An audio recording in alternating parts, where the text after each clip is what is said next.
The Project Gutenberg ebook of Frankenstein, or The Modern Prometheus. This ebook is for the use of anyone anywhere in the United States and most other parts of the world, at no cost and with almost no restrictions whatsoever. You may copy it, give it away or reuse it under the terms of the Project Gutenberg license included with this ebook or online at www.gutenberg.org. If you are not located in the United States, you will have to check the laws of the country where you are located before using this ebook. Title: Frankenstein, or The Modern Prometheus. Author: Mary Shelley. Release date: October 1st, 1993. Ebook number 84. Most recently updated: February 10th, 2026. Language: English. Other information and formats: www.gutenberg.org/ebooks/84.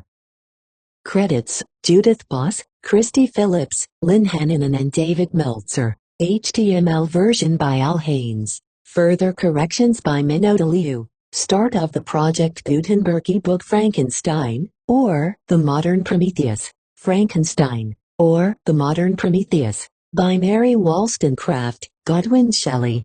Contents: Letter 1, Letter 2, Letter 3, Letter 4, Chapter 1, Chapter 2, Chapter 3, Chapter 4, Chapter 5, Chapter 6, Chapter 7, Chapter 8, Chapter 9, Chapter 10, Chapter 11, Chapter 12, Chapter 13, Chapter 14, Chapter 15, Chapter 16, Chapter 17, Chapter 18, Chapter 19, Chapter 20, Chapter 21, Chapter 22, Chapter 23, Chapter 24.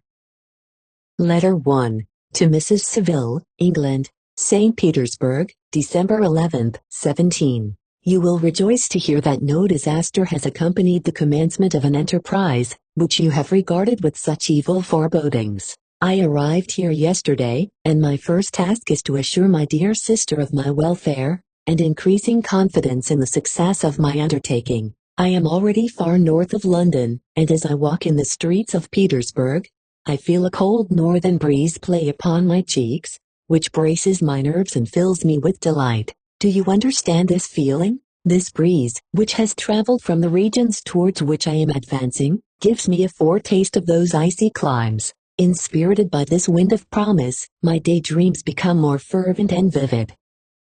I try in vain to be persuaded that the pole is the seat of frost and desolation. It ever presents itself to my imagination as the region of beauty and delight. There, Margaret, the sun is forever visible, its broad disk just skirting the horizon and diffusing a perpetual splendor. There, for with your leave, my sister, I will put some trust in preceding navigators. Their snow and frost are banished, and, sailing over a calm sea, we may be wafted to a land surpassing in wonders and in beauty every region hitherto discovered on the habitable globe. Its productions and features may be without example, as the phenomena of the heavenly bodies undoubtedly are in those undiscovered solitudes. What may not be expected in a country of eternal light, I may there discover the wondrous power which attracts the needle, and may regulate 1,000 celestial observations that require only this voyage to render their seeming eccentricities consistent forever. I shall satiate my ardent curiosity with the sight of a part of the world never before visited, and may tread a land never before imprinted by the foot of man. These are my enticements, and they are sufficient to conquer all fear of danger or death, and to induce me to commence this laborious voyage with the joy a child feels when he embarks in a little boat, with his holiday mates, on an expedition of discovery up his native river.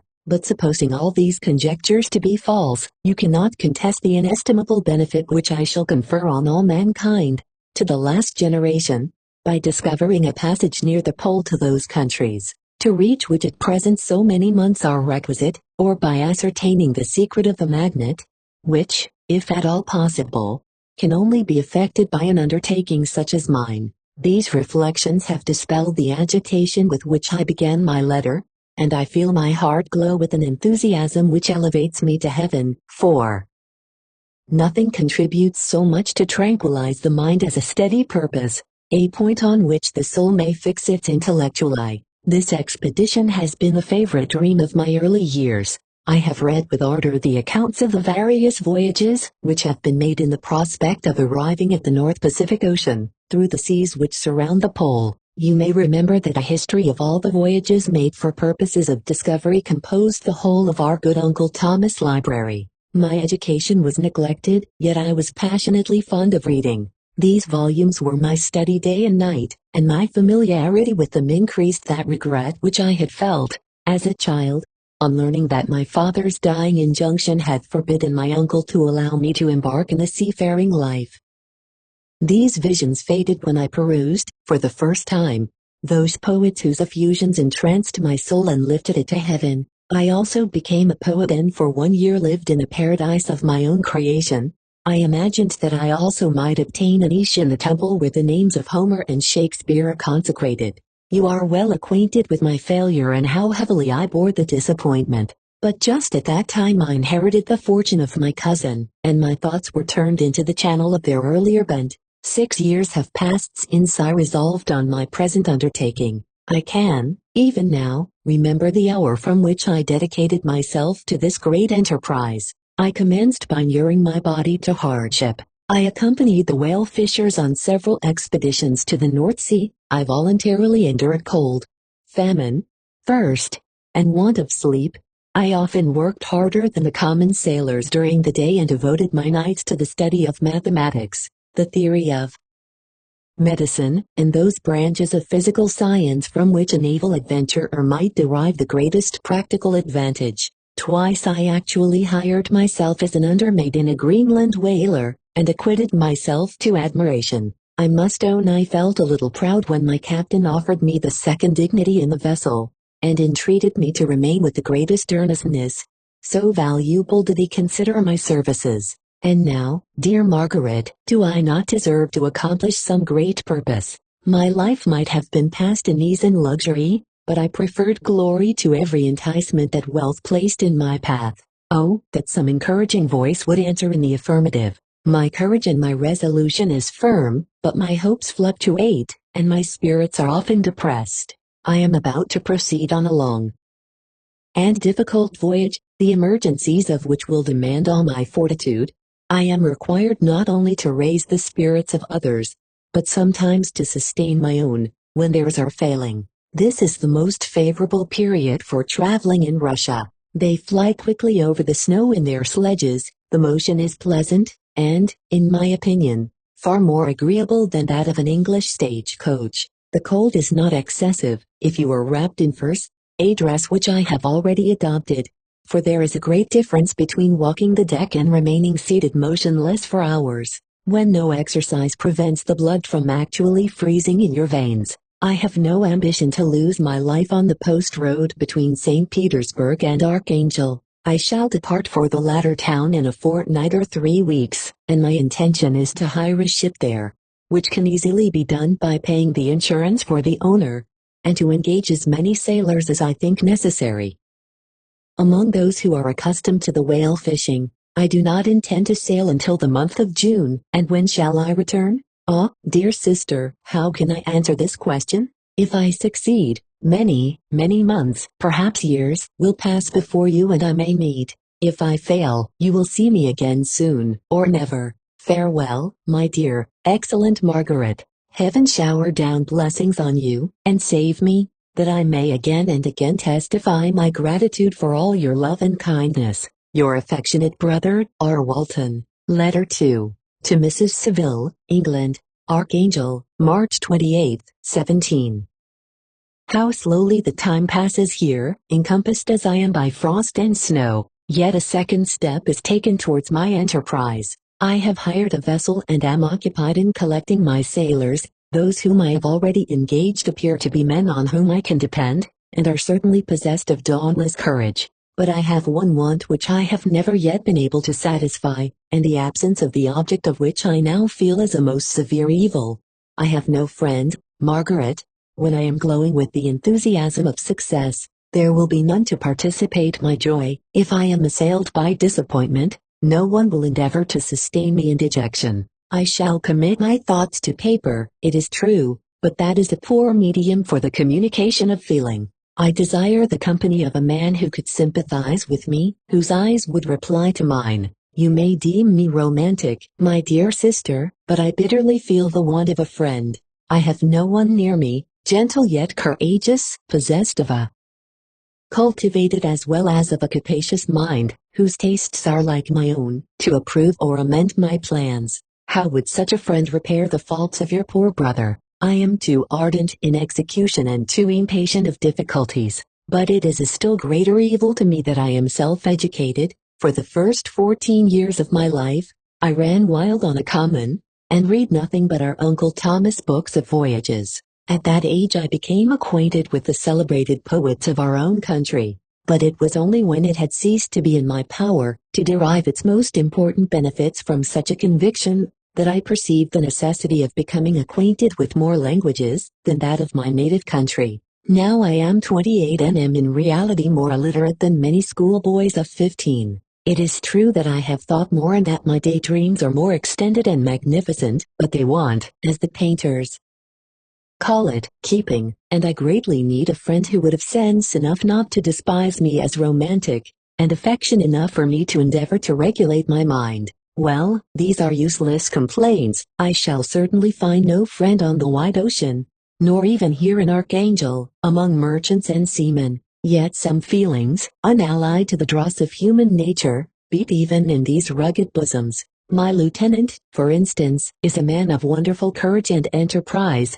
He is madly desirous of glory, or rather, to word my phrase more characteristically, of advancement in his profession. He is an Englishman, and in the midst of national and professional prejudices, unsoftened by cultivation, retains some of the noblest endowments of humanity. I first became acquainted with him on board a whale vessel. Finding that he was unemployed in this city, I easily engaged him to assist in my enterprise. The master is a person of an excellent disposition and is remarkable in the ship for his gentleness and the mildness of his discipline. This circumstance, added to his well-known integrity and dauntless courage, made me very desirous to engage him. A youth passed in solitude, my best years spent under your gentle and feminine fosterage, has so refined the groundwork of my character that I cannot overcome an intense distaste to the usual brutality exercised on board ship.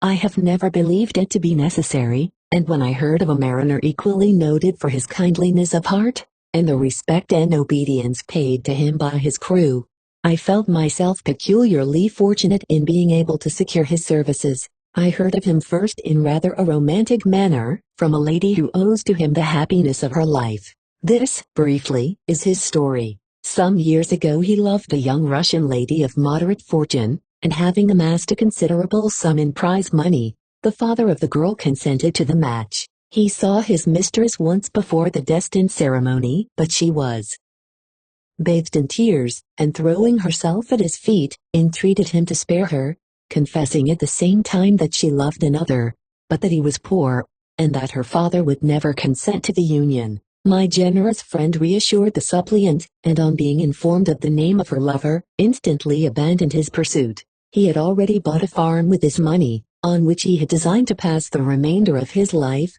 but he bestowed the whole on his rival, together with the remains of his prize money to purchase stock, and then himself solicited the young woman's father to consent to her marriage with her lover. But the old man decidedly refused, thinking himself bound in honor to my friend, who, when he found the father inexorable, quitted his country, nor returned until he heard that his former mistress was married according to her inclinations. What a noble fellow, you will exclaim. He is so, but then he is wholly uneducated, he is as silent as a Turk, and a kind of ignorant carelessness attends him, which, while it renders his conduct the more astonishing, detracts from the interest and sympathy which otherwise he would command. Yet do not suppose, because I complain a little or because I can conceive a consolation for my toils which I may never know, that I am wavering in my resolutions. Those are as fixed as fate, and my voyage is only now delayed until the weather shall permit my embarkation. The winter has been dreadfully severe, but the spring promises well, and it is considered as a remarkably early season, so that perhaps I may sail sooner than I expected. I shall do nothing rashly. You know me sufficiently to confide in my prudence and considerateness, whenever the safety of others is committed to my care. I cannot describe to you my sensations on the near prospect of my undertaking. It is impossible to communicate to you a conception of the trembling sensation, half pleasurable and half fearful, with which I am preparing to depart. I am going to unexplored regions, to the land of mist and snow, but I shall kill no albatross. Therefore do not be alarmed for my safety, or if I should come back to you as worn and woeful as the ancient mariner, you will smile at my illusion, but I will disclose a secret. I have often attributed my attachment to, my passionate enthusiasm for, the dangerous mysteries of ocean to that production of the most imaginative of modern poets. There is something at work in my soul which I do not understand. I am practically industrious, painstaking, a workman to execute with perseverance and labor, but besides this there is a love for the marvelous, a belief in the marvelous, intertwined in all my projects, which hurries me out of the common pathways of men, even to the wild sea and unvisited regions I am about to explore. But to return to dearer considerations, shall I meet you again, after having traversed immense seas, and returned by the most southern cape of Africa or America? I dare not expect such success, yet I cannot bear to look on the reverse of the picture. Continue for the present to write to me by every opportunity. I may receive your letters on some occasions when I need them most to support my spirits. I love you very tenderly. Remember me with affection, should you never hear from me again. Your affectionate brother, Robert Walton. Letter 3. To Mrs. Saville, England, July 7, 17. My dear sister, I write a few lines in haste to say that I am safe and well advanced on my voyage. This letter will reach England by a merchantman now on its homeward voyage from Archangel. More fortunate than I, who may not see my native land, perhaps, for many years. I am, however, in good spirits, my men are bold and apparently firm of purpose. Nor do the floating sheets of ice that continually pass us, indicating the dangers of the region towards which we are advancing, appear to dismay them. We have already reached a very high latitude, but it is the height of summer, and although not so warm as in England, the southern gales, which blow us speedily towards those shores which I so ardently desire to attain, breathe a degree of renovating warmth which I had not expected. No incidents have hitherto befallen us that would make a figure in a letter. 1 or 2 stiff gales, and the springing of a leak are accidents which experienced navigators scarcely remember to record, and I shall be well content if nothing worse happen to us during our voyage. Adieu, my dear Margaret. Be assured that for my own sake, as well as yours, I will not rashly encounter danger. I will be cool, persevering, and prudent. But success shall crown my endeavors. Wherefore not? Thus far I have gone, tracing a secure way over the pathless seas, the very stars themselves being witnesses and testimonies of my triumph. Why not still proceed over the untamed yet obedient element? What can stop the determined heart and resolved will of man? My swelling heart involuntarily pours itself out thus, but I must finish. Heaven bless my beloved sister. R.W. Letter 4. To Mrs. Saville, England, August 5, 17. So strange an accident has happened to us that I cannot forbear recording it, although it is very probable that you will see me before these papers can come into your possession. Last Monday, July 31st, we were nearly surrounded by ice, which closed in the ship on all sides, scarcely leaving her the sea room in which she floated. Our situation was somewhat dangerous, especially as we were compassed round by a very thick fog. We accordingly lay to, hoping that some change would take place in the atmosphere and weather. About 2 o'clock the mist cleared away, and we beheld, stretched out in every direction, vast and irregular plains of ice, which seemed to have no end. Some of my comrades groaned, and my own mind began to grow watchful with anxious thoughts, when the strange sight suddenly attracted our attention and diverted our solicitude from our own situation. We perceived a low carriage, fixed on a sledge and drawn by dogs, passed on towards the north, at the distance of half a mile. A being which had the shape of a man, but apparently of gigantic stature, sat in the sledge and guided the dogs. We watched the rapid progress of the traveler with our telescopes, until he was lost among the distant inequalities of the ice. This appearance excited our unqualified wonder. We were, as we believed, many hundred miles from any land, but this apparition seemed to denote that it was not, in reality, so distant as we had supposed. Shut in, however, by ice, it was impossible to follow his track, which we had observed with the greatest attention. About 2 hours after this occurrence we heard the ground sea, and before night the ice broke and freed our ship.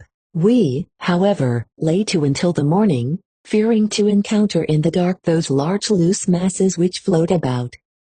After the breaking up of the ice, I profited of this time to rest for a few hours. In the morning, however, as soon as it was light, I went upon deck and found all the sailors busy on one side of the vessel, apparently talking to someone in the sea. It was, in fact, a sledge, like that we had seen before, which had drifted towards us in the night on a large fragment of ice. Only one dog remained alive, but there was a human being within it whom the sailors were persuading to enter the vessel. He was not, as the other traveler seemed to be, a savage inhabitant of some undiscovered island, but a European. When I appeared on deck the master said, "Here is our captain, and he will not allow you to perish on the open sea." On perceiving me, the stranger addressed me in English, although with a foreign accent. "Before I come on board your vessel," said he, "will you have the kindness to inform me whither you are bound?" You may conceive my astonishment on hearing such a question addressed to me from a man on the brink of destruction, and to whom I should have supposed that my vessel would have been a resource which he would not have exchanged for the most precious wealth the earth can afford. I replied, however, that we were on a voyage of discovery towards the northern pole. Upon hearing this he appeared satisfied and consented to come on board. Good God, Margaret, if you had seen the man who thus capitulated for his safety, your surprise would have been boundless. His limbs were nearly frozen, and his body dreadfully emaciated by fatigue and suffering. I never saw a man in so wretched a condition. We attempted to carry him into the cabin, but as soon as he had quitted the fresh air he fainted.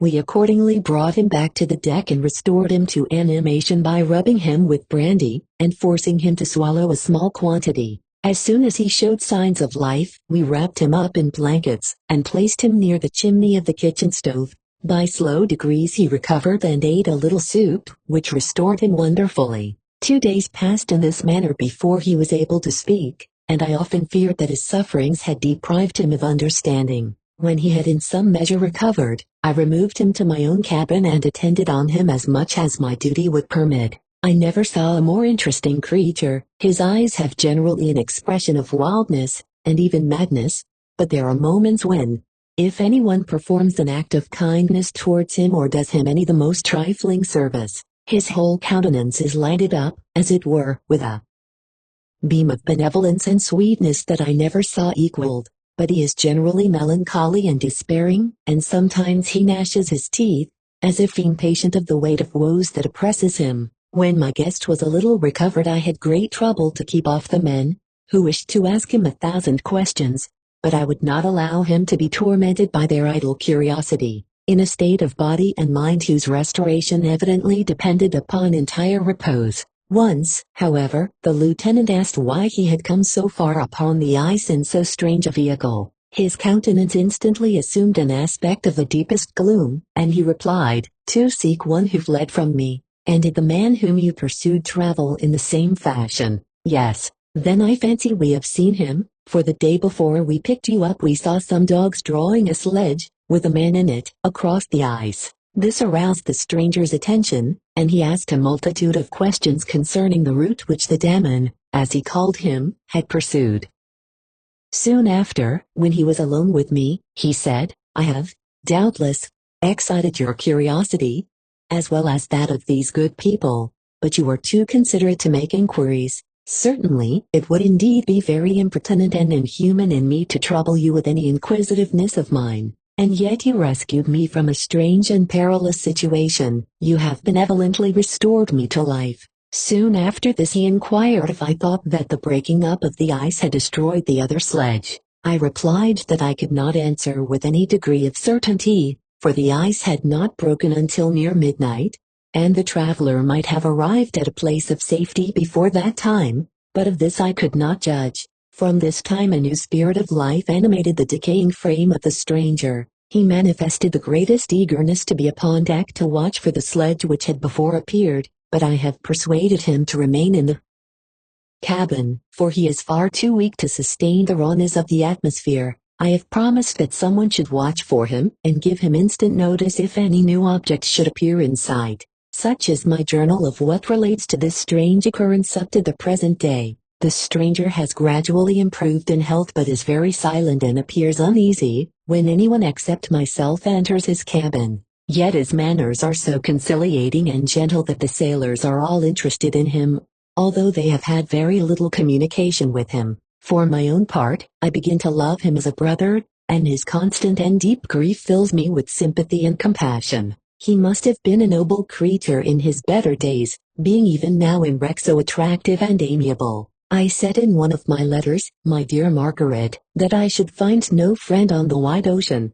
Yet I have found a man who, before his spirit had been broken by misery, I should have been happy to have possessed as the brother of my heart. I shall continue my journal concerning the stranger at intervals, should I have any fresh incidents to record. August 13th, 17. My affection for my guest increases every day. He excites at once my admiration and my pity to an astonishing degree. How can I see so noble a creature destroyed by misery without feeling the most poignant grief? He is so gentle, yet so wise, his mind is so cultivated, and when he speaks, although his words are culled with the choicest art, yet they flow with rapidity and unparalleled eloquence. He is now much recovered from his illness and is continually on the deck, apparently watching for the sledge that preceded his own. Yet, although unhappy, he is not so utterly occupied by his own misery, but that he interests himself deeply in the projects of others.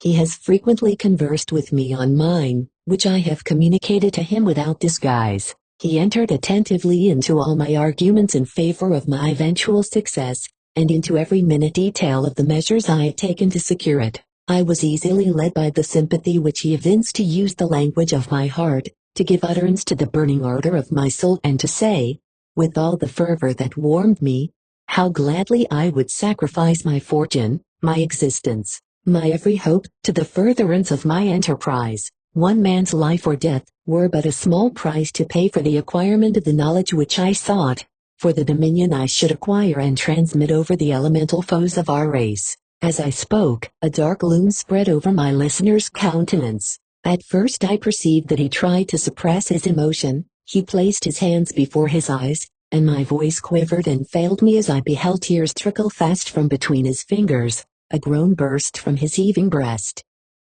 I paused. At length he spoke, in broken accents. Unhappy man, do you share my madness? Have you drunk also of the intoxicating draught? Hear me, let me reveal my tale, and you will dash the cup from your lips. Such words, you may imagine, strongly excited my curiosity, but the paroxysm of grief that had seized the stranger overcame his weakened powers, and many hours of repose and tranquil conversation were necessary to restore his composure. Having conquered the violence of his feelings, he appeared to despise himself for being the slave of passion, and quelling the dark tyranny of despair, he led me again to converse concerning myself personally. He asked me the history of my earlier years. The tale was quickly told, but it awakened various trains of reflection. I spoke of my desire of finding a friend, of my thirst for a more intimate sympathy with a fellow mind than had ever fallen to my lot, and expressed my conviction that a man could boast of little happiness who did not enjoy this blessing.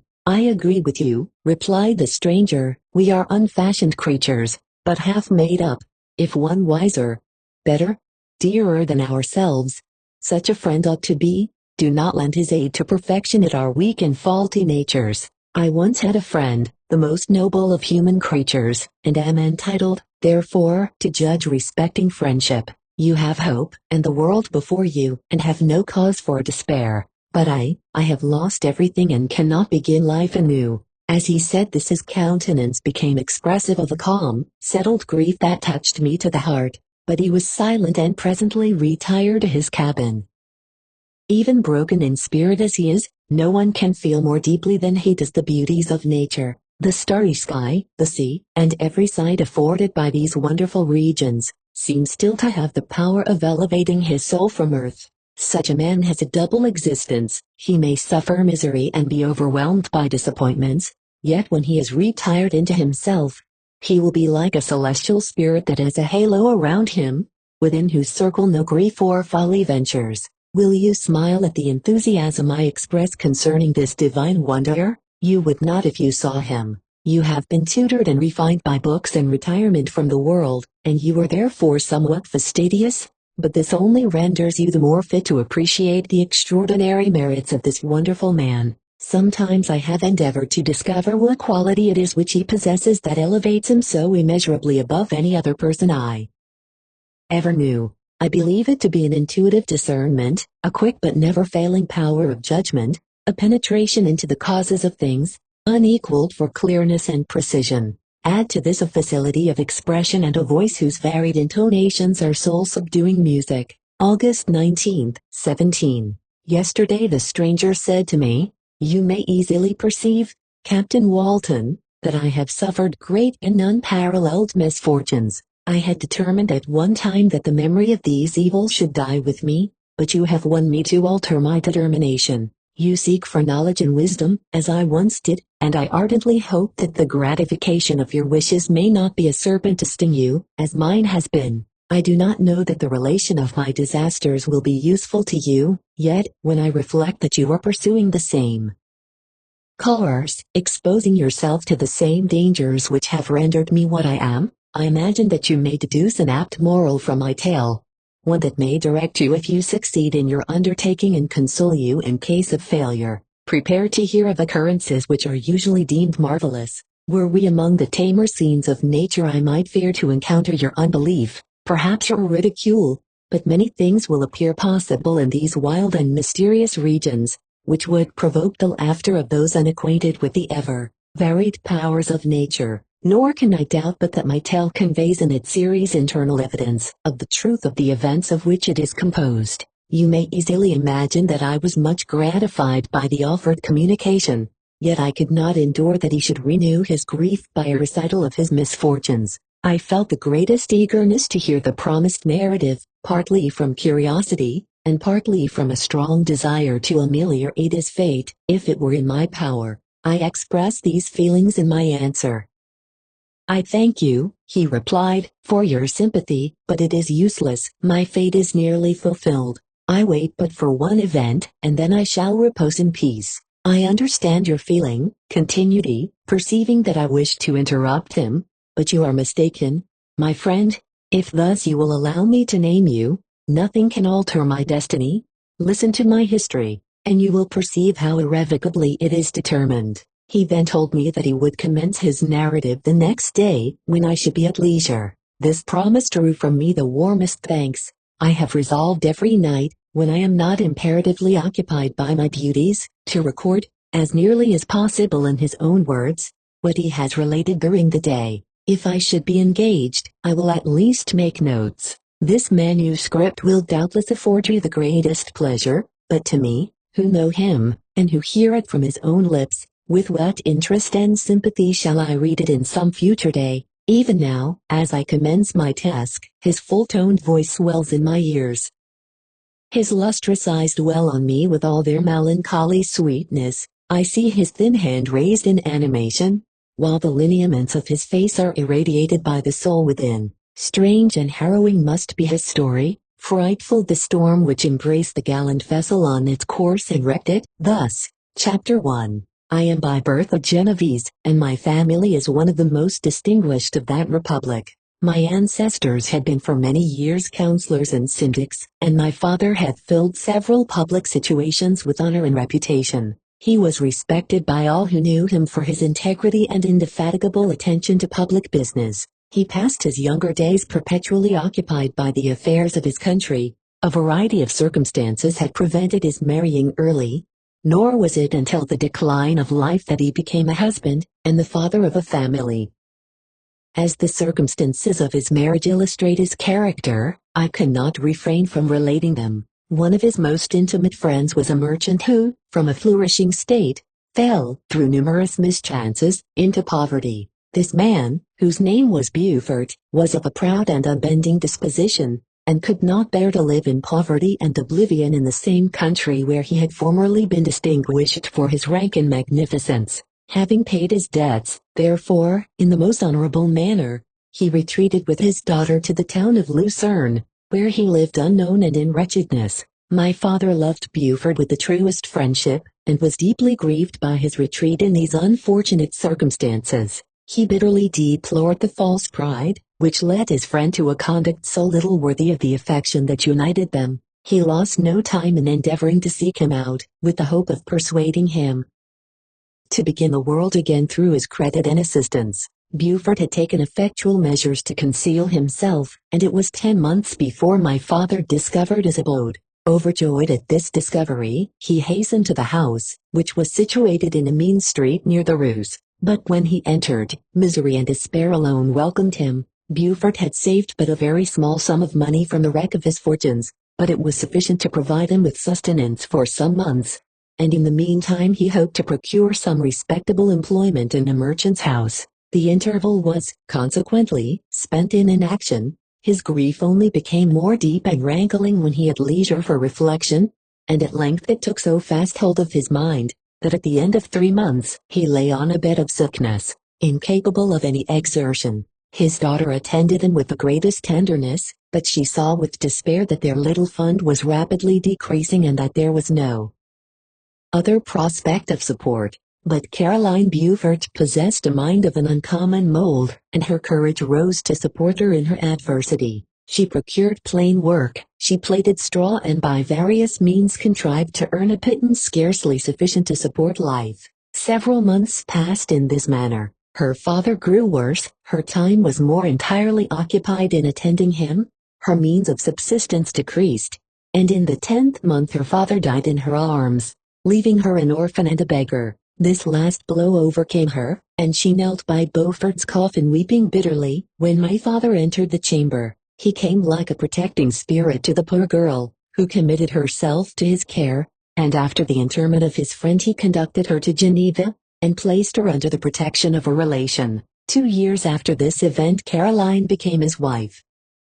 There was a considerable difference between the ages of my parents, but this circumstance seemed to unite them only closer in bonds of devoted affection. There was a sense of justice in my father's upright mind, which rendered it necessary that he should approve highly to love strongly. Perhaps during former years, he had suffered from the late discovered unworthiness of one beloved and so was disposed to set a greater value on tried worth.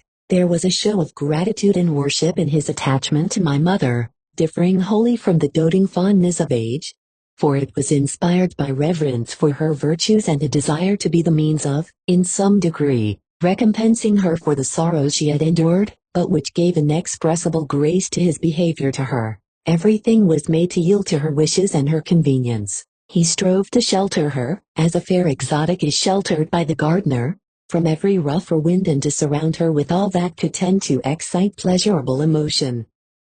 In her soft and benevolent mind, her health, and even the tranquility of her hitherto constant spirit, had been shaken by what she had gone through. During the 2 years that had elapsed previous to their marriage my father had gradually relinquished all his public functions, and immediately after their union they sought the pleasant climate of Italy, and the change of scene and interest attendant on a tour through that land of wonders, as a restorative for her weakened frame. From Italy they visited Germany and France. I, their eldest child, was born at Naples, and as an infant accompanied them in their rambles. I remained for several years their only child. Much as they were attached to each other, they seemed to draw inexhaustible stores of affection from a very mine of love to bestow them upon me. My mother's tender caresses, and my father's smile of benevolent pleasure, while regarding me are my first recollections. I was their plaything and their idol, and something better, their child, the innocent and helpless creature bestowed on them by heaven, whom to bring up to good, and whose future lot it was in their hands to direct to happiness or misery, according as they fulfilled their duties towards me, with this deep consciousness of what they owed towards the being to which they had given life, added to the active spirit of tenderness that animated both. It may be imagined that while during every hour of my infant life, I received a lesson of patience, of charity, and of self-control. I was so guided by a silken cord, that all seemed but one train of enjoyment to me. For a long time I was their only care. My mother had much desired to have a daughter, but I continued their single offspring. When I was about 5 years old, while making an excursion beyond the frontiers of Italy, they passed a week on the shores of the Lake of Como. Their benevolent disposition often made them enter the cottages of the poor. This, to my mother, was more than a duty, it was a necessity, a passion, remembering what she had suffered, and how she had been relieved, for her to act in her turn the guardian angel to the afflicted. During one of their walks a poor cot in the foldings of a veil attracted their notice as being singularly disconsolate, while the number of half-clothed children gathered about it spoke of penury in its worst shape. One day, when my father had gone by himself to Milan, my mother, accompanied by me, visited this abode. She found a peasant and his wife, hard-working, bent down by care and labor, distributing a scanty meal to 5 hungry babes. Among these there was one which attracted my mother far above all the rest. She appeared of a different stock. The 4 others were dark-eyed, hardy little vagrants. This child was thin and very fair. Her hair was the brightest living gold, and despite the poverty of her clothing, seemed to set a crown of distinction on her head. Her brow was clear and ample, her blue eyes cloudless, and her lips and the molding of her face so expressive of sensibility and sweetness, that none could behold her without looking on her as of a distinct species, a being heaven-sent, and bearing a celestial stamp in all her features. The peasant woman, perceiving that my mother fixed eyes of wonder and admiration on this lovely girl, eagerly communicated her history. She was not her child, but the daughter of a Milanese nobleman. Her mother was a German and had died on giving her birth. The infant had been placed with these good people to nurse. They were better off then. They had not been long married, and their eldest child was but just born. The father of their charge was one of those Italians nursed in the memory of the antique glory of Italy, one among the Schiavi Frumenti, who exerted himself to obtain the liberty of his country. He became the victim of its weakness. Whether he had died or still lingered in the dungeons of Austria was not known. His property was confiscated. His child became an orphan and a beggar. She continued with her foster parents and bloomed in their rude abode, fairer than a garden rose among dark-leaved brambles. When my father returned from Milan, he found playing with me in the hall of our villa a child fairer than pictured cherub, a creature who seemed to shed radiance from her looks and whose form and motions were lighter than the chamois of the hills. The apparition was soon explained. With this permission my mother prevailed on her rustic guardians to yield their charge to her. They were fond of the sweet orphan. Her presence had seemed a blessing to them, but it would be unfair to her to keep her in poverty and want when Providence afforded her such powerful protection. They consulted their village priest, and the result was that Elizabeth Lavenza became the inmate of my parents' house, my more than sister, the beautiful and adored companion of all my occupations and my pleasures. Everyone loved Elizabeth. The passionate and almost reverential attachment with which all regarded her became, while I shared it, my pride and my delight. On the evening previous to her being brought to my home, my mother had said playfully, "I have a pretty present for my Victor. Tomorrow he shall have it." And when, on the morrow, she presented Elizabeth to me as her promised gift, I, with childish seriousness, interpreted her words literally and looked upon Elizabeth as mine to protect, love, and cherish. All praises bestowed on her I received as made to a possession of my own. We called each other familiarly by the name of cousin. No word, no expression could body forth the kind of relation in which she stood to me, my more than sister, since till death she was to be mine only. Chapter 2. We were brought up together. There was not quite a year difference in our ages. I need not say that we were strangers to any species of disunion or dispute. Harmony was the soul of our companionship, and the diversity and contrast that subsisted in our characters drew us nearer together. Elizabeth was of a calmer and more concentrated disposition, but, with all my ardor, I was capable of a more intense application, and was more deeply smitten with the thirst for knowledge. She busied herself with following the aerial creations of the poets, and in the majestic and wondrous scenes which surrounded our Swiss home, the sublime shapes of the mountains, the changes of the seasons, tempest and calm, the silence of winter, and the life and turbulence of our alpine summers, she found ample scope for admiration and delight, while my companion contemplated with a serious and satisfied spirit the magnificent appearances of things. I delighted in investigating their causes. The world was to me a secret which I desired to divine. Curiosity, earnest research to learn the hidden laws of nature,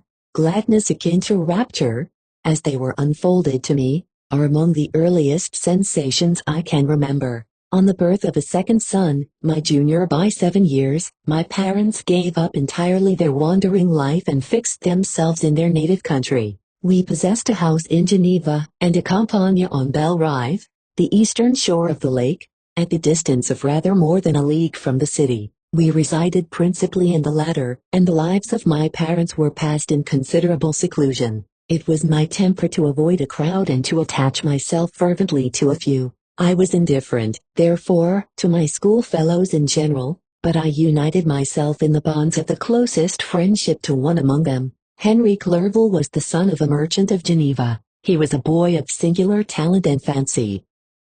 He loved enterprise, hardship, and even danger for its own sake. He was deeply read in books of chivalry and romance. He composed heroic songs and began to write many a tale of enchantment and knightly adventure. He tried to make us act plays and to enter into masquerades, in which the characters were drawn from the heroes of Roncesvalles, of the Round Table of King Arthur, and the chivalrous train who shed their blood to redeem the Holy Sepulchre from the hands of the infidels. No human being could have passed a happier childhood than myself. My parents were possessed by the very spirit of kindness and indulgence. We felt that they were not the tyrants to rule our lot according to their caprice, but the agents and creators of all the many delights which we enjoyed. When I mingled with other families I distinctly discerned how peculiarly fortunate my lot was, and gratitude assisted the development of filial love.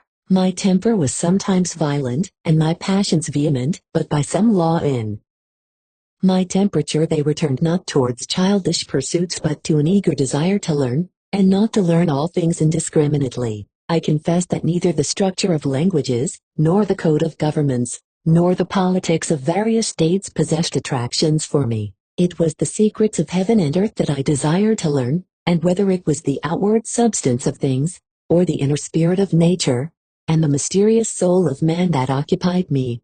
Still my inquiries were directed to the metaphysical, or in its highest sense, the physical secrets of the world. Meanwhile Clerval occupied himself, so to speak, with the moral relations of things. The busy stage of life, the virtues of heroes, and the actions of men were his theme, and his hope and his dream was to become one among those whose names are recorded in story as the gallant and adventurous benefactors of our species. The saintly soul of Elizabeth shone like a shrine dedicated lamp in our peaceful home. Her sympathy was ours, her smile, her soft voice, the sweet glance of her celestial eyes, were ever there to bless and animate us. She was the living spirit of love to soften and detract. I might have become sullen in my study, rough through the ardor of my nature, but that she was there to subdue me to a semblance of her own gentleness. And Clerval could not ill entrench on the noble spirit of Clerval, yet he might not have been so perfectly humane, so thoughtful in his generosity,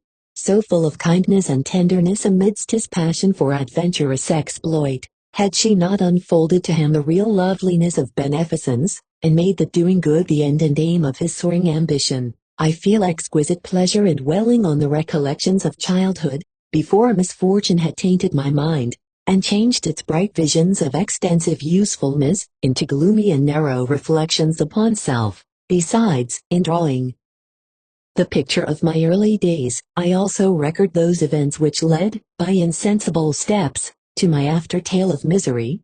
For when I would account to myself for the birth of that passion which afterwards ruled my destiny, I find it arise, like a mountain river, from ignoble and almost forgotten sources, but, swelling as it proceeded, it became the torrent which, in its course, has swept away all my hopes and joys. Natural philosophy is the genius that has regulated my fate. I desire, therefore, in this narration, to state those facts which led to my predilection for that science. When I was 13 years of age, we all went on a party of pleasure to the baths near Thunen.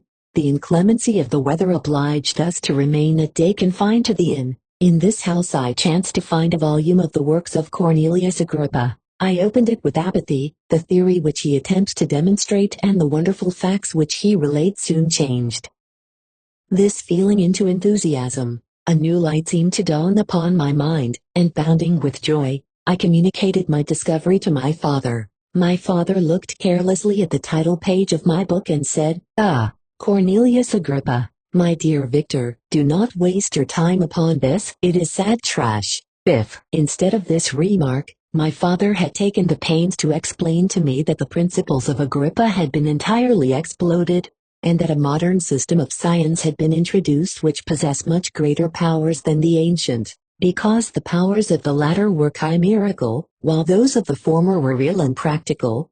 Under such circumstances I should certainly have thrown Agrippa aside and have contented my imagination, warmed as it was, by returning with greater ardor to my former studies. It is even possible that the train of my ideas would never have received the fatal impulse that led to my ruin. But the cursory glance my father had taken of my volume by no means assured me that he was acquainted with its contents, and I continued to read with the greatest avidity. When I returned home my first care was to procure the whole works of this author, and afterwards of Paracelsus and Albertus Magnus. I read and studied the wild fancies of these writers with delight. They appeared to me treasures known to few besides myself.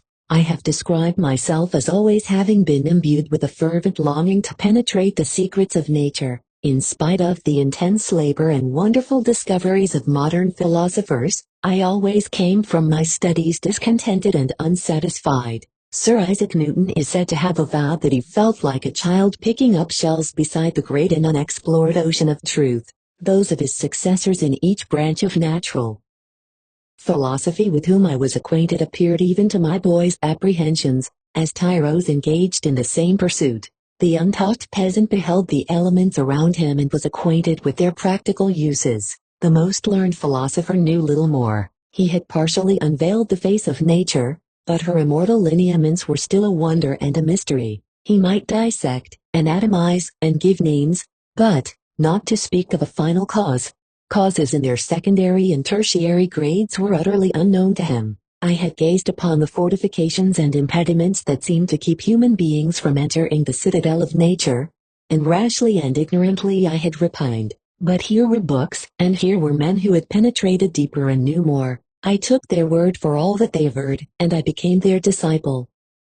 It may appear strange that such should arise in the 18th century, but while I followed the routine of education in the schools of Geneva, I was, to a great degree, self-taught with regard to my favorite studies. My father was not scientific, and I was left to struggle with a child's blindness, added to a student's thirst for knowledge. Under the guidance of my new preceptors, I entered with the greatest diligence into the search of the philosopher's stone, and the elixir of life, but the latter soon obtained my undivided attention. Wealth was an inferior object, but what glory would attend the discovery if I could banish disease from the human frame, and render man invulnerable to any but a violent death. Nor were these my only visions. The raising of ghosts or devils was a promise liberally accorded by my favorite authors, the fulfillment of which I most eagerly sought, and if my incantations were always unsuccessful, I attributed the failure rather to my own inexperience and mistake, than to a want of skill or fidelity in my instructors, and thus for a time I was occupied by exploded systems, mingling, like an unadept, 1,000 contradictory theories and floundering desperately in a very slough of multifarious knowledge, guided by an ardent imagination and childish reasoning, till an accident again changed the current of my ideas. When I was about 15 years old we had retired to our house near Belrive, when we witnessed a most violent and terrible thunderstorm. It advanced from behind the mountains of Jura, and the thunder burst at once with frightful loudness from various quarters of the heavens. I remained, while the storm lasted, watching its progress with curiosity and delight. As I stood at the door, on a sudden, I beheld a stream of fire issue from an old and beautiful oak, which stood about 20 yards from our house. and so soon as the dazzling light vanished, the oak had disappeared, and nothing remained but a blasted stump. When we visited it the next morning, we found the tree shattered in a singular manner. It was not splintered by the shock, but entirely reduced to thin ribbons of wood. I never beheld anything so utterly destroyed. Before this I was not unacquainted with the more obvious laws of electricity. On this occasion a man of great research in natural philosophy was with us, and excited by this catastrophe, he entered on the explanation of a theory, which he had formed on the subject of electricity and galvanism, which was at once new and astonishing to me. All that he said threw greatly into the shade Cornelius Agrippa, Albertus Magnus, and Paracelsus, the lords of my imagination. But by some fatality the overthrow of these men disinclined me to pursue my accustomed studies. It seemed to me as if nothing would or could ever be known. All that had so long engaged my attention suddenly grew despicable. By one of those caprices of the mind which we are perhaps most subject to in early youth, I at once gave up my former occupations, set down natural history and all its progeny as a deformed and abortive creation, and entertained the greatest disdain for a would-be science, which could never even step within the threshold of real knowledge. In this mood of mind, I betook myself to the mathematics, and the branches of study appertaining to that science as being built upon secure foundations, and so worthy of my consideration. Thus strangely are our souls constructed, and by such slight ligaments are we bound to prosperity or ruin. When I look back, it seems to me as if this almost miraculous change of inclination and will was the immediate suggestion of the guardian angel of my life, the last effort made by the spirit of preservation to avert the storm that was even then hanging in stars and ready to envelop me. Her victory was announced by an unusual tranquility and gladness of soul, which followed the relinquishing of my ancient and latterly tormenting studies. It was thus that I was to be taught to associate evil with their prosecution, happiness with their disregard. It was a strong effort of the spirit of good, but it was ineffectual. Destiny was too potent, and her immutable laws had decreed my utter and terrible destruction. Chapter 3. When I had attained the age of 17, my parents resolved that I should become a student at the University of Ingolstadt. I had hitherto attended the schools of Geneva, but my father thought it necessary for the completion of my education that I should be made acquainted with other customs than those of my native country. My departure was therefore fixed at an early date, but before the day resolved upon could arrive, the first misfortune of my life occurred, an omen, as it were, of my future misery. Elizabeth had caught the scarlet fever, her illness was severe, and she was in the greatest danger. During her illness many arguments had been urged to persuade my mother to refrain from attending upon her. She had at first yielded to our entreaties, but when she heard that the life of her favorite was menaced, she could no longer control her anxiety. She attended her sickbed, her watchful attentions triumphed over the malignity of the distemper. Elizabeth was saved, but the consequences of this imprudence were fatal to her preserver. On the third day my mother sickened, her fever was accompanied by the most alarming symptoms, and the looks of her medical attendants prognosticated the worst event. On her deathbed the fortitude and benignity of this best of women did not desert her. She joined the hands of Elizabeth and myself. "My children," she said, "my firmest hopes of future happiness were placed on the prospect of your union. This expectation will now be the consolation of your father. Elizabeth, my love, you must supply my place to my younger children. Alice, I regret that I am taken from you, and, happy and beloved as I have been, is it not hard to quit you all? But these are not thoughts befitting me. I will endeavor to resign myself cheerfully to death, and will indulge a hope of meeting you in another world." She died calmly, and her countenance expressed affection even in death. I need not describe the feelings of those whose dearest ties are rent by that most irreparable evil, the void that presents itself to the soul, and the despair that is exhibited on the countenance. It is so long before the mind can persuade itself that she whom we saw every day, and whose very existence appeared a part of our own, can have departed forever, that the brightness of a beloved eye can have been extinguished in the sound of a voice, so familiar and dear to the ear, can be hushed, never more to be heard. These are the reflections of the first days, but when the lapse of time proves the reality of the evil, then the actual bitterness of grief commences. Yet from whom has not that rude hand rent away some dear connection? And why should I describe a sorrow which all have felt and must feel? The time at length arrives when grief is rather an indulgence than a necessity, and the smile that plays upon the lips, although it may be deemed a sacrilege, is not banished. My mother was dead, but we had still duties which we ought to perform. We must continue our course with the rest and learn to think ourselves fortunate, whilst one remains whom the spoiler has not seized. My departure for Ingolstadt, which had been deferred by these events, was now again determined upon. I obtained from my father a respite of some weeks. It appeared to me sacrilege so soon to leave the repose, akin to death, of the house of mourning and to rush into the thick of life. I was new to sorrow, but it did not the less alarm me. I was unwilling to quit the side of those that remained to me, and above all, I desired to see my sweet Elizabeth in some degree consoled. She indeed veiled her grief and strove to act a comforter to us all. She looked steadily on life and assumed its duties with courage and zeal. She devoted herself to those whom she had been taught to call her uncle and cousins. Never was she so enchanting as at this time, when she recalled the sunshine of her smiles and spent them upon us. She forgot even her own regret in her endeavors to make us forget.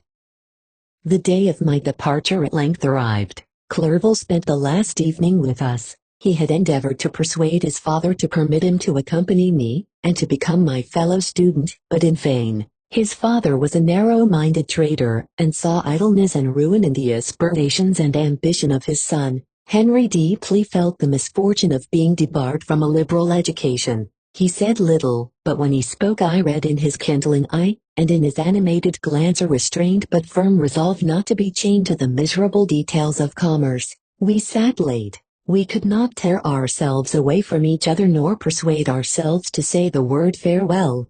It was said, and we retired under the pretense of seeking repose, each fancying that the other was deceived. But when at morning's dawn I descended to the carriage which was to convey me away, they were all there, my father again to bless me, Clerval to press my hand once more, my Elizabeth to renew her entreaties that I would write often, and to bestow the last feminine attentions on her playmate and friend. I threw myself into the chaise that was to convey me away and indulged in the most melancholy reflections. I, who had ever been surrounded by amiable companions, continually engaged in endeavoring to bestow mutual pleasure, I was now alone. In the university whither I was going I must form my own friends, and be my own protector.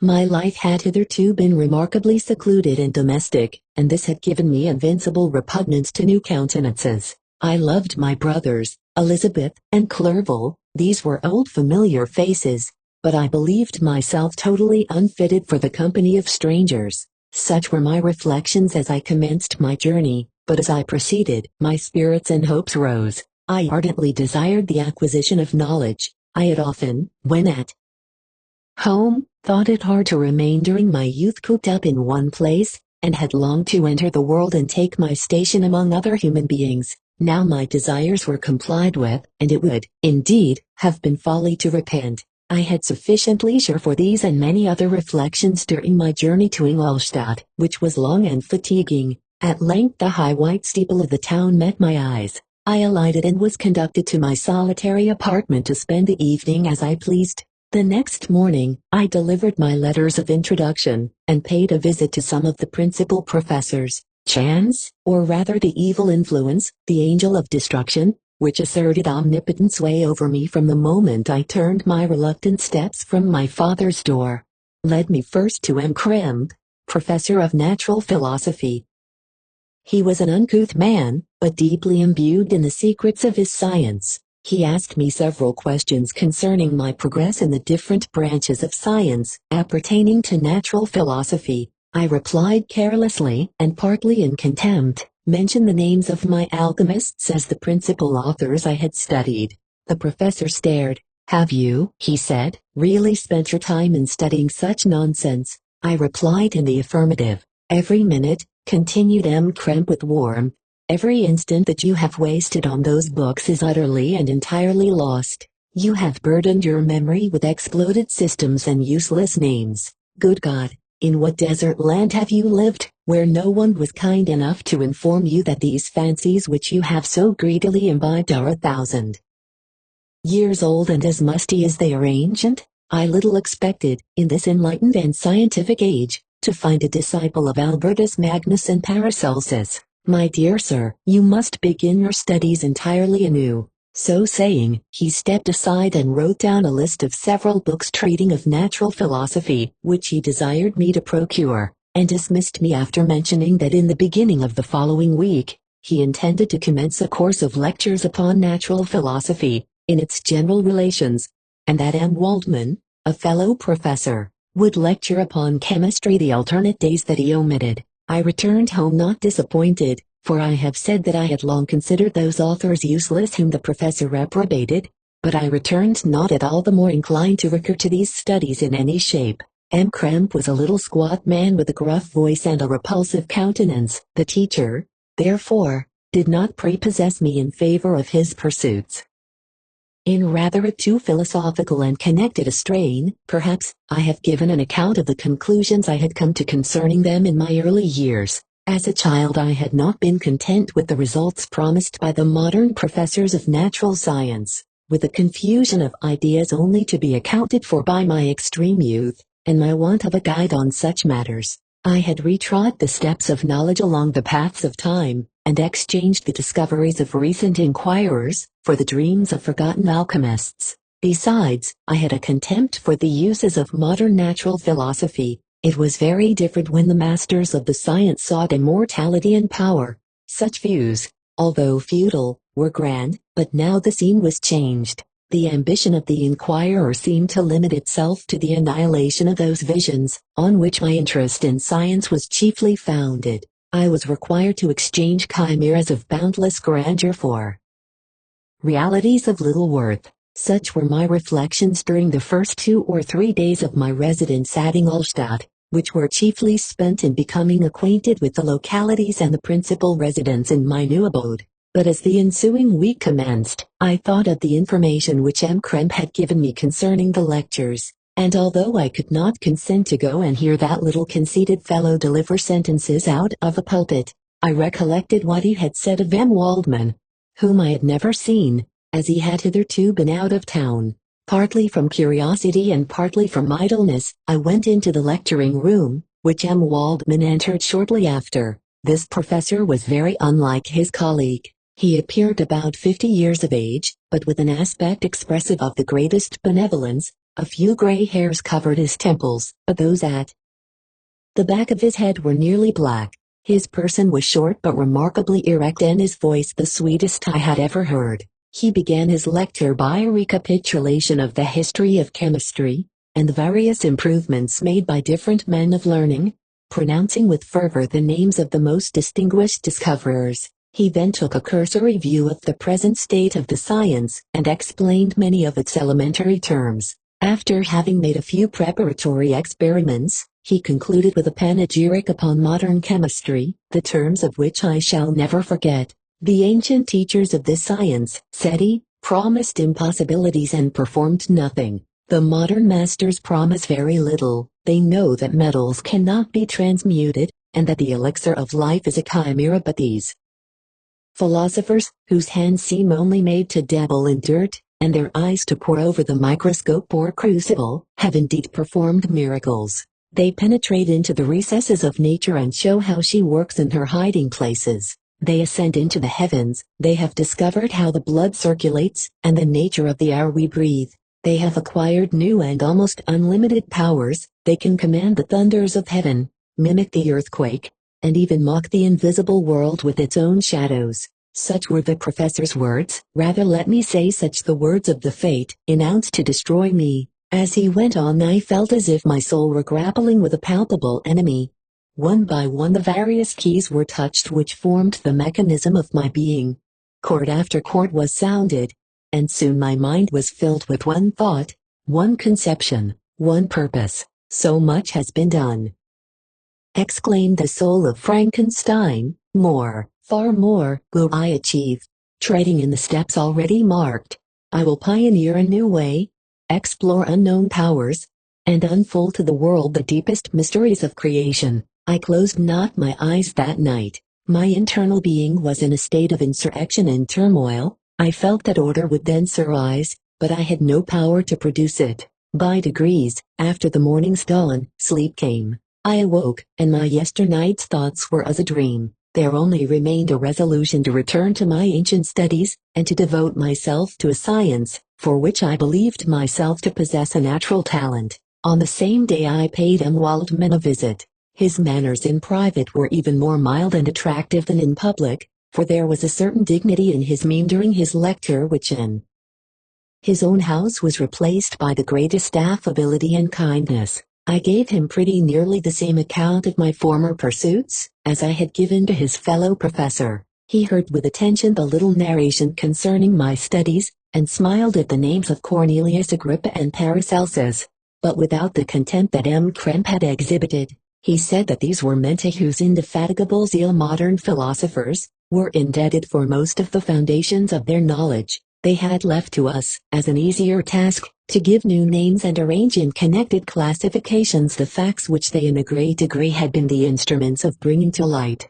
The labors of men of genius, however erroneously directed, scarcely ever fail in ultimately turning to the solid advantage of mankind. I listened to his statement, which was delivered without any presumption or affectation, and then added that his lecture had removed my prejudices against modern chemists. I expressed myself in measured terms, with the modesty and deference due from a youth to his instructor, without letting escape inexperience in life would have made me ashamed. Any of the enthusiasm which stimulated my intended labors. I requested his advice concerning the books I ought to procure. I am happy, said M. Waldman, to have gained a disciple, and if your application equals your ability, I have no doubt of your success. Chemistry is that branch of natural philosophy in which the greatest improvements have been and may be made. It is on that account that I have made it my peculiar study, but at the same time, I have not neglected the other branches of science.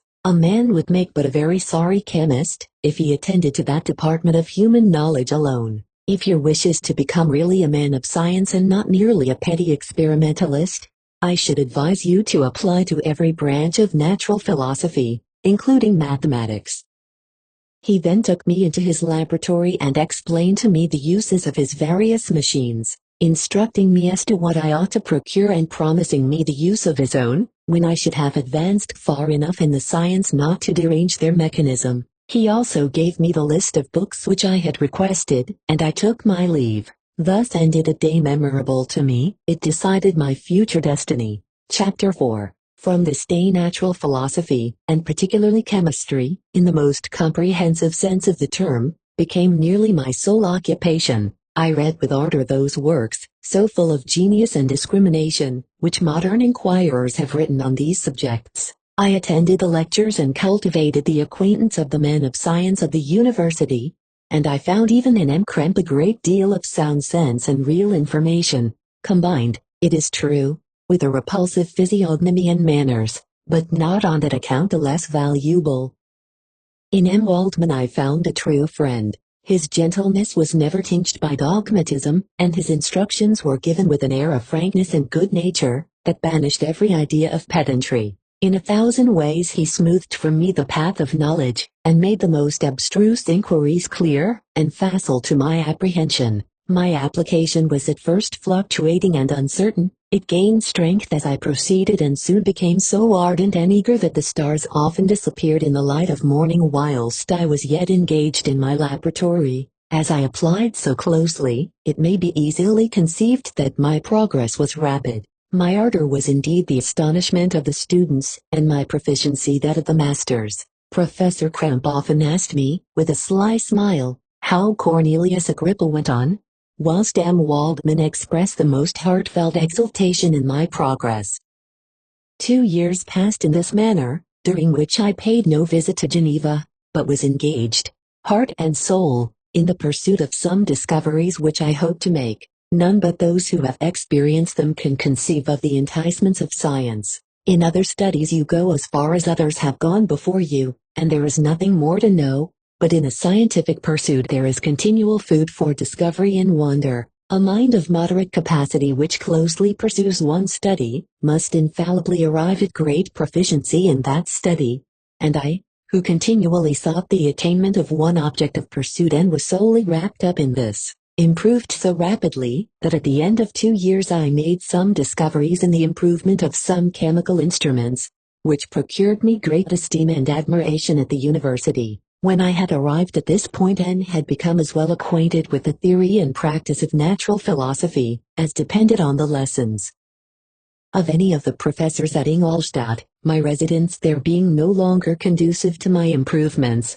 I thought of returning to my friends and my native town, when an incident happened that protracted my stay. One of the phenomena which had peculiarly attracted my attention was the structure of the human frame, and, indeed, any animal endued with life. Whence, I often asked myself, did the principle of life proceed? It was a bold question, and one which has ever been considered as a mystery.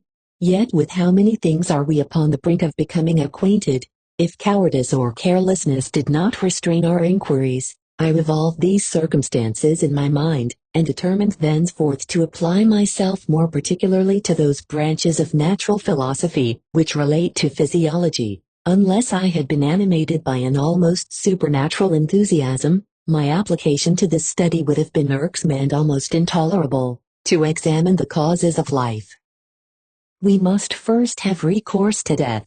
I became acquainted with the science of anatomy, but this was not sufficient. I must also observe the natural decay and corruption of the human body. In my education my father had taken the greatest precautions, that my mind should be impressed with no supernatural horrors. I do not ever remember to have trembled at a tale of superstition, or to have feared the apparition of a spirit. Darkness had no effect upon my fancy, and a churchyard was to me merely the receptacle of bodies deprived of life, which, from being the seat of beauty and strength, had become food for the worm. Now I was led to examine the cause and progress of this decay, and forced to spend days and nights in vaults and charnel houses. My attention was fixed upon every object the most insupportable to the delicacy of the human feelings.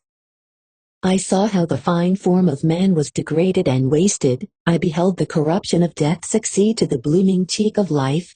I saw how the worm inherited the wonders of the eye and brain. I paused, examining and analyzing all the minutiae of causation, as exemplified in the change from life to death, and death to life, until from the midst of this darkness a sudden light broke in upon me, a light so brilliant and wondrous, yet so simple, that while I became dizzy with the immensity of the prospect which it illustrated, I was surprised that among so many men of genius who had directed their inquiries towards the same science, that I alone should be reserved to discover so astonishing a secret. Remember, I am not recording the vision of a madman. The sun does not more certainly shine in the heavens than that which I now affirm is true. Some miracle might have produced it, yet the stages of the discovery were distinct and probable. After days and nights of incredible labor and fatigue, I succeeded in discovering the cause of generation in life. Nay, more, I became myself capable of bestowing animation upon lifeless matter. The astonishment which I had at first experienced on this discovery soon gave place to delight and rapture. After so much time spent in painful labor, to arrive at once at the summit of my desires was the most gratifying consummation of my toils. But this discovery was so great and overwhelming that all the steps by which I had been progressively led to it were obliterated, and I beheld only the result. What had been the study and desire of the wisest men since the creation of the world was now within my grasp. Not that, like a magic scene, it all opened upon me at once. The information I had obtained was of a nature, rather to direct my endeavors so soon as I should point them towards the object of my search, than to exhibit that object already accomplished. I was like the Arabian who had been buried with the dead and found a passage to life, aided only by one glimmering and seemingly ineffectual light. I see by your eagerness and the wonder and hope which your eyes express, my friend, that you expect to be informed of the secret with which I am acquainted. That cannot be.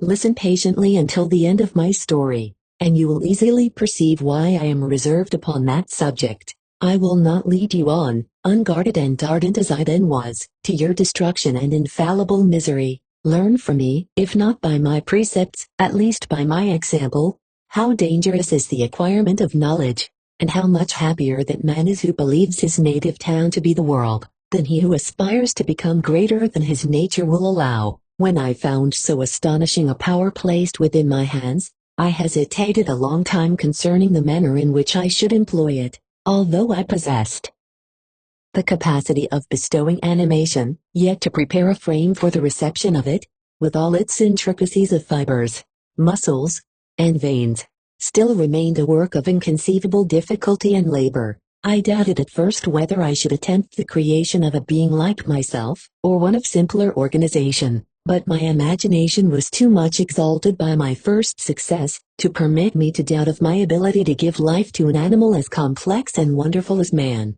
The materials at present within my command hardly appeared adequate to so arduous an undertaking, but I doubted not that I should ultimately succeed. I prepared myself for a multitude of reverses, my operations might be incessantly baffled, and at last my work be imperfect. Yet when I considered the improvement which every day takes place in science and mechanics, I was encouraged to hope my present attempts would at least lay the foundations of future success. Nor could I consider the magnitude and complexity of my plan as any argument of its impracticability. It was with these feelings that I began the creation of a human being. As the minuteness of the parts formed a great hindrance to my speed, I resolved, contrary to my first intention, to make the being of a gigantic stature, that is to say, about 8 feet in height, and proportionably large. After having formed this determination and having spent some months in successfully collecting and arranging my materials, I began. No one can conceive the variety of feelings which bore me onwards, like a hurricane, in the first enthusiasm of success. Life and death appeared to me ideal bounds, which I should first break through, and pour a torrent of light into our dark world.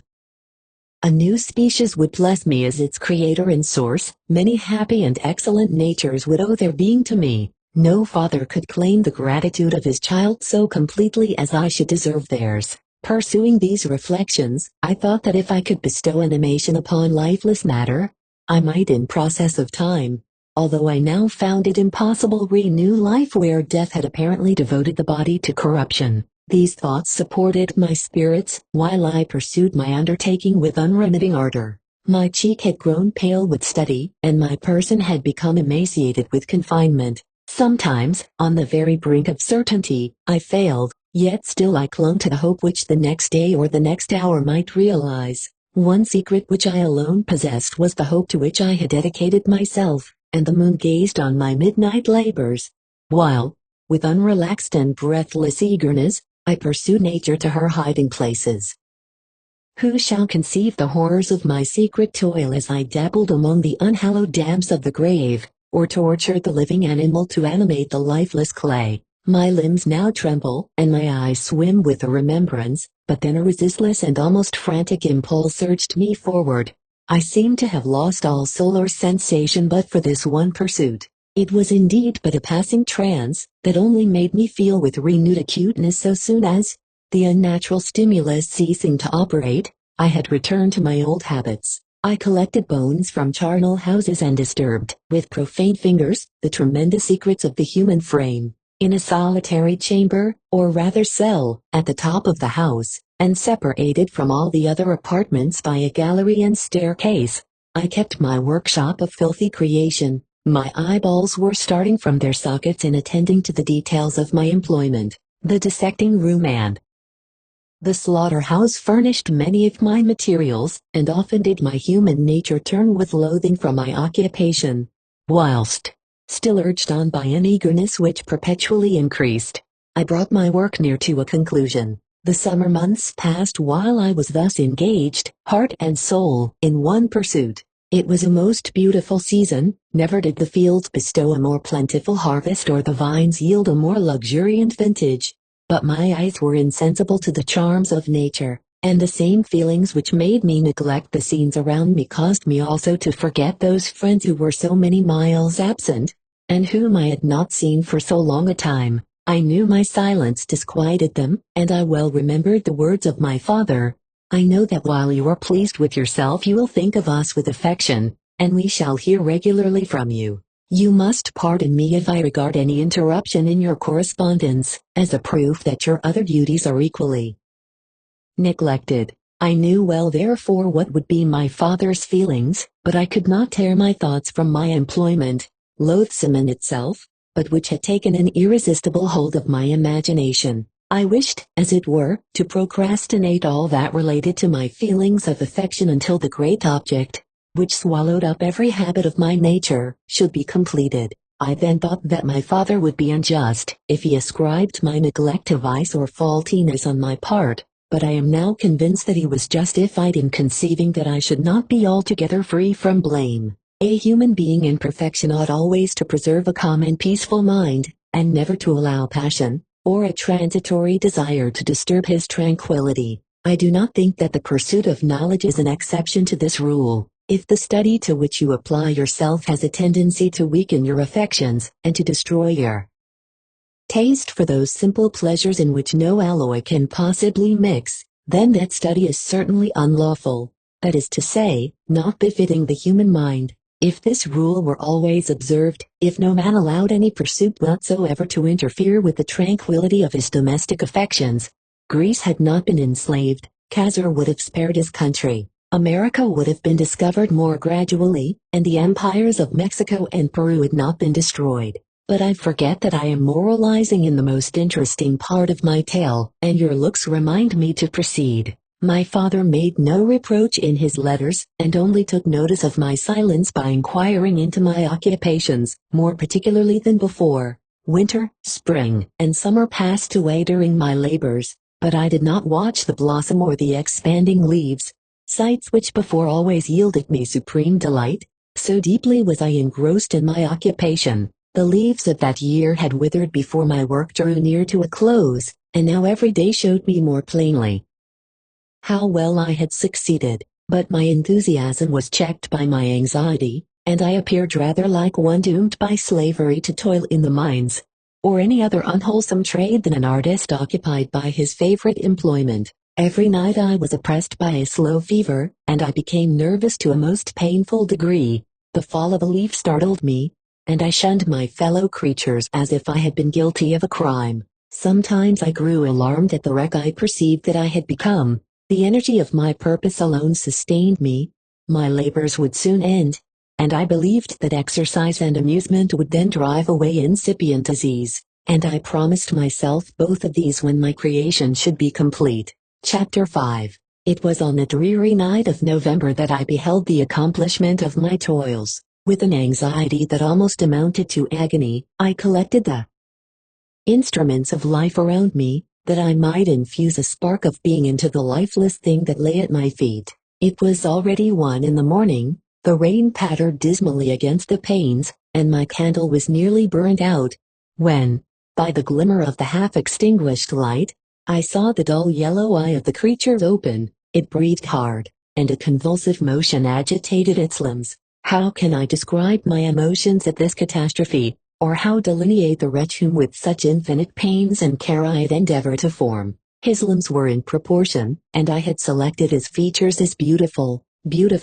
Great God, his yellow skin scarcely covered the work of muscles and arteries beneath. His hair was of a lustrous black, and flowing, his teeth of a pearly whiteness, but these luxuriances only formed a more horrid contrast with his watery eyes, that seemed almost of the same color as the dun white sockets in which they were set, his shriveled complexion and straight black lips.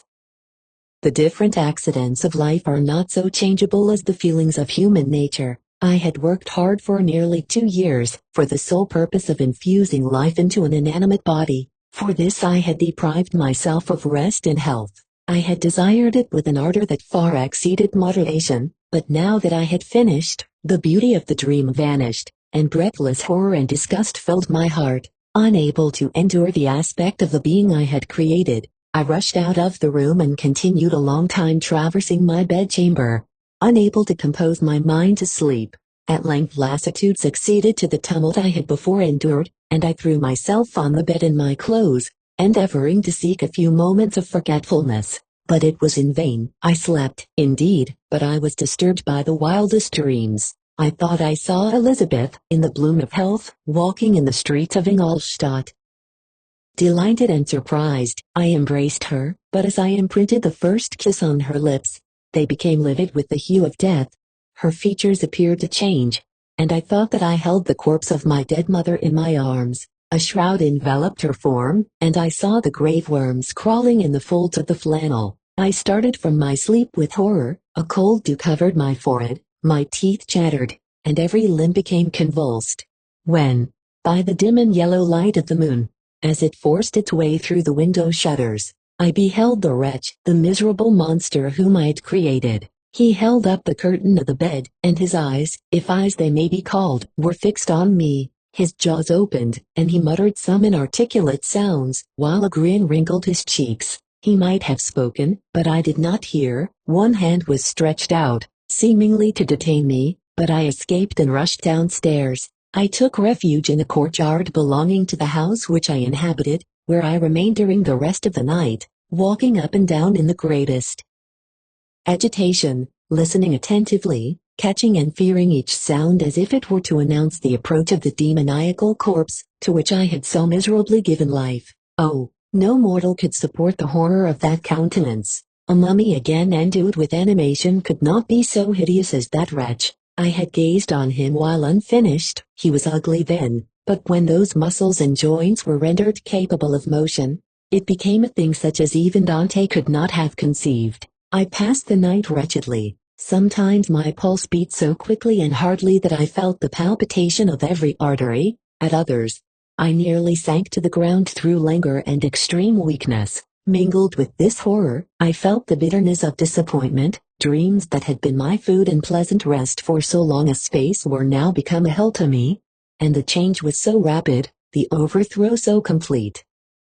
Morning, dismal and wet, at length dawned and discovered to my sleepless and aching eyes the church of Ingolstadt, its white steeple and clock, which indicated the 6th hour. The porter opened the gates of the court, which had that night been my asylum, and I issued into the streets, pacing them with quick steps, as if I sought to avoid the wretch whom I feared every turning of the street would present to my view. I did not dare return to the apartment which I inhabited, but felt impelled to hurry on. Although drenched by the rain which poured from a black and comfortless sky, I continued walking in this manner for some time, endeavoring by bodily exercise to ease the load that weighed upon my mind. I traversed the streets without any clear conception of where I was or what I was doing. My heart palpitated in the sickness of fear, and I hurried on with irregular steps, not daring to look about me, like one who, on a lonely road, doth walk in fear and dread, and, having once turned round, walks on, and turns no more his head, because he knows a frightful fiend doth close behind him tread. Coleridge's Ancient Mariner. Continuing thus, I came at length opposite to the inn at which the various diligences and carriages usually stopped. Here I paused. I knew not why, but I remained some minutes with my eyes fixed on a coach that was coming towards me from the other end of the street. As it drew nearer I observed that it was the Swiss diligence. It stopped just where I was standing, and on the door being opened, I perceived Henry Clerval, who, on seeing me, instantly sprung out. "My dear Frankenstein," exclaimed he, "how glad I am to see you! How fortunate that you should be here at the very moment of my alighting!" Nothing could equal my delight on seeing Clerval. His presence brought back to my thoughts my father, Elizabeth, and all those scenes of home so dear to my recollection. I grasped his hand, and in a moment forgot my horror and misfortune. I felt suddenly, and for the first time during many months, calm and serene joy. I welcomed my friend, therefore, in the most cordial manner, and we walked towards my college. Clerval continued talking for some time about our mutual friends, and his own good fortune in being permitted to come to Ingolstadt. "You may easily believe," said he, "how great was the difficulty to persuade my father that all necessary knowledge was not comprised in the noble art of bookkeeping. And, indeed, I believe I left him incredulous to the last, for his constant answer to my unwearied entreaties was the same as that of the Dutch schoolmaster in the Vicar of Wakefield. I have 10,000 florins a year without Greek. I eat heartily without Greek." But his affection for me at length overcame his dislike of learning, and he has permitted me to undertake a voyage of discovery to the land of knowledge. It gives me the greatest delight to see you, but tell me how you left my father, brothers, and Elizabeth. "Very well, and very happy, only a little uneasy that they hear from you so seldom. By the by, I mean to lecture you a little upon their account myself. But, my dear Frankenstein, continued he, stopping short and gazing full in my face, I did not before remark how very ill you appear, so thin and pale. You look as if you had been watching for several nights. You have guessed right. I have lately been so deeply engaged in one occupation that I have not allowed myself sufficient rest, as you see. But I sincerely hope, that all these employments are now at an end and that I am at length free. I trembled excessively. I could not endure to think of, and far less to allude to, the occurrences of the preceding night. I walked with a quick pace, and we soon arrived at my college. I then reflected, and the thought made me shiver, that the creature whom I had left in my apartment might still be there, alive and walking about. I dreaded to behold this monster, but I feared still more that Henry should see him. Entreating him, therefore, to remain a few minutes at the bottom of the stairs, I darted up towards my own room. My hand was already on the lock of the door before I recollected myself. I then paused, and a cold shivering came over me. I threw the door forcibly open, as children are accustomed to do when they expect a spectre to stand in waiting for them on the other side, but nothing appeared. I stepped fearfully in. The apartment was empty, and my bedroom was also freed from its hideous guest. I could hardly believe that so great a good fortune could have befallen me, but when I became assured that my enemy had indeed fled, I clapped my hands for joy and ran down to Clerval. We ascended into my room, and the servant presently brought breakfast, but I was unable to contain myself. It was not joy only that possessed me. I felt my flesh tingle with excess of sensitiveness, and my pulse beat rapidly. I was unable to remain for a single instant in the same place. I jumped over the chairs, clapped my hands, and laughed aloud. Clerval at first attributed my unusual spirits to joy on his arrival, but when he observed me more attentively, he saw a wildness in my eyes for which he could not account, and my loud, unrestrained, heartless laughter frightened and astonished him. "My dear Victor," cried he, "what, for God's sake, is the matter? Do not laugh in that manner. How ill you are! What is the cause of all this?" "Do not ask me," cried I, putting my hands before my eyes, for I thought I saw the dreaded spectre glide into the room. "He can tell. Oh, save me! Save me!" I imagined that the monster seized me. I struggled furiously and fell down in a fit. Poor Clerval! What must have been his feelings? A meeting, which he anticipated with such joy, so strangely turned to bitterness.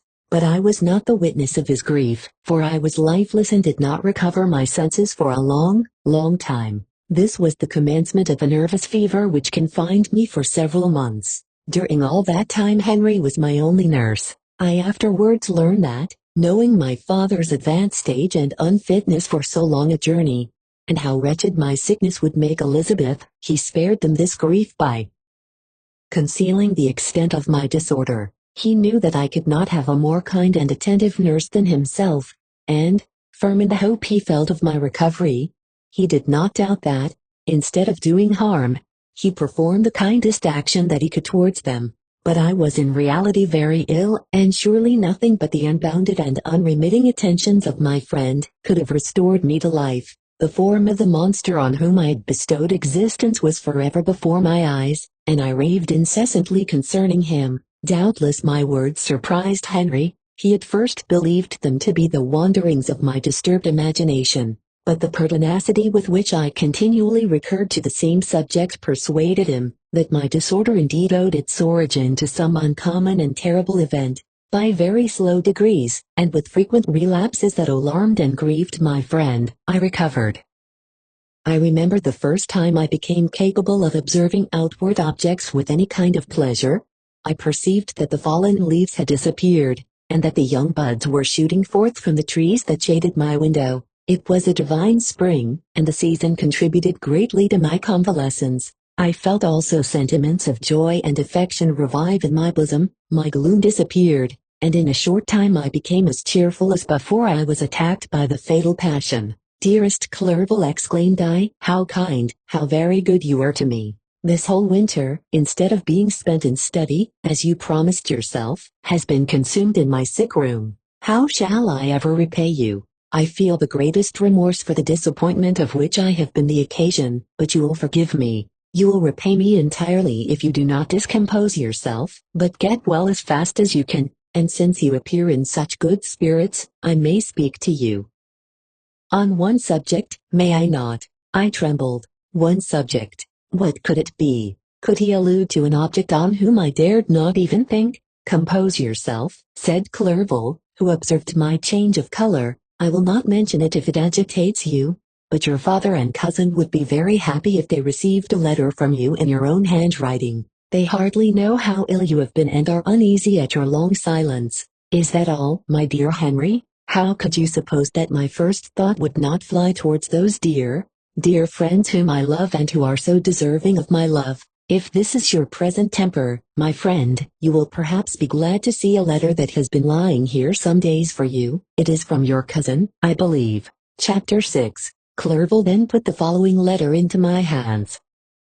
It was from my own Elizabeth. My dearest cousin, you have been ill, very ill, and even the constant letters of dear kind Henry are not sufficient to reassure me on your account. You are forbidden to write, to hold a pen, yet one word from you, dear Victor, is necessary to calm our apprehensions. For a long time I have thought that each post would bring this line, and my persuasions have restrained my uncle from undertaking a journey to Ingolstadt. I have prevented his encountering the inconveniences and perhaps dangers of so long a journey.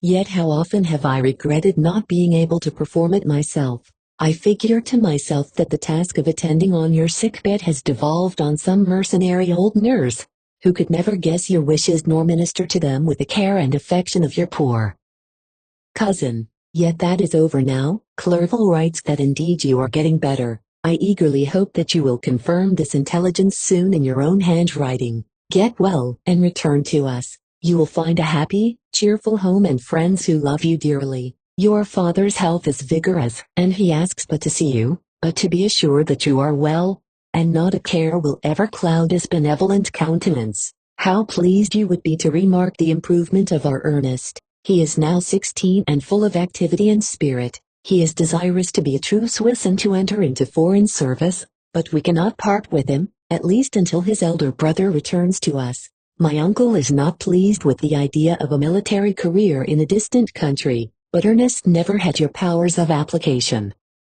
He looks upon study as an odious fetter. His time is spent in the open air, climbing the hills or rowing on the lake. I fear that he will become a Neitler, unless we yield the point and permit him to enter on the profession which he has selected. Little alteration, except the growth of our dear children, has taken place since you left us. The blue lake and snow-clad mountains, they never change, and I think our placid home and our contented hearts are regulated by the same immutable laws.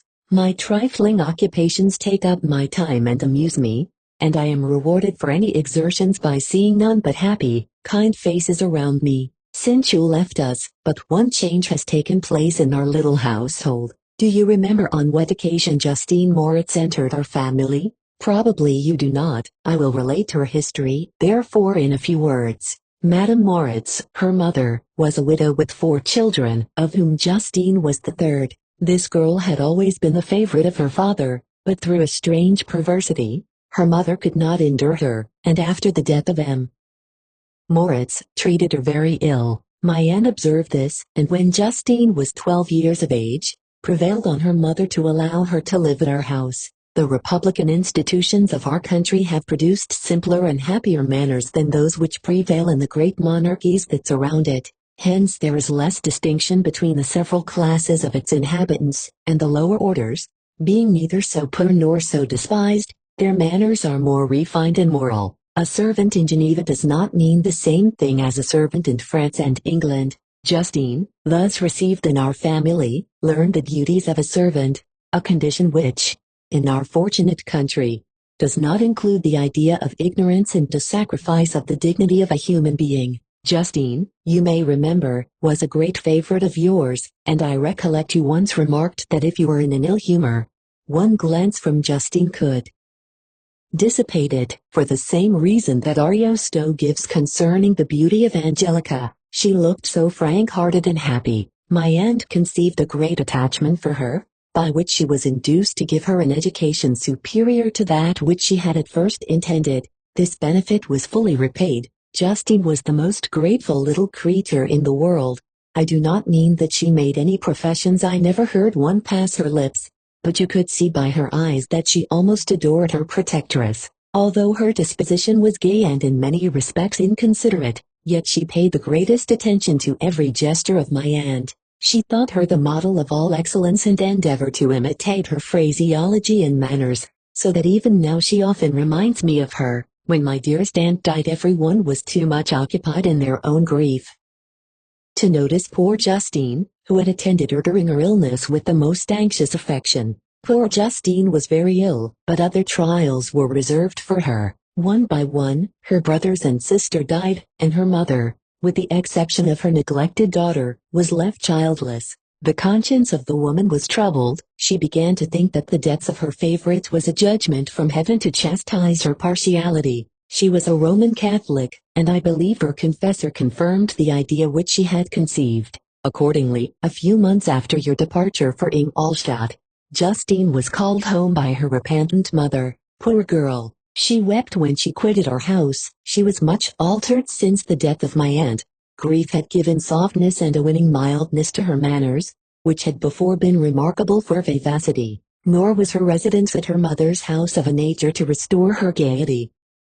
The poor woman was very vacillating in her repentance. She sometimes begged Justine to forgive her unkindness, but much oftener accused her of having caused the deaths of her brothers and sister. Perpetual fretting at length threw Madame Moritz into a decline, which at first increased her irritability, but she is now at peace forever. She died on the first approach of cold weather, at the beginning of this last winter. Justine has just returned to us, and I assure you I love her tenderly. She is very clever and gentle, and extremely pretty, as I mentioned before.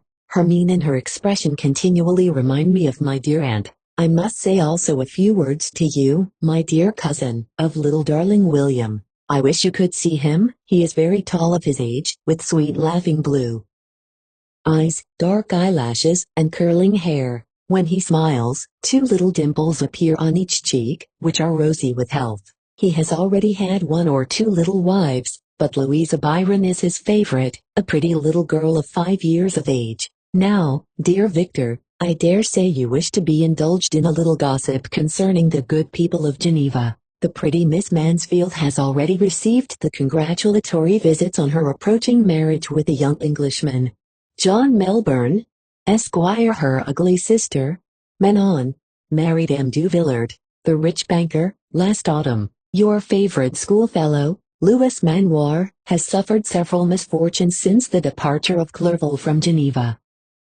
But he has already recovered his spirits, and is reported to be on the point of marrying a lively pretty French woman, Madame Tavernier. She is a widow, and much older than Manoir, but she is very much admired, and a favorite with everybody. I have written myself into better spirits, dear cousin, but my anxiety returns upon me as I conclude. Write, dearest Victor, one line, one word will be a blessing to us. 10,000 thanks to Henry for his kindness, his affection, and his many letters. We are sincerely grateful. Adieu, my cousin, take care of yourself, and, I entreat you, write, Elizabeth Lavenza. Geneva, March 18, 17. Dear, dear Elizabeth, I exclaimed, when I had read her letter, I will write instantly and relieve them from the anxiety they must feel. I wrote, and this exertion greatly fatigued me, but my convalescence had commenced, and proceeded regularly. In another fortnight I was able to leave my chamber.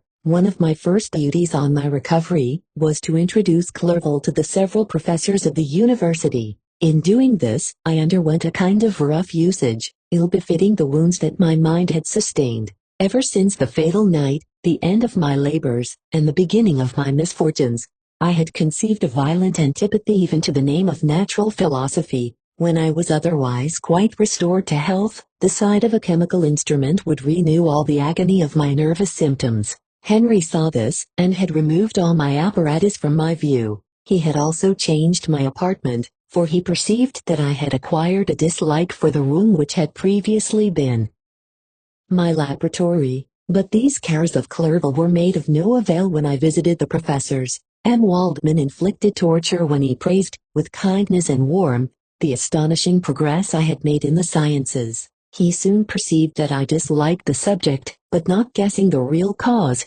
he attributed my feelings to modesty, and changed the subject from my improvement to the science itself, with a desire, as I evidently saw, of drawing me out. What could I do? He meant to please, and he tormented me. I felt as if he had placed carefully, one by one, in my view those instruments which were to be afterwards used in putting me to a slow and cruel death. I writhed under his words, yet dared not exhibit the pain I felt. Clerval, whose eyes and feelings were always quick in discerning the sensations of others, declined the subject, alleging, in excuse, his total ignorance, and the conversation took a more general turn. I thanked my friend from my heart, but I did not speak. I saw plainly that he was surprised, but he never attempted to draw my secret from me, and although I loved him with a mixture of affection and reverence that knew no bounds, yet I could never persuade myself to confide in him that event which was so often present to my recollection, but which I feared the detail to another would only impress more deeply. M. Krempe was not equally docile, and in my condition at that time, of almost insupportable sensitiveness, his harsh blunt encomiums gave me even more pain than the benevolent approbation of M. Waldman. And a fellow, cried he, why, M. Clerval, I assure you he has outstripped us all. I stare if you please, but it is nevertheless true. A youngster who, but a few years ago, believed in Cornelius Agrippa as firmly as in the gospel, has now set himself at the head of the university, and if he is not soon pulled down, we shall all be out of countenance. I, continued he, observing my face expressive of suffering. M. Frankenstein is modest, an excellent quality in a young man. Young men should be diffident of themselves, you know. M. Clerval, I was myself when young, but that wears out in a very short time. M. Krempe had now commenced an eulogy on himself, which happily turned the conversation from a subject that was so annoying to me. Clerval had never sympathized in my tastes for natural science, and his literary pursuits differed wholly from those which had occupied me. He came to the university with the design of making himself complete master of the Oriental languages, and thus he should open a field for the plan of life he had marked out for himself. Resolved to pursue no inglorious career, he turned his eyes toward the east, as affording scope for his spirit of enterprise. The Persian, Arabic, and Sanskrit languages engaged his attention, and I was easily induced to enter on the same studies. Idleness had ever been irksome to me, and now that I wished to fly from reflection, and hated my former studies, I felt great relief in being the fellow pupil with my friend, and found not only instruction but consolation in the works of the Orientalists. I did not, like him, attempt a critical knowledge of their dialects, for I did not contemplate making any other use of them than temporary amusement. I read merely to understand their meaning, and they well repaid my labors. Their melancholy is soothing, and their joy elevating, to a degree I never experienced in studying the authors of any other country. When you read their writings, life appears to consist in a warm sun and a garden of roses, in the smiles and frowns of a fair enemy, and the fire that consumes your own heart. How different from the manly and heroical poetry of Greece and Rome! Summer passed away in these occupations, and my return to Geneva was fixed for the latter end of autumn, but being delayed by several accidents, winter and snow arrived, the roads were deemed impassable, and my journey was retarded until the ensuing spring. I felt this delay very bitterly, for I longed to see my native town and my beloved friends. My return had only been delayed so long, from an unwillingness to leave Clerval in a strange place, before he had become acquainted with any of its inhabitants. The winter, however, was spent cheerfully, and although the spring was uncommonly late, when it came its beauty compensated for its dilatoriness. The month of May had already commenced, and I expected the letter daily which was to fix the date of my departure, when Henry proposed a pedestrian tour in the environs of Ingolstadt, that I might bid a personal farewell to the country I had so long inhabited. I acceded with pleasure to this proposition. I was fond of exercise, and Clerval had always been my favorite companion in the ramble of this nature that I had taken among the scenes of my native country. We passed a fortnight in these perambulations. My health and spirits had long been restored, and they gained additional strength from the salubrious air I breathed, the natural incidents of our progress, and the conversation of my friend. Study had before secluded me from the intercourse of my fellow creatures, and rendered me unsocial. But Clerval called forth the better feelings of my heart. He again taught me to love the aspect of nature, and the cheerful faces of children. Excellent friend, how sincerely you did love me, and endeavor to elevate my mind until it was on a level with your own. A selfish pursuit had cramped and narrowed me, until your gentleness and affection warmed and opened my senses.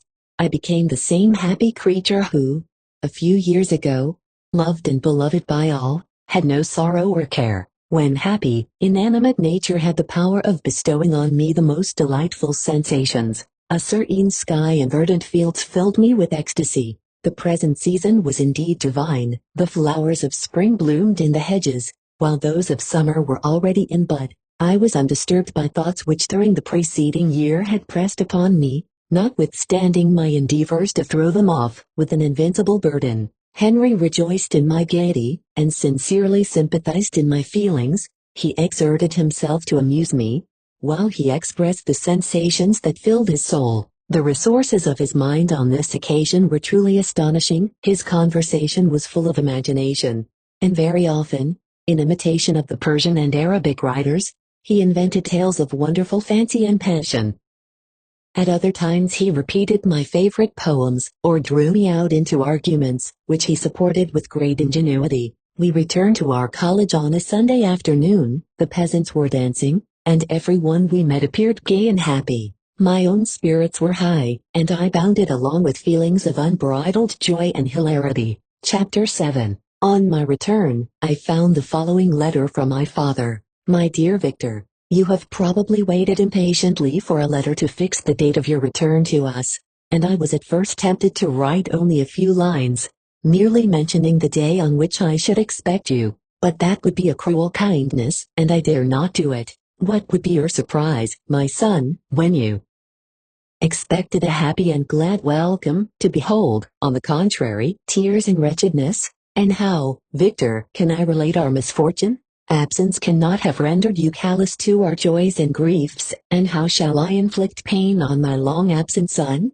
I wish to prepare you for the woeful news, but I know it is impossible. Even now your eye schemes over the page to seek the words which are to convey to you the horrible tidings. William is dead, that sweet child, whose smiles delighted and warmed my heart, who was so gentle, yet so gay. Victor, he is murdered. I will not attempt to console you, but will simply relate the circumstances of the transaction. Last Thursday, May 7th, I, my niece, and your two brothers, went to walk in Plainblaze. The evening was warm and serene, and we prolonged our walk farther than usual. It was already dusk before we thought of returning, and then we discovered that William and Ernest, who had gone on before, were not to be found. We accordingly rested on a seat until they should return. Presently Ernest came and inquired if we had seen his brother.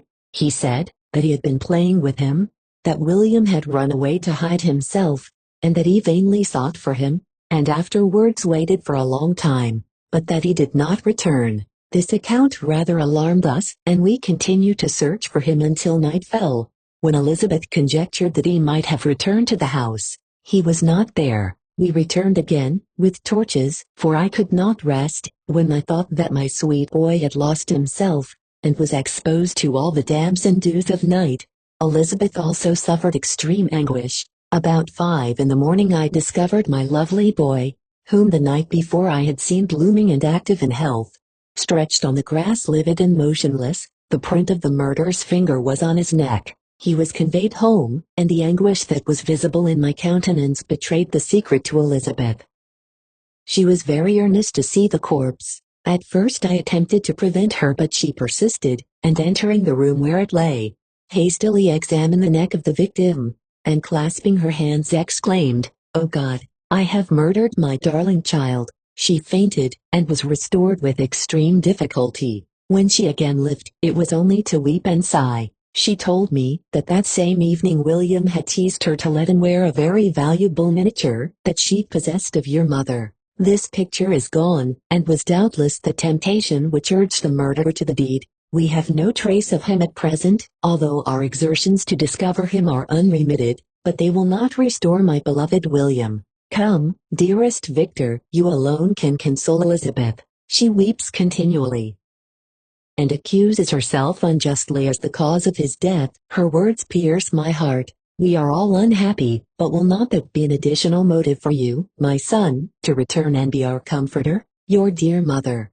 Alice. Victor. I now say, thank God she did not live to witness the cruel, miserable death of her youngest darling. Come, Victor, not brooding thoughts of vengeance against the assassin, but with feelings of peace and gentleness, that will heal, instead of festering, the wounds of our minds. Enter the house of mourning, my friend, but with kindness and affection for those who love you, and not with hatred for your enemies. Your affectionate and afflicted father, Alphonse Frankenstein. Geneva, May 12, 17. Clerval, who had watched my countenance as I read this letter, was surprised too. Observe the despair that succeeded the joy I at first expressed on receiving news from my friends. I threw the letter on the table and covered my face with my hands. My dear Frankenstein, exclaimed Henry, when he perceived me weep with bitterness, are you always to be unhappy? My dear friend, what has happened? I motioned him to take up the letter, while I walked up and down the room in the extremest agitation. Tears also gushed from the eyes of Clerval, as he read the account of my misfortune. I can offer you no consolation, my friend, said he. Your disaster is irreparable. What do you intend to do? To go instantly to Geneva. Come with me, Henry, to order the horses. During our walk, Clerval endeavored to say a few words of consolation. He could only express his heartfelt sympathy. Poor William, said he, dear lovely child, he now sleeps with his angel mother. Who that had seen him bright and joyous in his young beauty, but must weep over his untimely loss. To die so miserably, to feel the murderer's grasp. How much more a murder that could destroy radiant innocence. Poor little fellow, one only consolation have we, his friends mourn and weep, but he is at rest. The pang is over, his sufferings are at an end forever. A sod covers his gentle form, and he knows no pain. He can no longer be a subject for pity. We must reserve that for his miserable survivors. Clerval spoke thus as we hurried through the streets. The words impressed themselves on my mind, and I remembered them afterwards in solitude. But now, as soon as the horses arrived, I hurried into a cabriolet, and bade farewell to my friend. My journey was very melancholy. At first I wished to hurry on, for I longed to console and sympathize with my loved and sorrowing friends, but when I drew near my native town, I slackened my progress. I could hardly sustain the multitude of feelings that crowded into my mind. I passed through scenes familiar to my youth, but which I had not seen for nearly 6 years. How altered everything might be during that time! One sudden and desolating change had taken place, but 1,000 little circumstances might have by degrees worked other alterations, which, although they were done more tranquilly, might not be the less decisive. Fear overcame me. I dared no advance, dreading 1,000 nameless evils that made me tremble, although I was unable to define them. I remained 2 days at Lausanne, in this painful state of mind. I contemplated the lake, the waters were placid, all around was calm, and the snowy mountains, the palaces of nature, were not changed. By degrees the calm and heavenly scene restored me, and I continued my journey towards Geneva. The road ran by the side of the lake, which became narrower as I approached my native town. I discovered more distinctly the black sides of Jura, and the bright summit of Mont Blanc. I wept like a child. Dear mountains, my own beautiful lake, how do you welcome your wanderer? Your summits are clear, the sky and lake are blue and placid. Is this to prognosticate peace, or to mock at my unhappiness? I fear, my friend, that I shall render myself tedious by dwelling on these preliminary circumstances, but they were days of comparative happiness, and I think of them with pleasure. My country, my beloved country, who but a native can tell the delight I took in again beholding thy streams, thy mountains, and, more than all, thy lovely lake. Yet, as I drew nearer home, grief and fear again overcame me. Night also closed around, and when I could hardly see the dark mountains, I felt still more gloomily. The picture appeared a vast and dim scene of evil, and I foresaw obscurely that I was destined to become the most wretched of human beings. Alice, I prophesied truly, and failed only in one single circumstance, that in all the misery I imagined and dreaded, I did not conceive the 100th part of the anguish I was destined to endure. It was completely dark when I arrived in the environs of Geneva. The gates of the town were already shut, and I was obliged to pass the night at Secheron, a village at the distance of half a league from the city. The sky was serene, and, as I was unable to rest, I resolved to visit the spot where my poor William had been murdered. As I could not pass through the town, I was obliged to cross the lake in a boat to arrive at Plainpalais. During this short voyage, I saw the lightning playing on the summit of Mont Blanc, in the most beautiful figures. The storm appeared to approach rapidly, and, on landing, I ascended a low hill, that I might observe its progress. It advanced, the heavens were clouded, and I soon felt the rain coming slowly in large drops, but its violence quickly increased. I quitted my seat, and walked on, although the darkness and storm increased every minute, and the thunder burst with a terrific crash over my head. It was echoed from Salive, the Jura, and the Alps of Savoy. Vivid flashes of lightning dazzled my eyes, illuminating the lake, making it appear like a vast sheet of fire. Then for an instant everything seemed of a pitchy darkness, until the eye recovered itself from the preceding flash. The storm, as is often the case in Switzerland, appeared at once in various parts of the heavens. The most violent storm hung exactly north of the town, over the part of the lake, which lies between the promontory of Belrive and the village of Coppet. Another storm enlightened Jura with faint flashes, and another darkened and sometimes disclosed them all, a peaked mountain to the east of the lake. While I watched the tempest, so beautiful yet terrific, I wandered on with a hasty step. This noble war in the sky elevated my spirits. I clasped my hands, and exclaimed aloud, "William, dear angel, this is thy funeral, this thy dirge." As I said these words, I perceived in the gloom a figure which stole from behind a clump of trees near me. I stood fixed, gazing intently. I could not be mistaken. A flash of lightning illuminated the object, and discovered its shape plainly to me, its gigantic stature, and the deformity of its aspect more hideous than belongs to humanity, instantly informed me that it was the wretch, the filthy demon, to whom I had given life. What did he there? Could he be, I shuddered at the conception, the murderer of my brother? No sooner did that idea cross my imagination, than I became convinced of its truth. My teeth chattered, and I was forced to lean against a tree for support. The figure passed me quickly, and I lost it in the gloom. Nothing in human shape could have destroyed the fair child. He was the murderer.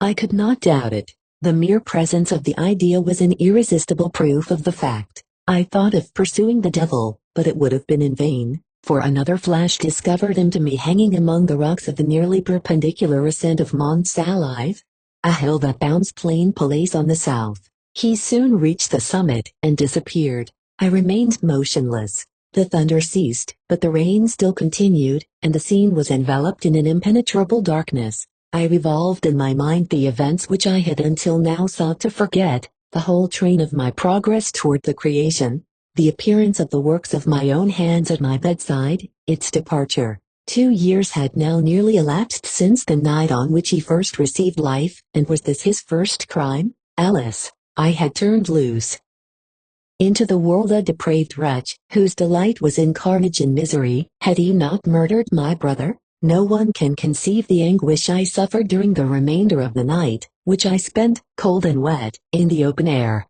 But I did not feel the inconvenience of the weather. My imagination was busy in scenes of evil and despair. I considered the being whom I had cast among mankind, and endowed with the will and power to effect purposes of horror, such as the deed which he had now done.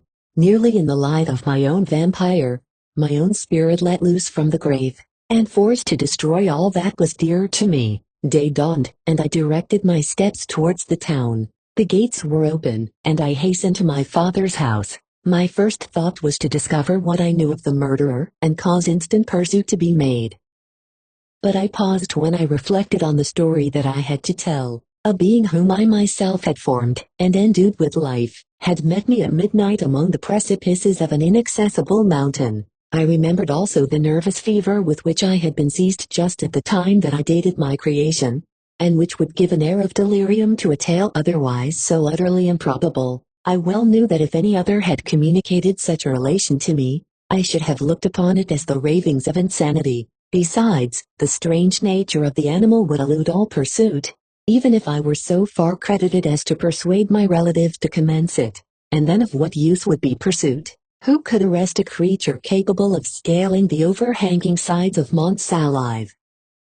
These reflections determined me, and I resolved to remain silent. It was about 5 in the morning when I entered my father's house. I told the servants not to disturb the family, and went into the library to attend their usual hour of rising. 6 years had elapsed, passed in a dream but for one indelible trace, and I stood in the same place where I had last embraced my father before my departure for Ingolstadt.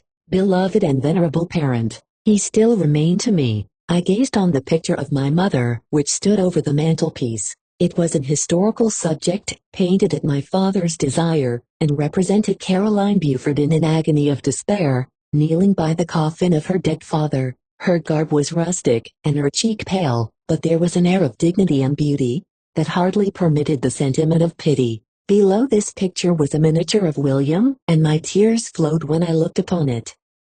While I was thus engaged, Ernest entered. He had heard me arrive, and hastened to welcome me.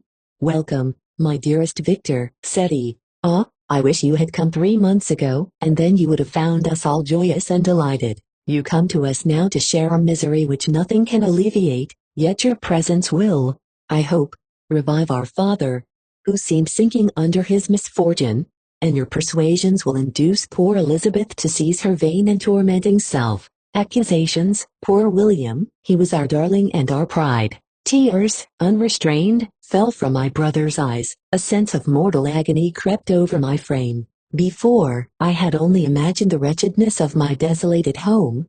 The reality came on me as a new, and a not less terrible, disaster. I tried to calm Ernest. I inquired more minutely concerning my father, and here I named my cousin. "She most of all," said Ernest, "requires consolation. She accused herself of having caused the death of my brother, and that made her very wretched. But since the murderer has been discovered, good God, how can that be? Who could attempt to pursue him? It is impossible. One might as well try to overtake the winds, or confine a mountain stream with a straw. I saw him too. He was free last night." "I do not know what you mean," replied my brother, in accents of wonder, "but to us the discovery we have made completes our misery. No one would believe it at first, and even now Elizabeth will not be convinced, notwithstanding all the evidence. Indeed, who would credit that Justine Moritz, who was so amiable, and fond of all the family, could suddenly become so capable of so frightful, so appalling a crime? Justine Moritz. Poor girl, is she the accused? But it is wrongfully. Every one knows that. No one believes it, surely, Ernest. No one did at first, but several circumstances came out that have almost forced conviction upon us, and her own behavior has been so confused as to add to the evidence of facts await that, I fear, leaves no hope for doubt. But she will be tried today, and you will then hear all." He then related that, the morning on which the murder of poor William had been discovered, Justine had been taken ill, and confined to her bed for several days. During this interval, one of the servants, happening to examine the apparel she had worn on the night of the murder, had discovered in her pocket the picture of my mother, which had been judged to be the temptation of the murderer. The servant instantly showed it to one of the others, who, without saying a word to any of the family, went to a magistrate, and, upon their deposition, Justine was apprehended. On being charged with the fact, the poor girl confirmed the suspicion in a great measure by her extreme confusion of manner. This was a strange tale, but it did not shake my faith, and I replied earnestly, "You are all mistaken. I know the murderer. Justine, poor, good Justine, is innocent." At that instant my father entered. I saw unhappiness deeply impressed on his countenance, but he endeavored to welcome me cheerfully, and, after we had exchanged our mournful greeting, would have introduced some other topic than that of our disaster. Had not Ernest exclaimed, "Good God, Papa, Victor says that he knows who is the murderer of poor William." "We do also, unfortunately," replied my father, "for indeed I had rather have been forever ignorant than have discovered so much depravity and ingratitude in one I valued so highly." "My dear father, you are mistaken. Justine is innocent. If she is, God forbid that she should suffer as guilty. She is to be tried today, and I sincerely hope, that she will be acquitted." This speech calmed me. I was firmly convinced in my own mind that Justine, and indeed every human being, was guiltless of this murder. I had no fear, therefore, that any circumstantial evidence could be brought forward strong enough to convict her. My tale was not one to announce publicly. Its astounding horror would be looked upon as madness by the vulgar. Did anyone indeed exist, except I, the Creator, who would believe, unless his senses convinced him, in the existence of the living monument of presumption and rash ignorance which I had let loose upon the world? We were soon joined by Elizabeth. Time had altered her since I last beheld her. It had endowed her with loveliness surpassing the beauty of her childish years. There was the same candor, the same vivacity, but it was allied to an expression more full of sensibility and intellect. She welcomed me with the greatest affection. "Your arrival, my dear cousin," said she, "fills me with hope. You perhaps will find some means to justify my poor guiltless Justine. Alice, who is safe if she be convicted of crime. I rely on her innocence as certainly as I do upon my own. Our misfortune is doubly hard to us. We have not only lost that lovely darling boy, but this poor girl, whom I sincerely love, is to be torn away by even a worse fate. If she is condemned, I never shall know joy more. But she will not, I am sure she will not, and then I shall be happy again, even after the sad death of my little William. She is innocent, my Elizabeth, said I, and that shall be proved. Fear nothing, but let your spirits be cheered by the assurance of her acquittal. How kind and generous you are! Every one else believes in her guilt, and that made me wretched, for I knew that it was impossible, and to see every one else prejudiced in so deadly a manner rendered me hopeless and despairing. She wept. "Dearest niece," said my father, "dry your tears. If she is, as you believe, innocent, rely on the justice of our laws, and the activity with which I shall prevent the slightest shadow of partiality." Chapter 8. We passed a few sad hours until 11 o'clock, when the trial was to commence.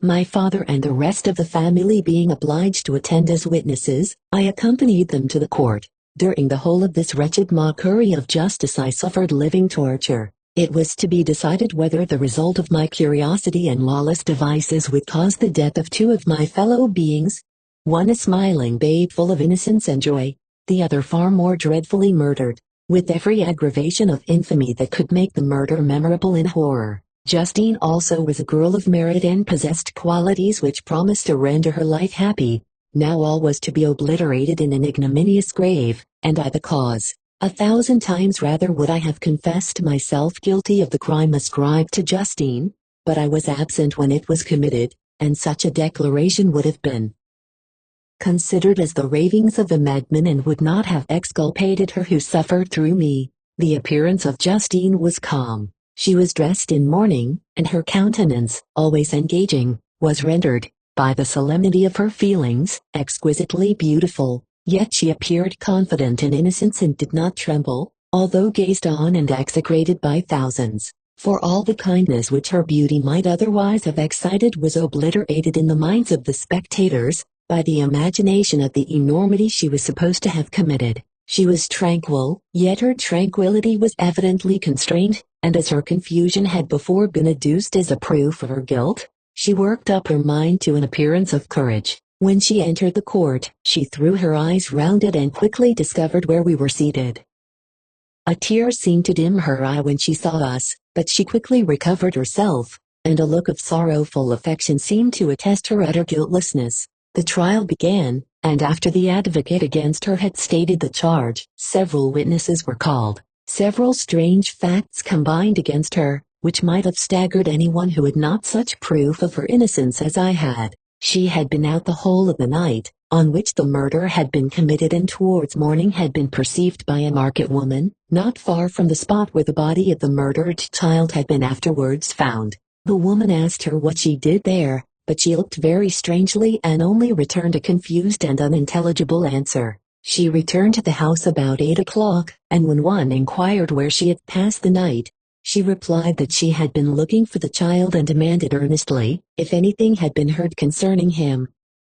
When shown the body, she fell into violent hysterics and kept her bed for several days. The picture was then produced which the servant had found in her pocket, and when Elizabeth, in a faltering voice, proved that it was the same which, an hour before the child had been missed, she had placed round his neck, a murmur of horror and indignation filled the court.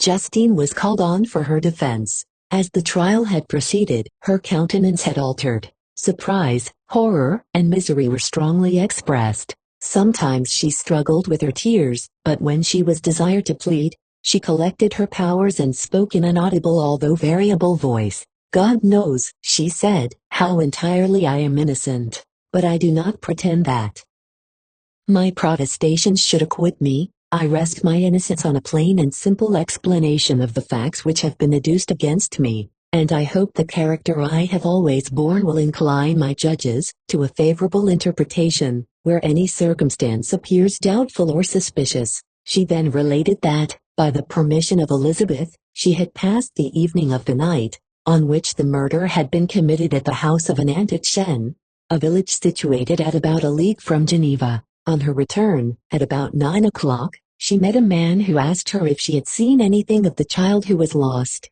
She was alarmed by this account and passed several hours in looking for him, when the gates of Geneva were shut, and she was forced to remain several hours of the night in a barn belonging to a cottage, being unwilling to call up the inhabitants, to whom she was well known. Most of the night she spent here watching. Towards morning she believed that she slept for a few minutes. Some steps disturbed her, and she awoke. It was dawn, and she quitted her asylum, that she might again endeavor to find my brother. If she had gone near the spot where his body lay, it was without her knowledge. That she had been bewildered when questioned by the market woman was not surprising, since she had passed a sleepless night and the fate of poor William was yet uncertain. Concerning the picture she could give no account. "I know," continued the unhappy victim, "how heavily and fatally this one circumstance weighs against me, but I have no power of explaining it, and when I have expressed my utter ignorance, I am only left to conjecture concerning the probabilities by which it might have been placed in my pocket. But here also I am checked. I believe that I have no enemy on earth, and none surely would have been so wicked as to destroy me wantonly. Did the murderer place it there? I know of no opportunity afforded him for so doing, or, if I had, why should he have stolen the jewel, to part with it again so soon? I commit my cause to the justice of my judges, yet I see no room for hope. I beg permission to have a few witnesses examined concerning my character, and if their testimony shall not overweigh my supposed guilt, I must be condemned, although I would pledge my salvation on my innocence. Several witnesses were called who had known her for many years, and they spoke well of her, but fear and hatred of the crime of which they supposed her guilty rendered them timorous and unwilling to come forward. Elizabeth saw even this last resource, her excellent dispositions and irreproachable conduct, about to fail the accused, when, although violently agitated, she desired permission to address the court. "I am," said she, "the cousin of the unhappy child who was murdered, or rather his sister, for I was educated by and have lived with his parents ever since and even long before his birth. It may therefore be judged indecent in me to come forward on this occasion, but when I see a fellow creature about to perish through the cowardice of her pretended friends, I wish to be allowed to speak, that I may say what I know of her character. I am well acquainted with the accused. I have lived in the same house with her, at one time for 5 and at another for nearly 2 years.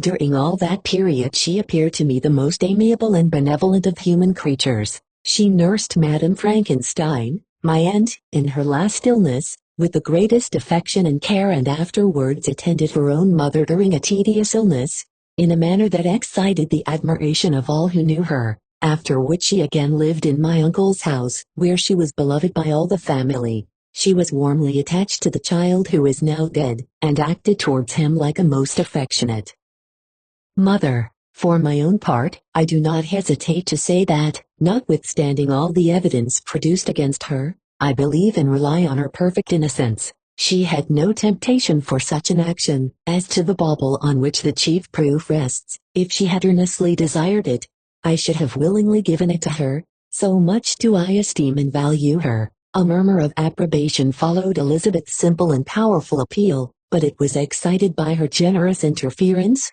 and not in favor of poor Justine, on whom the public indignation was turned with renewed violence, charging her with the blackest ingratitude. She herself wept as Elizabeth spoke, but she did not answer. My own agitation and anguish was extreme during the whole trial. I believed in her innocence, I knew it. Could the damned who had, I did not for a minute doubt, murdered my brother also in this hellish sport have betrayed the innocent to death and ignominy?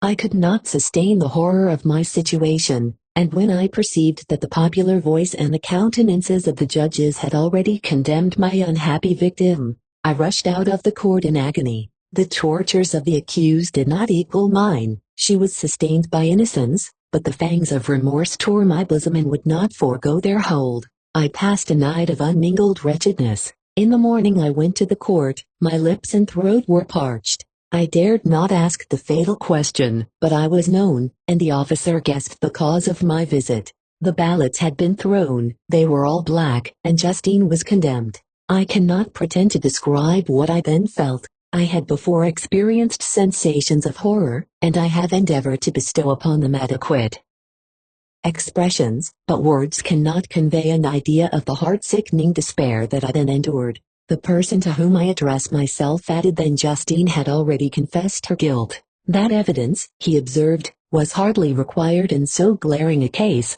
but I am glad of it. And, indeed, none of our judges like to condemn a criminal upon circumstantial evidence, be it ever so decisive. This was strange and unexpected intelligence. What could it mean? Had my eyes deceived me? And was I really as mad as the whole world would believe me to be if I disclosed the object of my suspicions? I hastened to return home, and Elizabeth eagerly demanded the result. "My cousin," replied I, "it is decided as you may have expected. All judges had rather that 10 innocents should suffer than that one guilty should escape. But she has confessed." This was a dire blow to poor Elizabeth, who had relied with firmness upon Justine's innocence. "Alice," said she, "how shall I ever again believe in human goodness? Justine, whom I loved and esteemed as my sister, how could she put on those smiles of innocence only to betray? Her mild eyes seemed incapable of any severity or guile, and yet she has committed a murder." Soon after we heard that the poor victim had expressed a desire to see my cousin. My father wished her not to go, but said that he left it to her own judgment and feelings to decide. "Yes," said Elizabeth, "I will go, although she is guilty. And you, Victor, shall accompany me. I cannot go alone." The idea of this visit was torture to me, yet I could not refuse. We entered the gloomy prison chamber and beheld Justine sitting on some straw.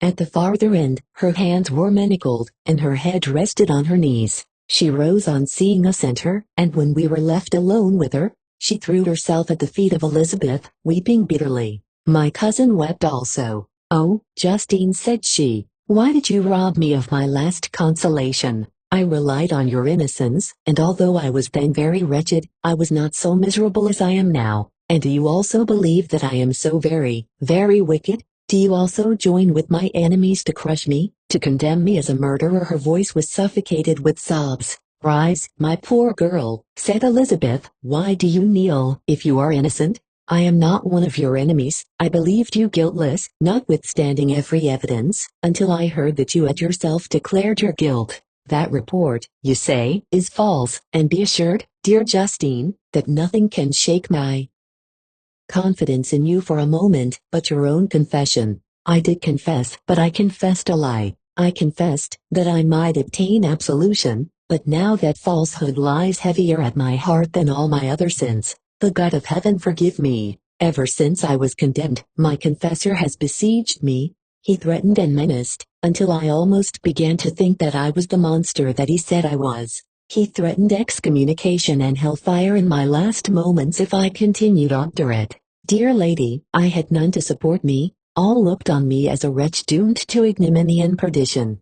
What could I do? In an evil hour I subscribed to a lie, and now only am I truly miserable." She paused, weeping, and then continued, "I thought with horror, my sweet lady, that you should believe your Justine, whom you blessed and had so highly honored, and whom you loved, was a creature capable of a crime which none but the devil himself could have perpetrated.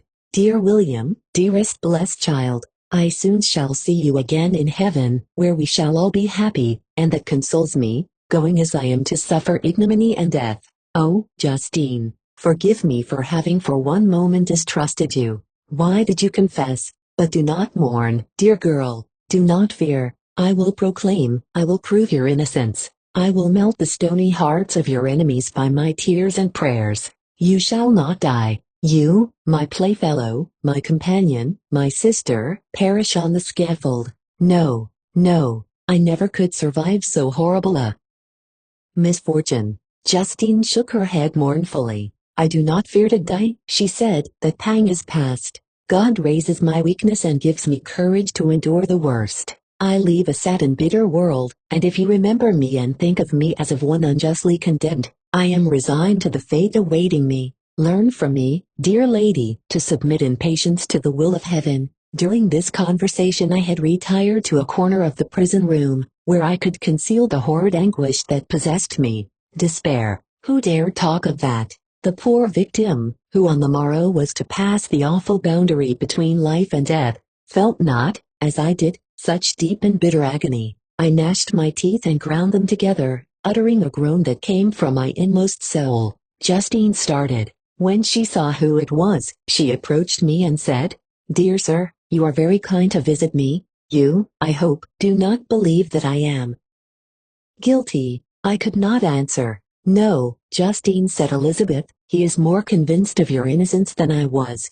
For even when he heard that you had confessed, he did not credit it. I truly thank him. In these last moments I feel the sincerest gratitude towards those who think of me with kindness. How sweet is the affection of others to such a wretch as I am. It removes more than half my misfortune, and I feel as if I could die in peace now that my innocence is acknowledged by you, dear lady, and your cousin." Thus the poor sufferer tried to comfort others and herself. She indeed gained the resignation she desired, but I, the true murderer, felt the never-dying worm alive in my bosom, which allowed of no hope or consolation. Elizabeth also wept and was unhappy, but hers also was the misery of innocence, which, like a cloud that passes over the fair moon, for a while hides but cannot tarnish its brightness. Anguish and despair had penetrated into the core of my heart. I bore a hell within me which nothing could extinguish. We stayed several hours with Justine, and it was with great difficulty that Elizabeth could tear herself away.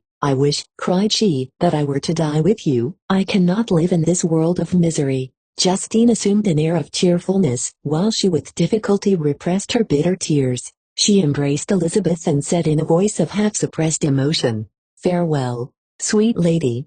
Dearest Elizabeth, my beloved and only friend. May heaven, in its bounty, bless and preserve you. May this be the last misfortune that you will ever suffer. Live, and be happy, and make others so."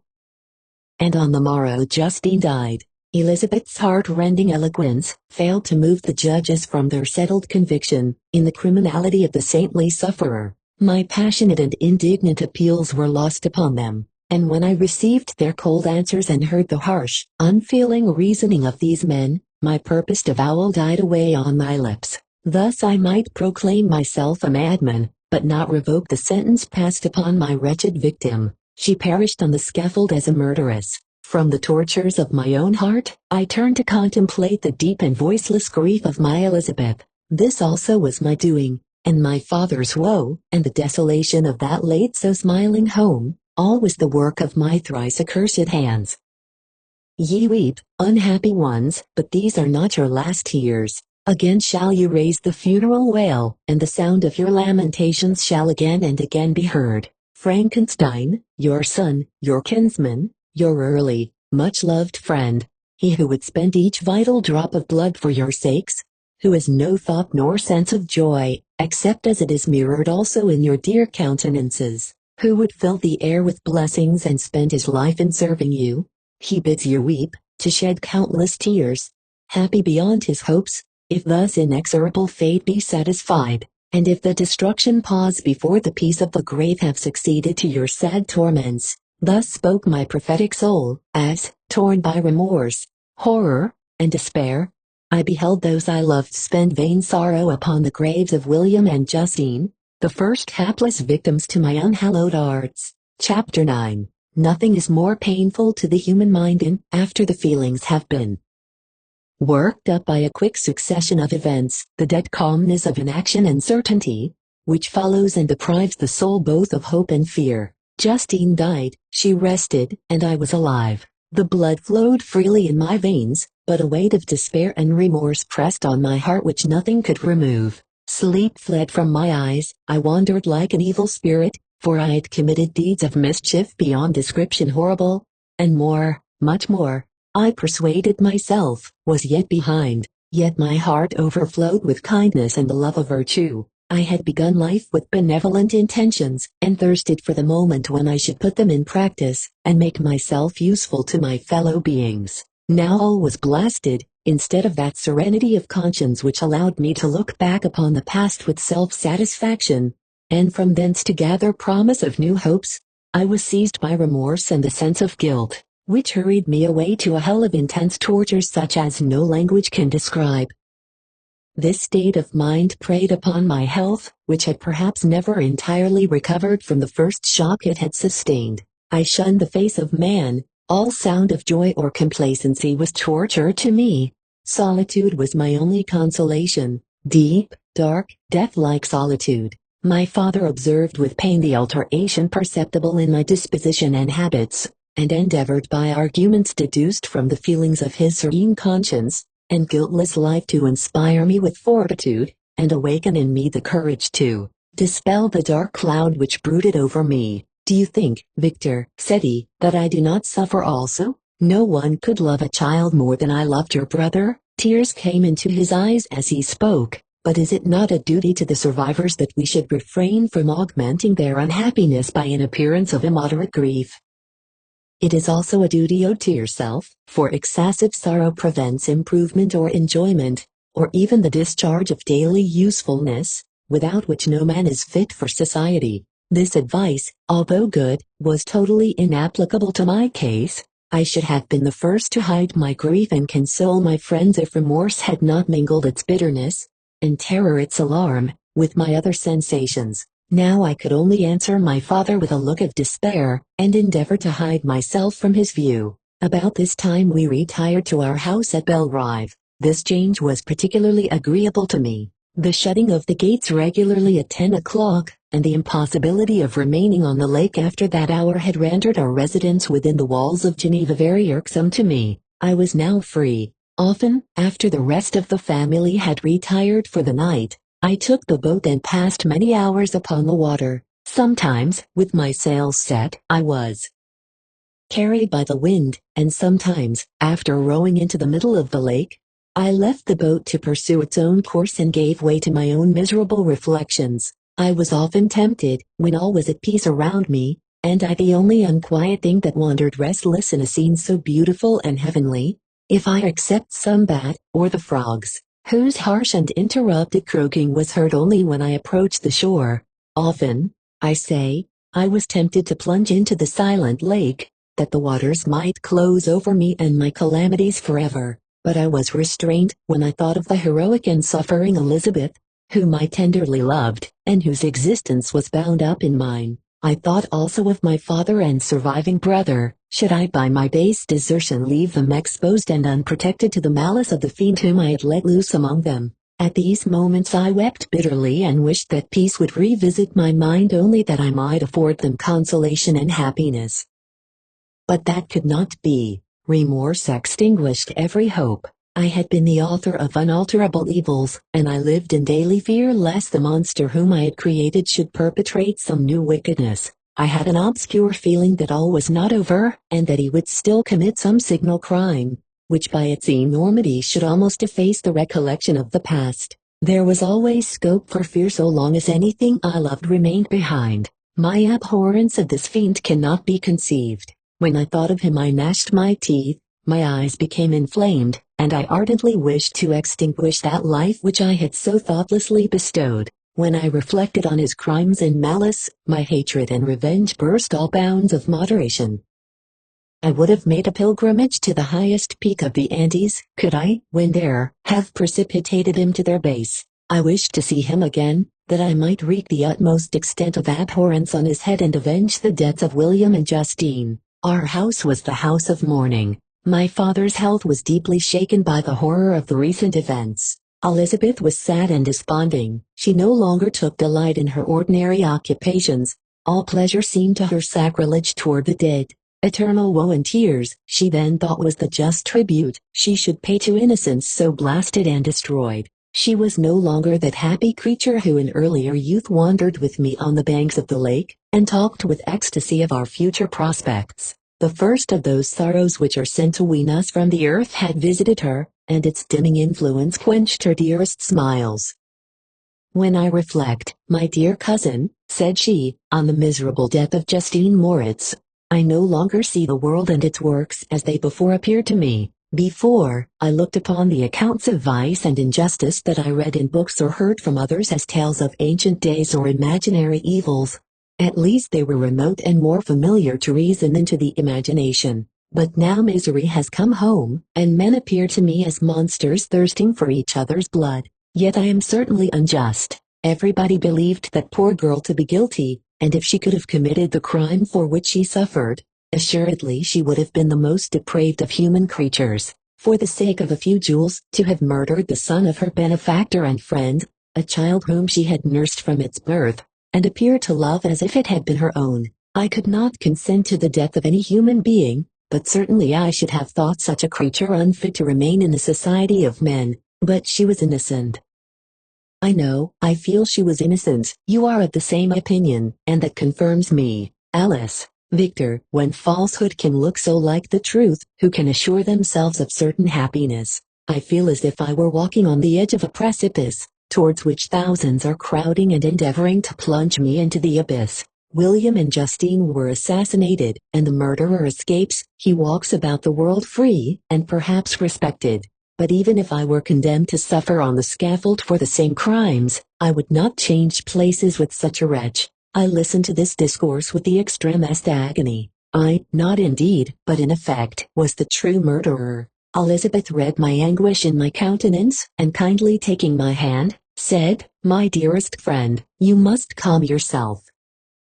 These events have affected me, God knows how deeply, but I am not so wretched as you are. There is an expression of despair, and sometimes of revenge, in your countenance that makes me tremble. Dear Victor, banish these dark passions. Remember the friends around you, who center all their hopes in you. Have we lost the power of rendering you happy? Ah, while we love, while we are true to each other, here in this land of peace and beauty, your native country, we may reap every tranquil blessing. What can disturb our peace? And could not such words from her whom I fondly prized before every other gift of fortune, suffice to chase away the fiend that lurked in my heart? Even as she spoke I drew near to her, as if in terror, lest at that very moment the destroyer had been near to rob me of her. Thus not the tenderness of friendship, nor the beauty of earth, nor of heaven, could redeem my soul from woe. The very accents of love were ineffectual.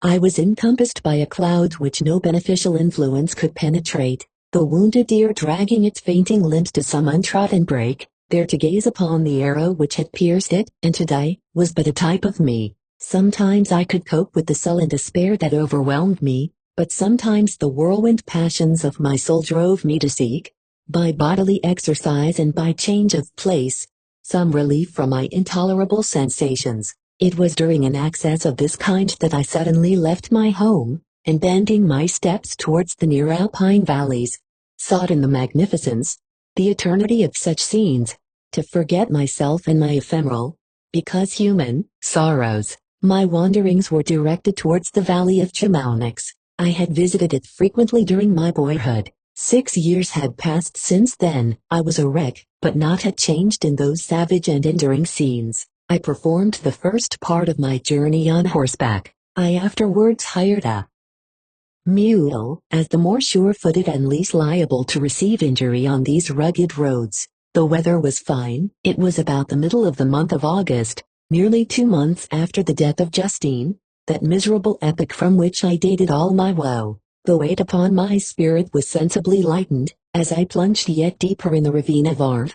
The immense mountains and precipices that overhung me on every side, the sound of the river raging among the rocks, and the dashing of the waterfalls around spoke of a power mighty as omnipotence, and I ceased to fear or to bend before any being less almighty than that which had created and ruled the elements, here displayed in their most terrific guise. Still, as I ascended higher, the valley assumed a more magnificent and astonishing character. Ruined castles hanging on the precipices of piny mountains, the impetuous Arve, and cottages every here and there, peeping forth from among the trees, formed a scene of singular beauty, but it was augmented and rendered sublime by the mighty Alps, whose wide and shining pyramids and domes towered above all, as belonging to another earth, the habitations of another race of beings. I passed the bridge of Palisier, where the ravine, which the river forms, opened before me, and I began to ascend the mountain that overhangs it. Soon after, I entered the valley of Chemaunix. This valley is more wonderful and sublime, but not so beautiful and picturesque as that of Servox, through which I had just passed. The high and snowy mountains were its immediate boundaries, but I saw no more ruined castles and fertile fields. Immense glaciers approached the road. I heard the rumbling thunder of the falling avalanche and marked the smoke of its passage. Mont Blanc, the supreme and magnificent Mont Blanc, raised itself from the surrounding aiguilles, and its tremendous dome overlooked the valley. A tingling long-lost sense of pleasure often came across me during this journey. Some turn in the road, some new object suddenly perceived and recognized, reminded me of days gone by, and were associated with the light-hearted gaiety of boyhood. The very winds whispered in soothing accents, and maternal nature bade me weep no more. Then again the kindly influence ceased to act. I found myself fettered again to grief and indulging in all the misery of reflection. Then I spurred on my animal, striving so to forget the world, my fears, and more than all, myself. Or, in a more desperate fashion, I alighted and threw myself on the grass, weighed down by horror and despair. At length I arrived at the village of Chemaunix. Exhaustion succeeded to the extreme fatigue both of body and of mind which I had endured. For a short space of time, I remained at the window watching the pallid lightnings that played above Mont Blanc and listening to the rushing of the Arve, which pursued its noisy way beneath. The same lulling sounds acted as a lullaby to my too keen sensations. When I placed my head upon my pillow, sleep crept over me. I felt it as it came and blessed the giver of oblivion. Chapter 10. I spent the following day roaming through the valley. I stood beside the sources of the Arveiron, which take their rise in the glacier, that with slow pace is advancing down from the summit of the hills to barricade the valley. The abrupt sides of vast mountains were before me, the icy wall of the glacier overhung me. A few shattered pines were scattered around, and the solemn silence of this glorious presence, chamber of imperial nature, was broken only by the brawling waves or the fall of some vast fragment, the thunder sound of the avalanche or the cracking, reverberated along the mountains, of the accumulated ice, which, through the silent working of immutable laws, was ever and anon rent and torn, as if it had been but a plaything in their hands. These sublime and magnificent scenes afforded me the greatest consolation that I was capable of receiving. They elevated me from all littleness of feeling, and although they did not remove my grief, they subdued and tranquilized it. In some degree, also, they diverted my mind from the thoughts over which it had brooded for the last month. I retired to rest at night, my slumbers, as it were, waited on and ministered to by the assemblance of grand shapes, which I had contemplated during the day. They congregated round me, the unstained snowy mountain top, the glittering pinnacle, the pine woods, and ragged bare ravine, the eagle, soaring amidst the clouds. They all gathered round me and bade me be at peace. Where had they fled when the next morning I awoke, all of soul inspiriting fled? With sleep, and dark melancholy clouded every thought. The rain was pouring in torrents, and thick mists hid the summits of the mountains, so that I even saw not the faces of those mighty friends. Still I would penetrate their misty veil and seek them in their cloudy retreats. What were rain and storm to me? My mule was brought to the door, and I resolved to ascend to the summit of Montanvert. I remembered the effect that the view of the tremendous and ever-moving glacier had produced upon my mind when I first saw it. It had then filled me with a sublime ecstasy that gave wings to the soul, and allowed it to soar from the obscure world to light and joy. The sight of the awful and majestic in nature had indeed always the effect of solemnizing my mind, and causing me to forget the passing cares of life. I determined to go without a guide, for I was well acquainted with the path, and the presence of another would destroy the solitary grandeur of the scene. The ascent is precipitous, but the path is cut into continual and short windings, which enable you to surmount the perpendicularity of the mountain. It is a scene terrifically desolate. In 1,000 spots the traces of the winter avalanche may be perceived, where trees lie broken and strewed on the ground, some entirely destroyed, others bent, leaning upon the jutting rocks of the mountain or transversely upon other trees. The path, as you ascend higher, is intersected by ravines of snow, down which stones continually roll from above.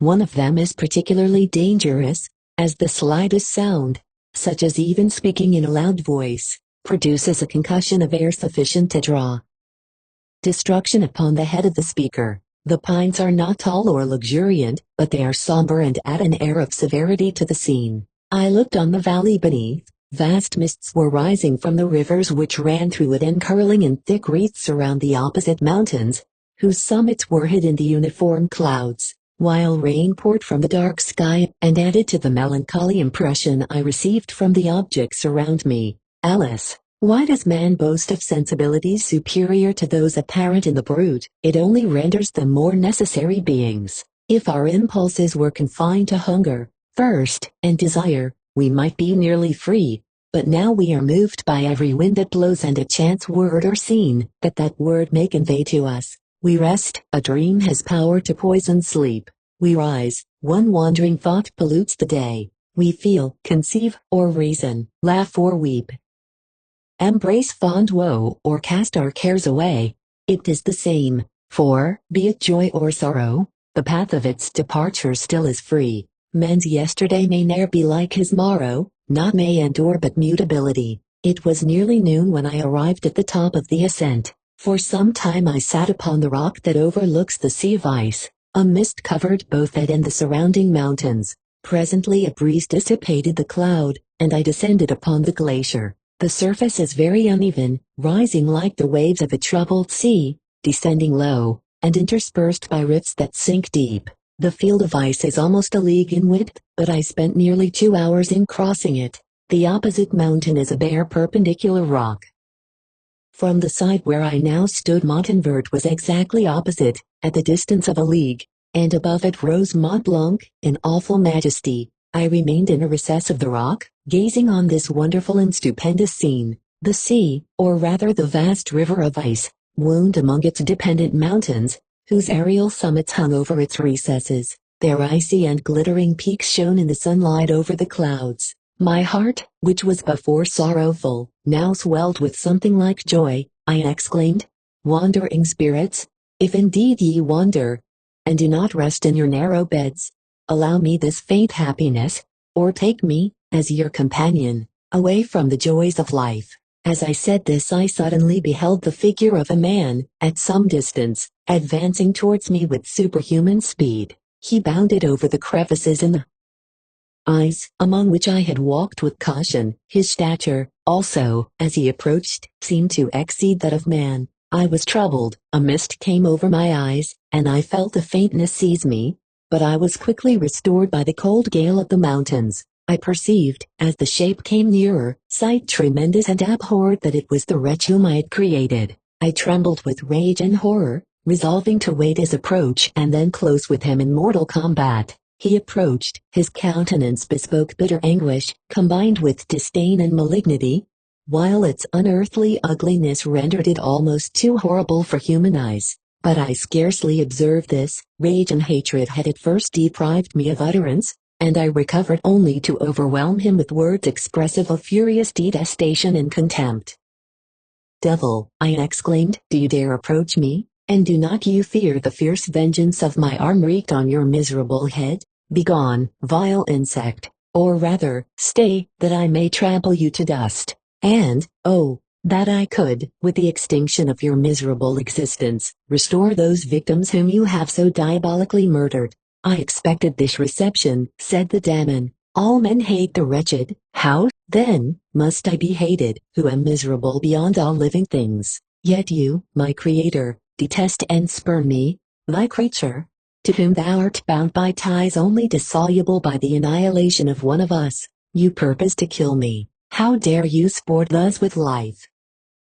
Do your duty towards me, and I will do mine towards you and the rest of mankind. If you will comply with my conditions, I will leave them and you at peace, but if you refuse, I will glut the maw of death, until it be satiated with the blood of your remaining friends. Abhorred monster, fiend that thou art, the tortures of hell are too mild a vengeance for thy crimes. Wretched devil, you reproach me with your creation. Come on, then, that I may extinguish the spark which I so negligently bestowed. My rage was without bounds. I sprang on him, impelled by all the feelings which can arm one being against the existence of another. He easily eluded me and said, "Be calm. I entreat you to hear me before you give vent to your hatred on my devoted head.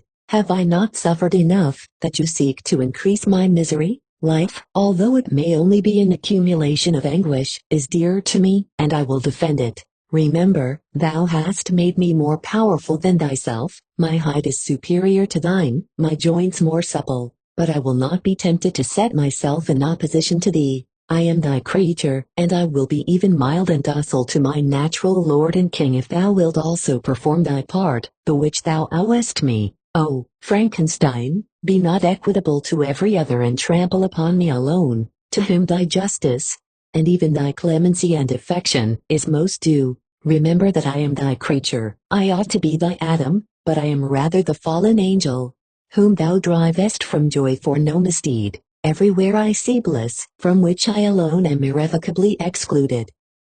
I was benevolent and good, misery made me a fiend. Make me happy, and I shall again be virtuous. Begone, I will not hear you. There can be no community between you and me, we are enemies.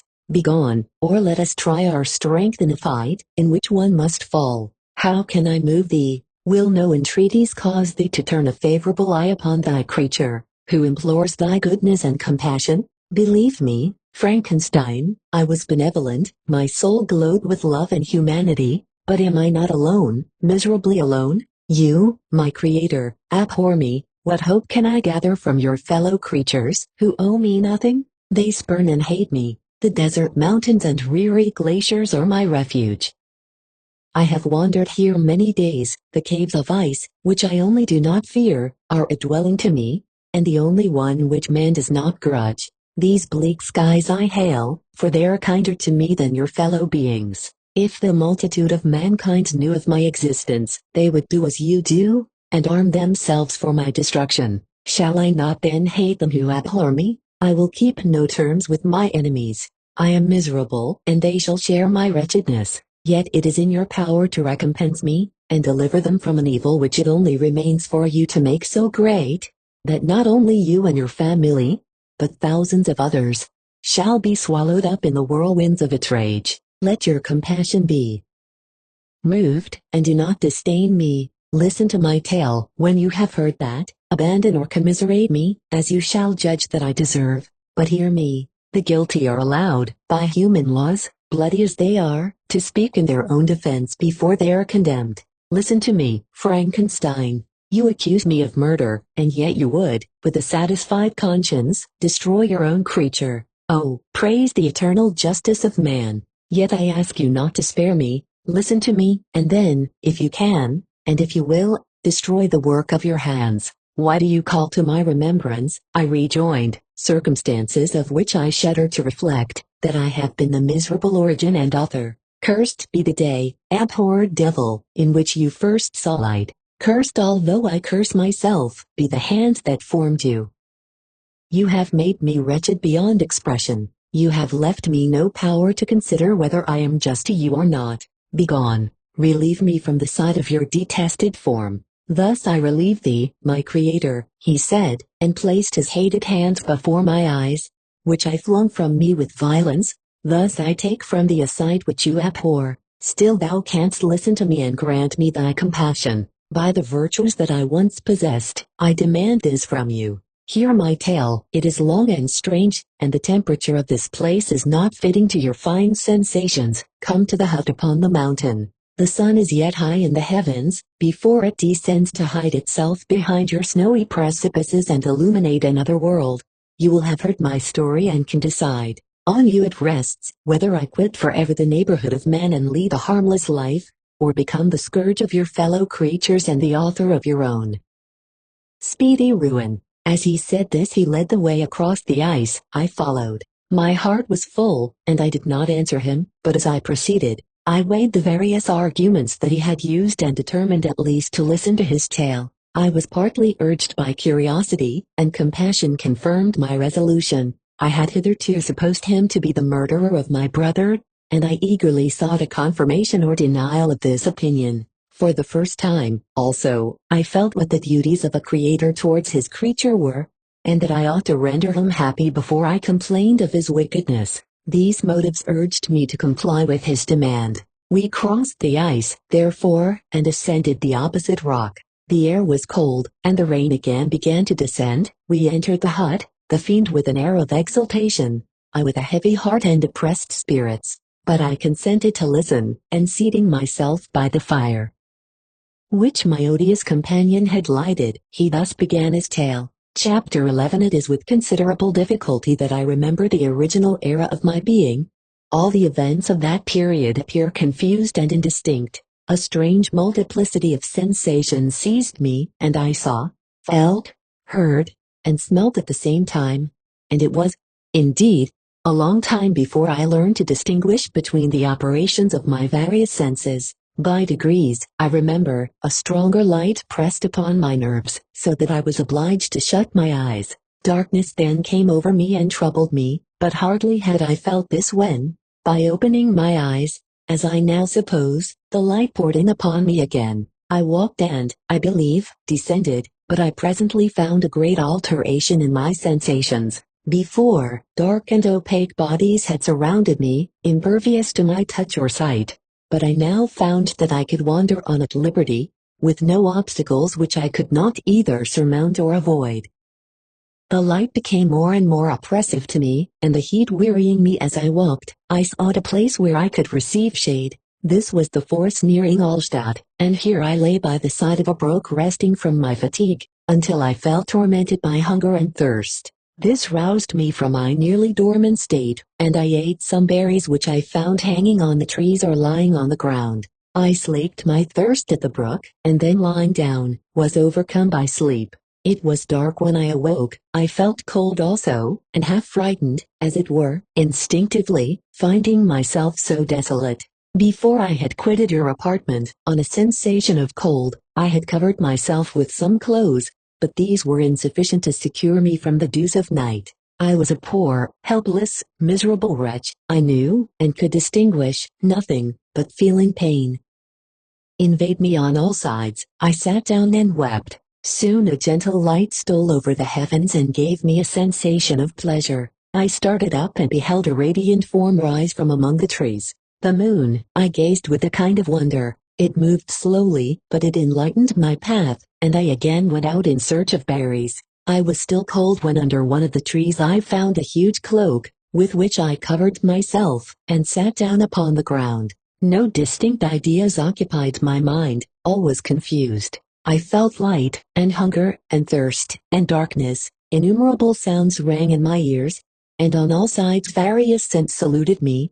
The only object that I could distinguish was the bright moon, and I fixed my eyes on that with pleasure. Several changes of day and night passed, and the orb of night had greatly lessened, when I began to distinguish my sensations from each other.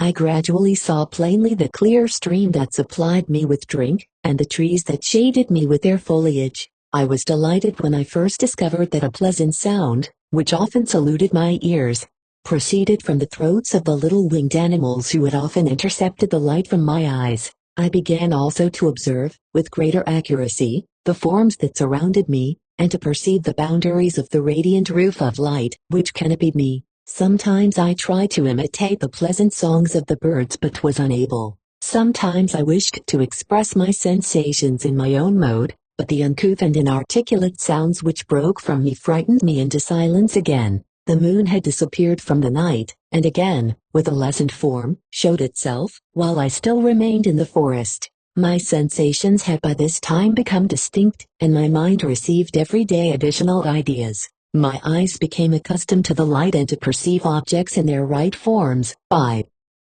distinguished the insect from the herb, and by degrees, one herb from another. I found that the sparrow uttered none but harsh notes, whilst those of the blackbird and thrush were sweet and enticing. One day, when I was oppressed by a cold, I found a fire which had been left by some wandering beggars, and was overcome with delight at the warmth I experienced from it. In my joy I thrust my hand into the live embers, but quickly drew it out again with a cry of pain. How strange, I thought, that the same cause should produce such opposite effects. I examined the materials of the fire, and to my joy found it to be composed of wood. I quickly collected some branches, but they were wet and would not burn. I was pained at this and sat still watching the operation of the fire. The wet wood which I had placed near the heat dried and itself became inflamed. I reflected on this, and by touching the various branches, I discovered the cause and busied myself in collecting a great quantity of wood, that I might dry it and have a plentiful supply of fire. When night came on and brought sleep with it, I was in the greatest fear lest my fire should be extinguished. I covered it carefully with dry wood and leaves and placed wet branches upon it, and then, spreading my cloak, I lay on the ground and sank into sleep. It was morning when I awoke, and my first care was to visit the fire. I uncovered it, and a gentle breeze quickly fanned it into a flame. I observed this also and contrived a fan of branches, which roused the embers when they were nearly extinguished. When night came again I found, with pleasure, that the fire gave light as well as heat and that the discovery of this element was useful to me in my food, for I found some of the offals that the travelers had left had been roasted, and tasted much more savory than the berries I gathered from the trees. I tried, therefore, to dress my food in the same manner, placing it on the live embers. I found that the berries were spoiled by this operation, and the nuts and roots much improved. Food, however, became scarce, and I often spent the whole day searching in vain for a few acorns to assuage the pangs of hunger. When I found this, I resolved to quit the place that I had hitherto inhabited, to seek for one where the few wants I experienced would be more easily satisfied. In this emigration, I exceedingly lamented the loss of the fire, which I had obtained through accident and knew not how to reproduce it.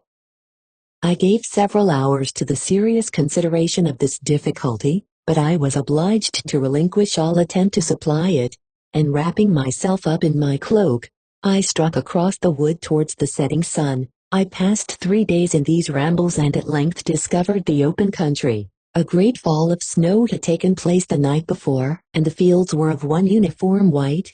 The appearance was disconsolate, and I found my feet chilled by the cold damp substance that covered the ground. It was about 7 in the morning, and I longed to obtain food and shelter. At length I perceived a small hut, on a rising ground, which had doubtless been built for the convenience of some shepherd. This was a new sight to me, and I examined the structure with great curiosity.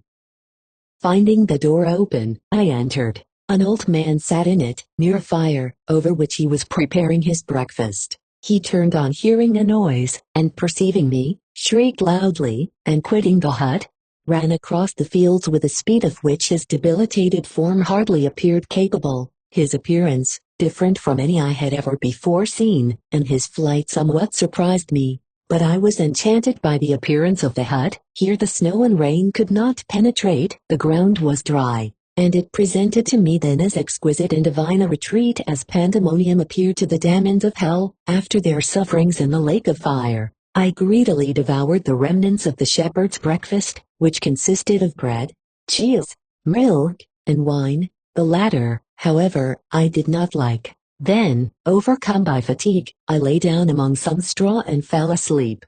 It was noon when I awoke, and allured by the warmth of the sun, which shone brightly on the white ground, I determined to recommence my travels, and, depositing the remains of the peasant's breakfast in a wallet I found, I proceeded across the fields for several hours, until at sunset I arrived at a village. How miraculous did this appear! The huts, the neater cottages, and stately houses engaged my admiration by turns. The vegetables in the gardens, the milk and cheese that I saw placed at the windows of some of the cottages, allured my appetite. One of the best of these I entered, but I had hardly placed my foot within the door before the children shrieked, and one of the women fainted. The whole village was roused, some fled, some attacked me, until, grievously bruised by stones and many other kinds of missile weapons, I escaped to the open country and fearfully took refuge in a low hovel, quite bare, and making a wretched appearance after the palaces I had beheld in the village. This hovel, however, joined a cottage of a neat and pleasant appearance, but after my late dearly bought experience, I dared not enter it. My place of refuge was constructed of wood, but so low that I could with difficulty sit upright in it. No wood, however, was placed on the earth, which formed the floor, but it was dry, and although the wind entered it by innumerable chinks, I found it an agreeable asylum from the snow and rain. Here, then, I retreated and lay down happy to have found a shelter, however miserable, from the inclemency of the season, and still more from the barbarity of man. As soon as morning dawned I crept from my kennel, that I might view the adjacent cottage and discover if I could remain in the habitation I had found. It was situated against the back of the cottage, and surrounded on the sides which were exposed by a pigsty, and a clear pool of water. One part was open, and by that I had crept in, but now I covered every crevice by which I might be perceived with stones and wood, yet in such a manner that I might move them on occasion to pass out. All the light I enjoyed came through the sty, and that was sufficient for me. Having thus arranged my dwelling and carpeted it with clean straw, I retired, for I saw the figure of a man at a distance, and I remembered too well my treatment the night before to trust myself in his power. I had first, however, provided for my sustenance for that day by a loaf of coarse bread, which I purloined, and a cup with which I could drink more conveniently than from my hand of the pure water which flowed by my retreat. The floor was a little raised, so that it was kept perfectly dry, and by its vicinity to the chimney of the cottage it was tolerably warm. Being thus provided, I resolved to reside in this hovel until something should occur which might alter my determination. It was indeed a paradise compared to the bleak forest, my former residence, the rain-dropping branches, and dank earth. I ate my breakfast with pleasure, and was about to remove a plank to procure myself a little water when I heard a step, and looking through a small chink, I beheld a young creature, with a pail on her head, passing before my hovel. The girl was young and of gentle demeanor, unlike what I have since found cottagers and farmhouse servants to be. Yet she was meanly dressed, a coarse blue petticoat and a linen jacket being her only garb. Her fair hair was plaited but not adorned. She looked patient yet sad. I lost sight of her, and in about a quarter of an hour she returned bearing the pail, which was now partly filled with milk.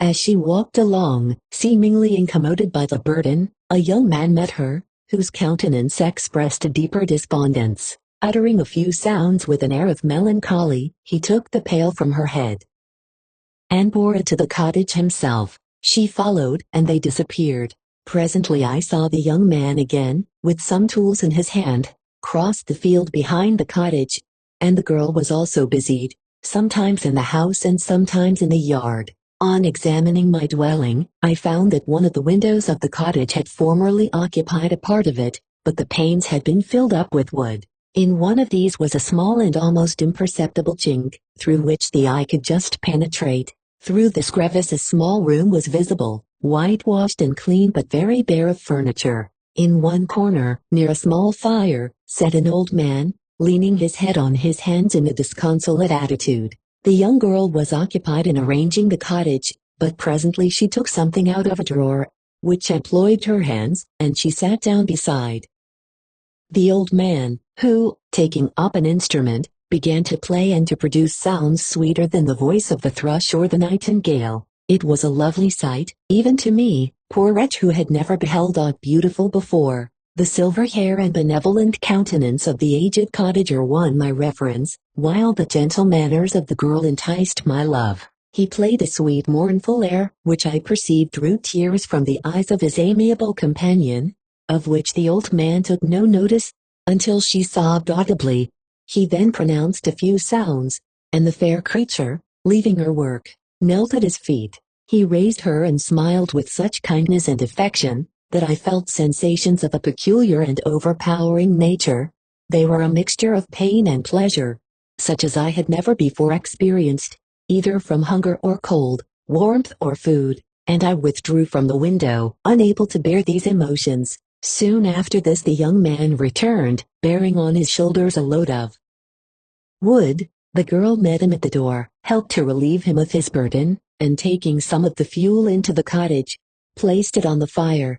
Then she and the youth went apart into a nook of the cottage, and he showed her a large loaf and a piece of cheese. She seemed pleased and went into the garden for some roots and plants, which she placed in water, and then upon the fire. She afterwards continued her work, whilst the young man went into the garden, and appeared busily employed in digging and pulling up roots. After he had been employed thus about an hour, the young woman joined him and they entered the cottage together. The old man had, in the meantime, been pensive, but on the appearance of his companions he assumed a more cheerful air, and they sat down to eat. The meal was quickly dispatched. The young woman was again occupied in arranging the cottage. The old man walked before the cottage in the sun for a few minutes, leaning on the arm of the youth. Nothing could exceed in beauty the contrast between these two excellent creatures. One was old, with silver hairs and a countenance beaming with benevolence and love. The younger was slight and graceful in his figure,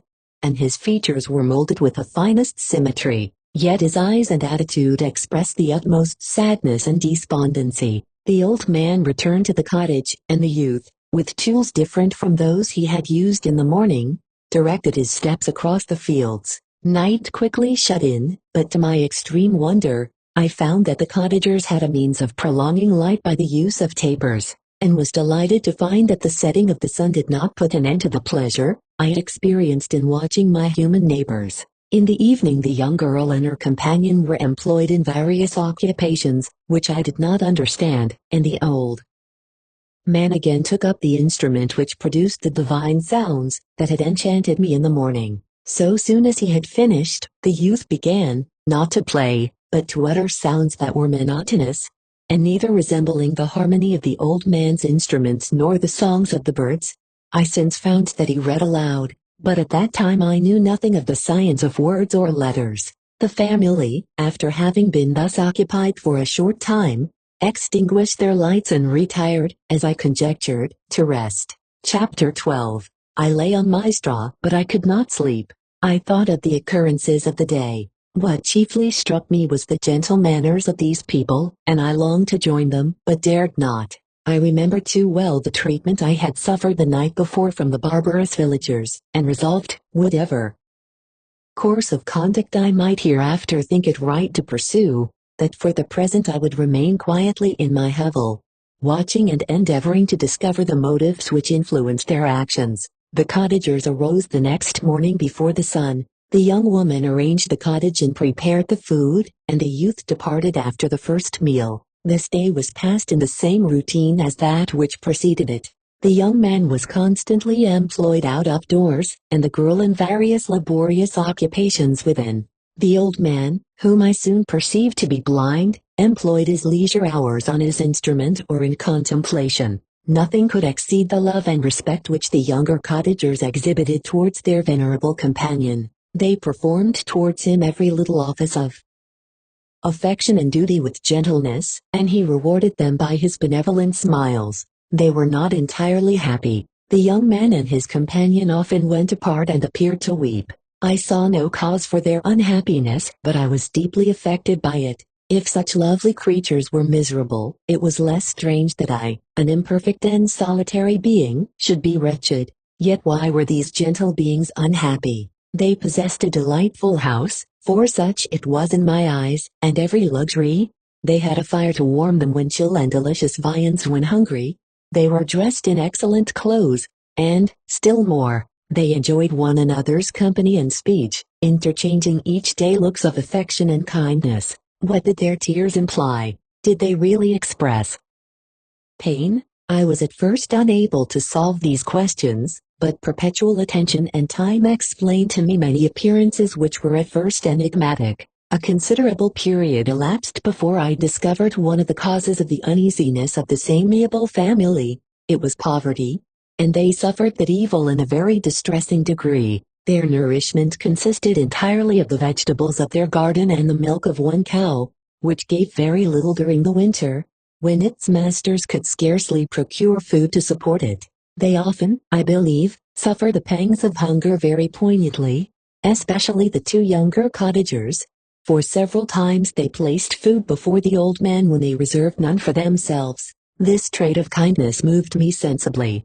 I had been accustomed, during the night, to steal a part of their store for my own consumption, but when I found that in doing this I inflicted pain on the cottagers, I abstained and satisfied myself with berries, nuts, and roots which I gathered from a neighboring wood. I discovered also another means through which I was enabled to assist their labors. I found that the youth spent a great part of each day in collecting wood for the family fire, and during the night I often took his tools, the use of which I quickly discovered, and brought home firing sufficient for the consumption of several days. I remember, the first time that I did this, the young woman, when she opened the door in the morning, appeared greatly astonished on seeing a great pile of wood on the outside. She uttered some words in a loud voice, and the youth joined her, who also expressed surprise. I observed, with pleasure, that he did not go to the forest that day, but spent it in repairing the cottage and cultivating the garden.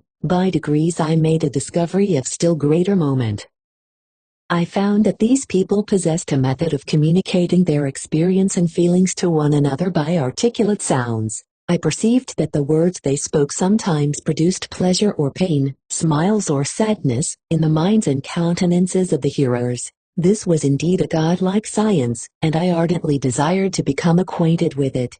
But I was baffled in every attempt I made for this purpose. Their pronunciation was quick, and the words they uttered, not having any apparent connection with visible objects, I was unable to discover any clue by which I could unravel the mystery of their reference. By great application, however, and after having remained during the space of several revolutions of the moon in my hovel, I discovered the names that were given to some of the most familiar objects of discourse. I learned and applied the words fire, milk, bread, and wood. I learned also the names of the cottagers themselves. The youth and his companion had each of them several names, but the old man had only one, which was father. The girl was called sister or Agatha, and the youth Felix, brother or son. I cannot describe the delight I felt when I learned the ideas appropriated to each of these sounds, and was able to pronounce them. I distinguished several other words without being able as yet to understand or apply them, such as good, dearest, unhappy. I spent the winter in this manner. The gentle manners and beauty of the cottagers greatly endeared them to me. When they were unhappy, I felt depressed. When they rejoiced, I sympathized in their joys. I saw few human beings besides them, and if any other happened to enter the cottage, their harsh manners and rude gait only enhanced to me the superior accomplishments of my friends. The old man, I could perceive, often endeavored to encourage his children, as sometimes I found that he called them to cast off their melancholy. He would talk in a cheerful accent, with an expression of goodness that bestowed pleasure even upon me. Agatha listened with respect, her eyes sometimes filled with tears, which she endeavored to wipe away unperceived, but I generally found that her countenance and tone were more cheerful after having listened to the exhortations of her father. It was not thus with Felix. He was always the saddest of the group, and even to my unpracticed senses, he appeared to have suffered more deeply than his friends. But if his countenance was more sorrowful, his voice was more cheerful than that of his sister, especially when he addressed the old man. I could mention innumerable instances which, although slight, marked the dispositions of these amiable cottagers. In the midst of poverty and want, Felix carried with pleasure to his sister the first little white flower that peeped out from beneath the snowy ground. Early in the morning, before she had risen, He cleared away the snow that obstructed her path to the milk house, drew water from the well, and brought the wood from the outhouse, where, to his perpetual astonishment, he found his store always replenished by an invisible hand. In the day, I believe, he worked sometimes for a neighboring farmer, because he often went forth and did not return until dinner, yet brought no wood with him. At other times he worked in the garden, but as there was little to do in the frosty season, he read to the old man and Agatha. This reading had puzzled me extremely at first, but by degrees I discovered that he uttered many of the same sounds when he read as when he talked. I conjectured, therefore, that he found on the paper signs for speech which he understood, and I ardently longed to comprehend these also. But how was that possible when I did not even understand the sounds for which they stood as signs? I improved, however, sensibly in this science, but not sufficiently to follow up any kind of conversation, although I applied my whole mind to the endeavor, for I easily perceived that, although I eagerly longed to discover myself to the cottagers, I ought not to make the attempt until I had first become master of their language, which knowledge might enable me to make them overlook the deformity of my figure. For with this also the contrast perpetually presented to my eyes had made me acquainted. I had admired the perfect forms of my cottagers, their grace, beauty, and delicate complexions, but how was I terrified when I viewed myself in a transparent pool. At first I started back, unable to believe that it was indeed I who was reflected in the mirror, and when I became fully convinced that I was in reality the monster that I am, I was filled with the bitterest sensations of despondence and mortification.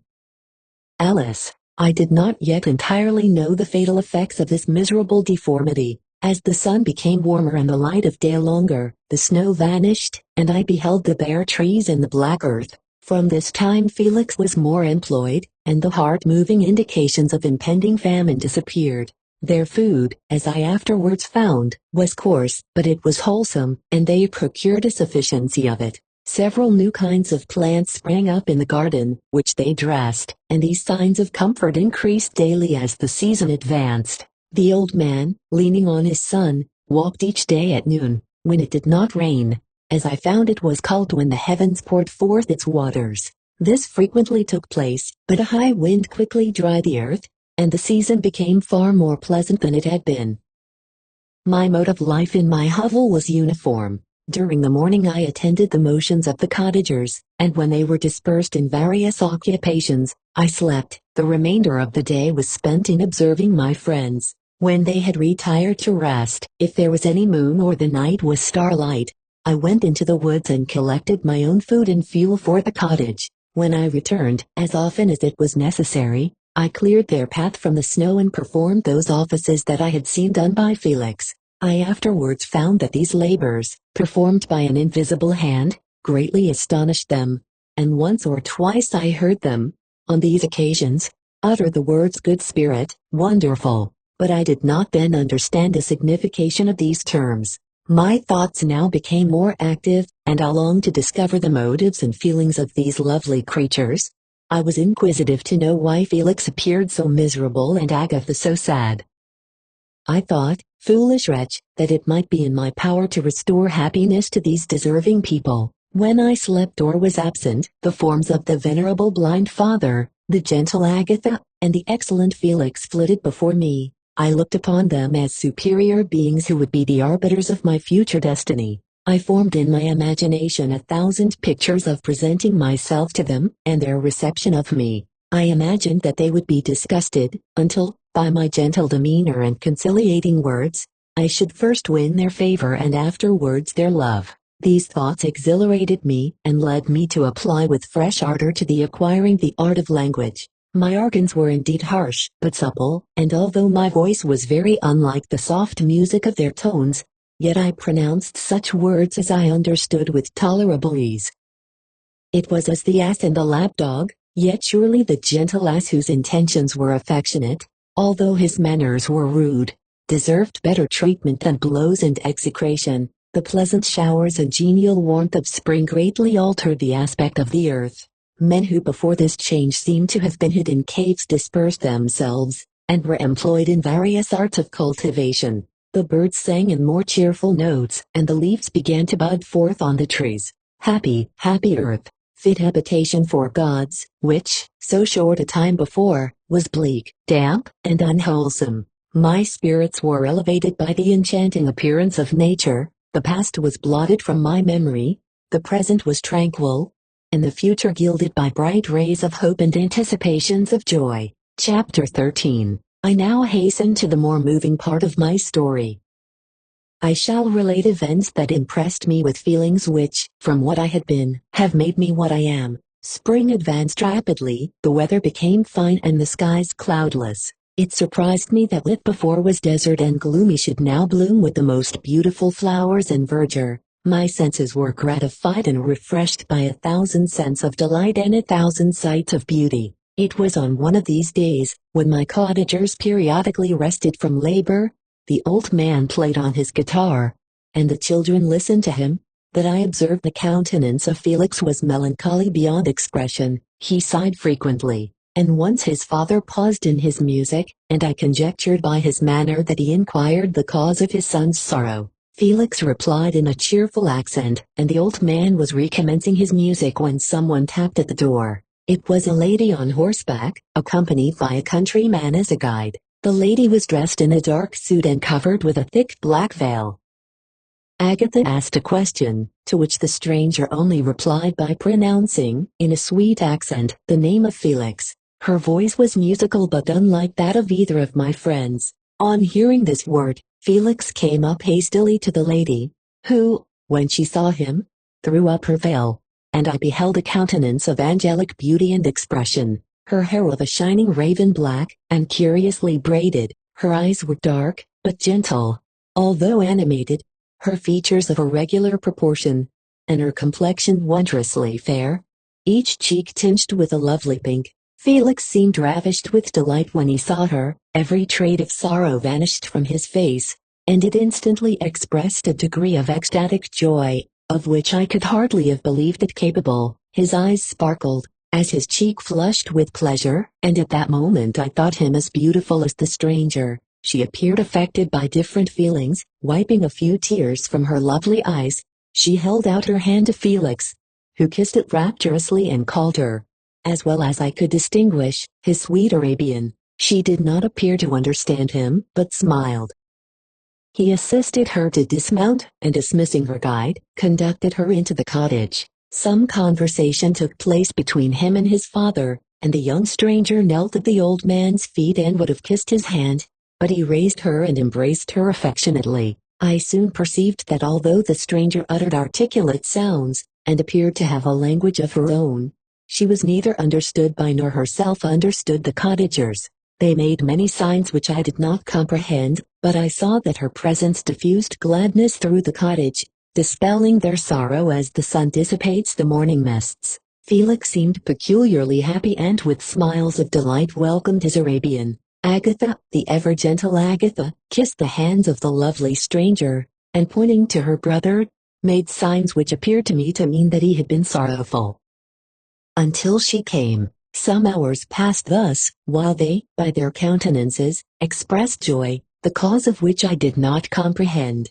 Presently I found, by the frequent recurrence of some sound which the stranger repeated after them, that she was endeavoring to learn their language, and the idea instantly occurred to me that I should make use of the same instructions to the same end. The stranger learned about 20 words at the first lesson. Most of them, indeed, were those which I had before understood, but I profited by the others. As night came on, Agatha and the Arabian retired early. When they separated, Felix kissed the hand of the stranger and said, "Good night, sweet Safie." He sat up much longer, conversing with his father, and by the frequent repetition of her name, I conjectured that their lovely guest was the subject of their conversation. I ardently desired to understand them, and bent every faculty towards that purpose, but found it utterly impossible.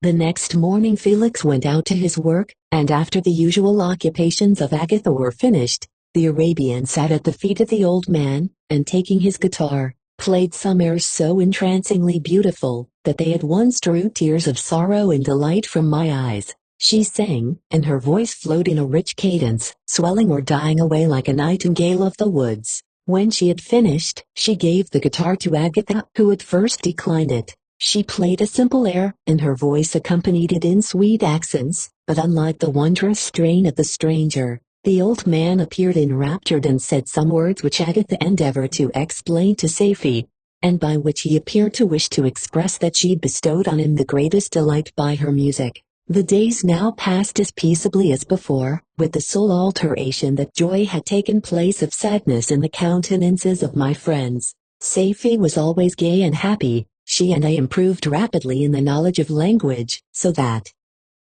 in 2 months I began to comprehend most of the words uttered by my protectors. In the meanwhile also the black ground was covered with herbage, and the green banks interspersed with innumerable flowers, sweet to the scent and the eyes, stars of pale radiance among the moonlight woods. The sun became warmer, the nights clear and balmy, and my nocturnal rambles were an extreme pleasure to me, although they were considerably shortened by the late setting and early rising of the sun, for I never ventured abroad during daylight, fearful of meeting with the same treatment I had formerly endured in the first village which I entered. My days were spent in close attention, that I might more speedily master the language, and I may boast that I improved more rapidly than the Arabian, who understood very little and conversed in broken accents, whilst I comprehended and could imitate almost every word that was spoken. While I improved in speech, I also learned the science of letters as it was taught to the stranger,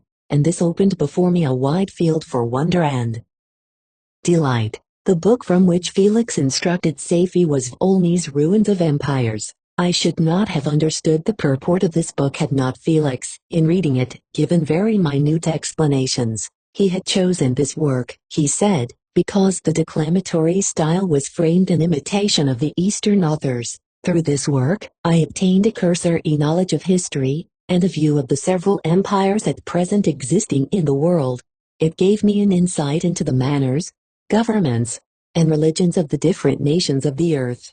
I heard of the slothful Asiatics, of the stupendous genius and mental activity of the Grecians, of the wars and wonderful virtue of the early Romans, of their subsequent degenerating, of the decline of that mighty empire, of chivalry, Christianity, and kings. I heard of the discovery of the American hemisphere, and wept with Safie over the hapless fate of its original inhabitants. These wonderful narrations inspired me with strange feelings. Was man, indeed, at once so powerful, so virtuous and magnificent, yet so vicious and base? He appeared at one time a mere scion of the evil principle, and at another, as all that can be conceived of noble and godlike. To be a great and virtuous man appeared the highest honor that can befall a sensitive being. To be base and vicious, as many on record have been, appeared the lowest degradation, a condition more abject than that of the blind mole or harmless worm. For a long time I could not conceive how one man could go forth to murder his fellow, or even why there were laws and governments. But when I heard details of vice and bloodshed, my wonder ceased and I turned away with disgust and loathing. Every conversation of the cottagers now opened new wonders to me. While I listened to the instructions which Felix bestowed upon the Arabian, the strange system of human society was explained to me. I heard of the division of property, of immense wealth and squalid poverty, of rank, descent, and noble blood. The words induced me to turn towards myself. I learned that the possessions most esteemed by your fellow creatures were high and unsullied descent united with riches. A man might be respected with only one of these advantages, but without either he was considered, except in very rare instances, as a vagabond and a slave, doomed to waste his powers for the profits of the chosen few. And what was I? Of my creation and creator I was absolutely ignorant, but I knew that I possessed no money, no friends, no kind of property. I was, besides, endued with a figure hideously deformed and loathsome. I was not even of the same nature as man. I was more agile than they and could subsist upon coarser diet. I bore the extremes of heat and cold with less injury to my frame. My stature far exceeded theirs. When I looked around I saw and heard of none like me. Was I, then, a monster, a blot upon the earth, from which all men fled and whom all men disowned? I cannot describe to you the agony that these reflections inflicted upon me. I tried to dispel them, but sorrow only increased with knowledge. Oh, that I had forever remained in my native wood, nor known nor felt beyond the sensations of hunger, thirst, and heat. Of what a strange nature is knowledge. It clings to the mind when it has once seized on it like a lichen on the rock. I wished sometimes to shake off all thought and feeling, but I learned that there was but one means to overcome the sensation of pain, and that was death, a state which I feared yet did not understand. I admired virtue and good feelings and loved the gentle manners and amiable qualities of my cottagers, but I was shut out from intercourse with them, except through means which I obtained by stealth, when I was unseen and unknown, and which rather increased than satisfied the desire I had of becoming one among my fellows. The gentle words of Agatha and the animated smiles of the charming Arabian were not for me. The mild exhortations of the old man, and the lively conversation of the loved Felix, were not for me. Miserable, unhappy wretch, other lessons were impressed upon me even more deeply. I heard of the difference of sexes, and the birth and growth of children, how the father doted on the smiles of the infant, and the lively sallies of the older child, how all the life and cares of the mother were wrapped up in the precious charge, how the mind of youth expanded and gained knowledge, of brother, sister, and all the various relationships which bind one human being to another in mutual bonds. But where were my friends and relations? No father had watched my infant days, no mother had blessed me with smiles and caresses, or if they had, all my past life was now blot, a blind vacancy in which I distinguished nothing. From my earliest remembrance I had been as I then was in height and proportion. I had never yet seen a being resembling me or who claimed any intercourse with me. What was I? The question again recurred, to be answered only with groans. I will soon explain to what these feelings tended, but allow me now to return to the cottagers, whose story excited in me such various feelings of indignation, delight, and wonder, but which all terminated in additional love and reverence for my protectors, for so I loved, in an innocent, half-painful self-deceit, to call them. Chapter 14. Some time elapsed before I learned the history of my friends. It was one which could not fail to impress itself deeply on my mind, unfolding as it did a number of circumstances, each interesting and wonderful to one so utterly inexperienced as I was. The name of the old man was de Lacy. He was descended from a good family in France, where he had lived for many years in affluence, respected by his superiors and beloved by his equals. His son was bred in the service of his country, and Agatha had ranked with ladies of the highest distinction. A few months before my arrival they had lived in a large and luxurious city called Paris, surrounded by friends and possessed of every enjoyment which virtue, refinement of intellect, or taste, accompanied by a moderate fortune, could afford. The father of Safie had been the cause of their ruin. He was a Turkish merchant and had inhabited Paris for many years, when, for some reason which I could not learn, he became obnoxious to the government. He was seized and cast into prison the very day that Safie arrived from Constantinople to join him. He was tried and condemned to death. The injustice of his sentence was very flagrant. All Paris was indignant, and it was judged that his religion and wealth, rather than the crime alleged against him, had been the cause of his condemnation. Felix had accidentally been present at the trial. His horror and indignation were uncontrollable when he heard the decision of the court. He made, at that moment, a solemn vow to deliver him and then looked around for the means. After many fruitless attempts to gain admittance to the prison, he found a strongly grated window in an unguarded part of the building, which lighted the dungeon of the unfortunate Mohammedan, who, loaded with chains, waited in despair the execution of the barbarous sentence. Felix visited the grate at night and made known to the prisoner his intentions in his favor. The Turk, amazed and delighted, endeavored to kindle the zeal of his deliverer by promises of reward and wealth.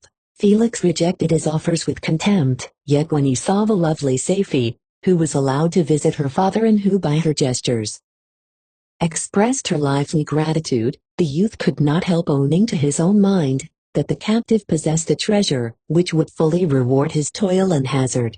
The Turk quickly perceived the impression that his daughter had made on the heart of Felix, and endeavored to secure him more entirely in his interests by the promise of her hand in marriage so soon as he should be conveyed to a place of safety. Felix was too delicate to accept this offer, yet he looked forward to the probability of the event as to the consummation of his happiness. During the ensuing days, while the preparations were going forward for the escape of the merchant, the zeal of Felix was warmed by several letters that he received from this lovely girl, who found means to express her thoughts in the language of her lover by the aid of an old man, a servant of her father who understood French. She thanked him in the most ardent terms for his intended services towards her parent, and at the same time she gently deplored her own fate. I have copies of these letters, for I found means, during my residence in the hovel, to procure the implements of writing, and the letters were often in the hands of Felix or Agatha. Before I depart I will give them to you, they will prove the truth of my tale,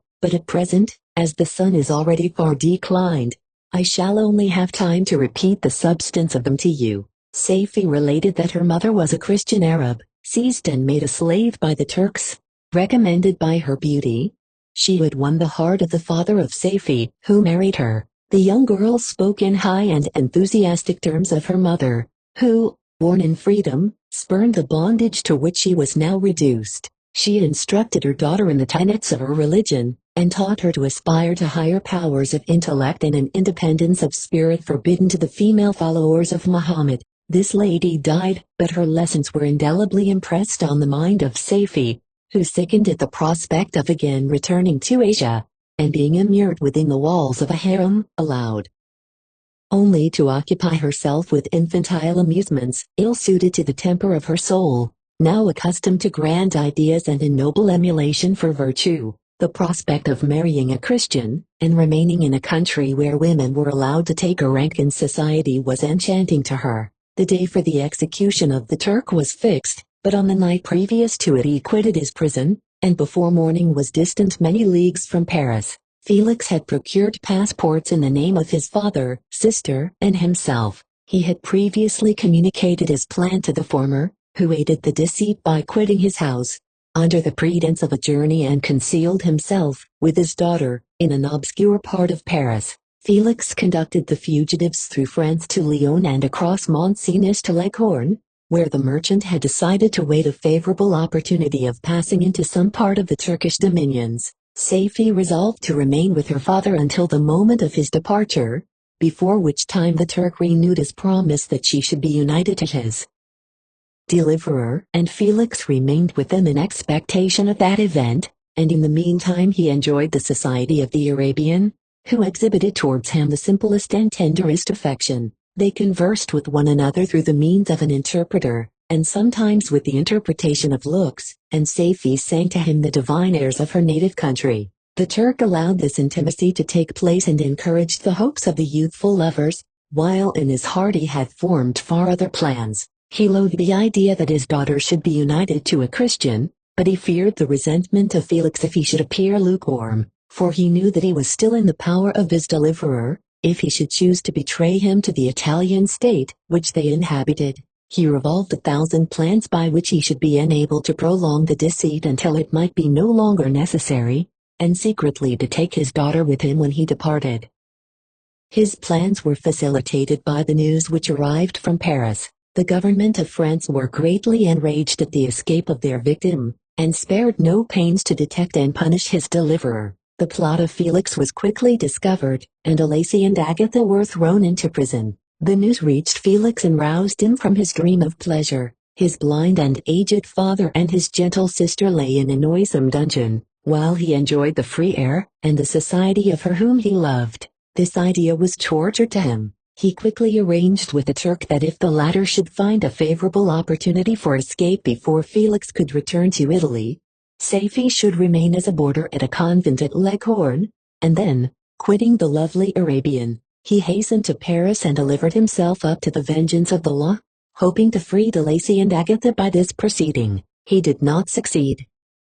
They remained confined for 5 months before the trial took place, the result of which deprived them of their fortune, and condemned them to a perpetual exile from their native country. They found a miserable asylum in the cottage in Germany, where I discovered them. Felix soon learned that the treacherous Turk, for whom he and his family endured such unheard of oppression, on discovering that his deliverer was thus reduced to poverty and ruin, became a traitor to good feeling and honor and had quitted Italy with his daughter, insultingly sending Felix a pittance of money to aid him, as he said, in some plan of future maintenance. Such were the events that preyed on the heart of Felix and rendered him, when I first saw him, the most miserable of his family. He could have endured poverty, and while this distress had been the meed of his virtue, he gloried in it. But the ingratitude of the Turk and the loss of his beloved Safie were misfortunes more bitter and irreparable. The arrival of the Arabian now infused new life into his soul. When the news reached Leghorn that Felix was deprived of his wealth and rank, the merchant commanded his daughter to think no more of her lover, but to prepare to return to her native country. The generous nature of Safie was outraged by this command. She attempted to expostulate with her father, but he left her angrily, reiterating his tyrannical mandate. A few days after, the Turk entered his daughter's apartment and told her hastily that he had reason to believe that his residence at Leghorn had been divulged, and that he should speedily be delivered up to the French government. He had consequently hired a vessel to convey him to Constantinople, for which city he should sail in a few hours. He intended to leave his daughter under the care of a confidential servant, to follow at her leisure with the greater part of his property, which had not yet arrived at Leghorn. When alone, Safie resolved in her own mind a plan of conduct that it would become her to pursue in this emergency. A residence in Turkey was abhorrent to her. Her religion and her feelings were alike averse to it. By some papers of her father which fell into her hands, she heard of the exile of her lover, and learned the name of the spot where he then resided. She hesitated some time, but at length she formed her determination. Taking with her some jewels that belonged to her and a sum of money, she quitted Italy with an attendant, a native of Leghorn, but who understood the common language of Turkey, and departed for Germany. She arrived in safety at a town about 20 leagues from the cottage of de Lacy, when her attendant fell dangerously ill. Safie nursed her with the most devoted affection, but the poor girl died, and the Arabian was left alone, unacquainted with the language of the country and utterly ignorant of the customs of the world. She fell, however, into good hands. The Italian had mentioned the name of the spot for which they were bound, and after her death the woman of the house in which they had lived took care that Safie should arrive in safety at the cottage of her lover. Chapter 15. Such was the history of my beloved cottagers. It impressed me deeply. I learned, from the views of social life which it developed, to admire their virtues and to deprecate the vices of mankind. As yet I looked upon crime as a distant evil. Benevolence and generosity were ever present before me, inciting within me a desire to become an actor in a busy scene where so many admirable qualities were called forth and displayed. But in giving an account of the progress of my intellect, I must not omit a circumstance which occurred in the beginning of the month of August of the same year. One night during my accustomed visit to the neighboring wood where I collected my own food, and brought home firing for my protectors, I found on the ground a leathern portmanteau containing several articles of dress and some books. I eagerly seized the prize and returned with it to my hovel. Fortunately the books were written in the language, the elements of which I had acquired at the cottage.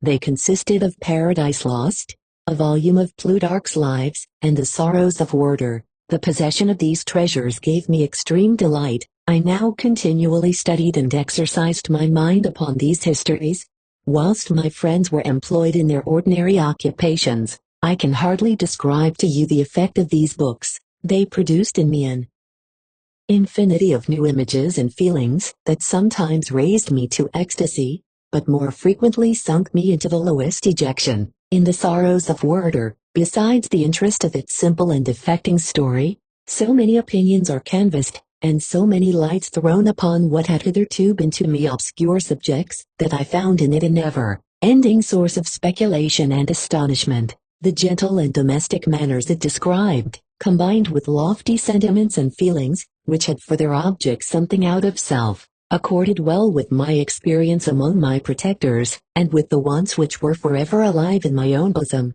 But I thought Werther himself a more divine being than I had ever beheld or imagined.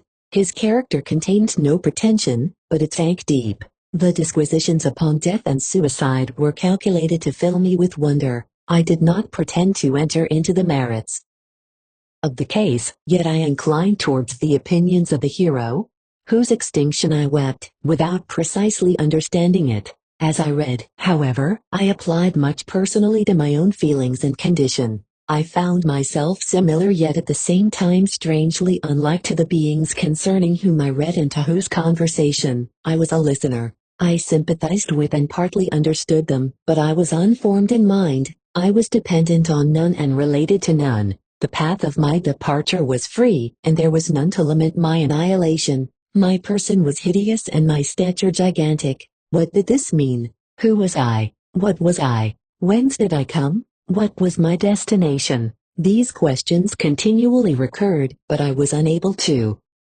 solve them. The volume of Plutarch's Lives, which I possessed, contained the histories of the first founders of the ancient republics. This book had a far different effect upon me from the sorrows of Werther. I learned from Werther's imaginations despondency and gloom, but Plutarch taught me high thoughts. He elevated me above the wretched sphere of my own reflections, to admire and love the heroes of past ages. Many things I read surpassed my understanding and experience. I had a very confused knowledge of kingdoms, wide extents of country, mighty rivers, and boundless seas, but I was perfectly unacquainted with towns and large assemblages of men. The cottage of my protectors had been the only school in which I had studied human nature, but this book developed new and mightier scenes of action.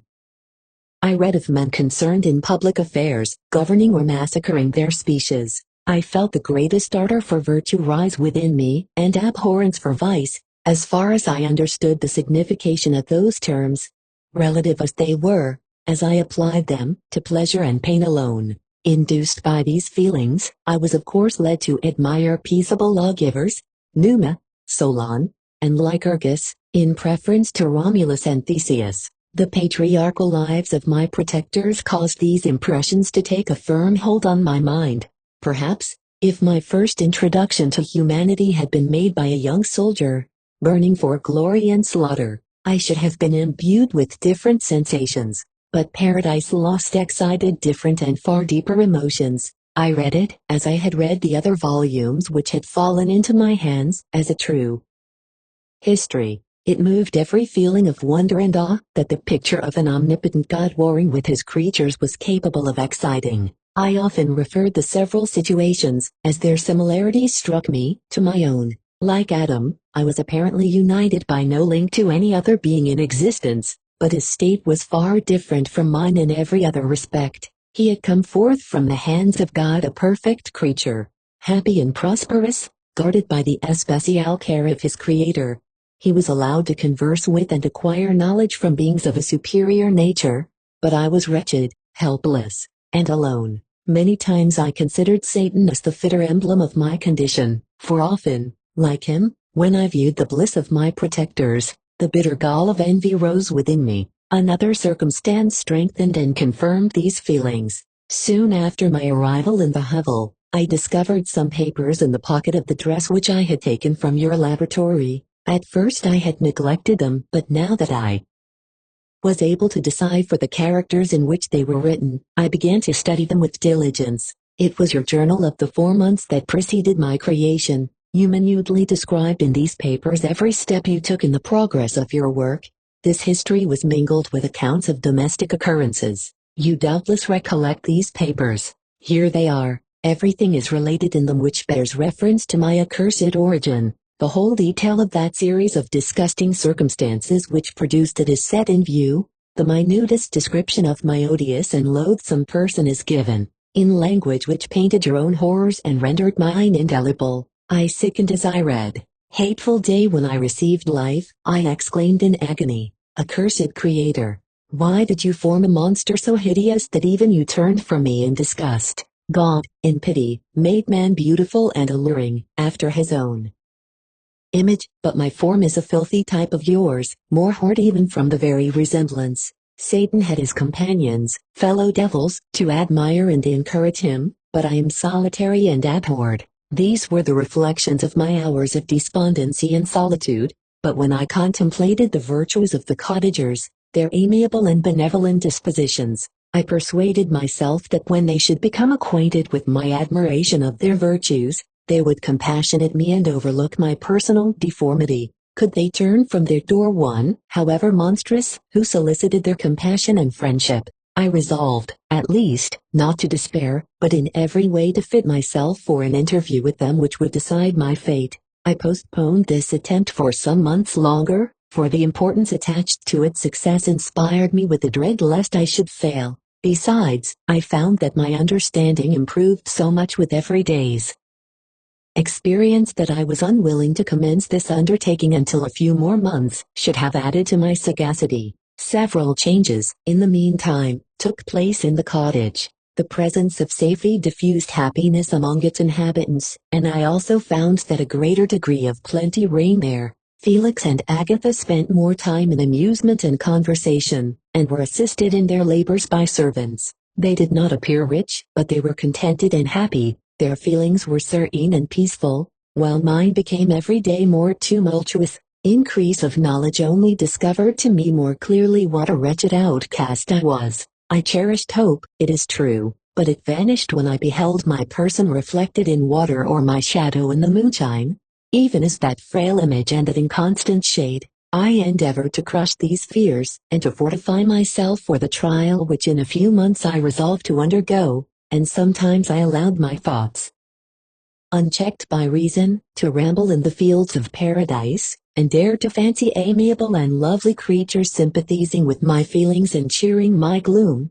Their angelic countenances breathed smiles of consolation, but it was all a dream. No Eve soothed my sorrows nor shared my thoughts. I was alone. I remembered Adam's supplication to his Creator, but where was mine? He had abandoned me, and in the bitterness of my heart I cursed him. Autumn passed thus. I saw, with surprise and grief, the leaves decay and fall, and nature again assumed the barren and bleak appearance it had worn when I first beheld the woods and the lovely moon. Yet I did not heed the bleakness of the weather. I was better fitted by my conformation for the endurance of cold than heat, but my chief delights were the sight of the flowers, the birds, and all the gay apparel of summer.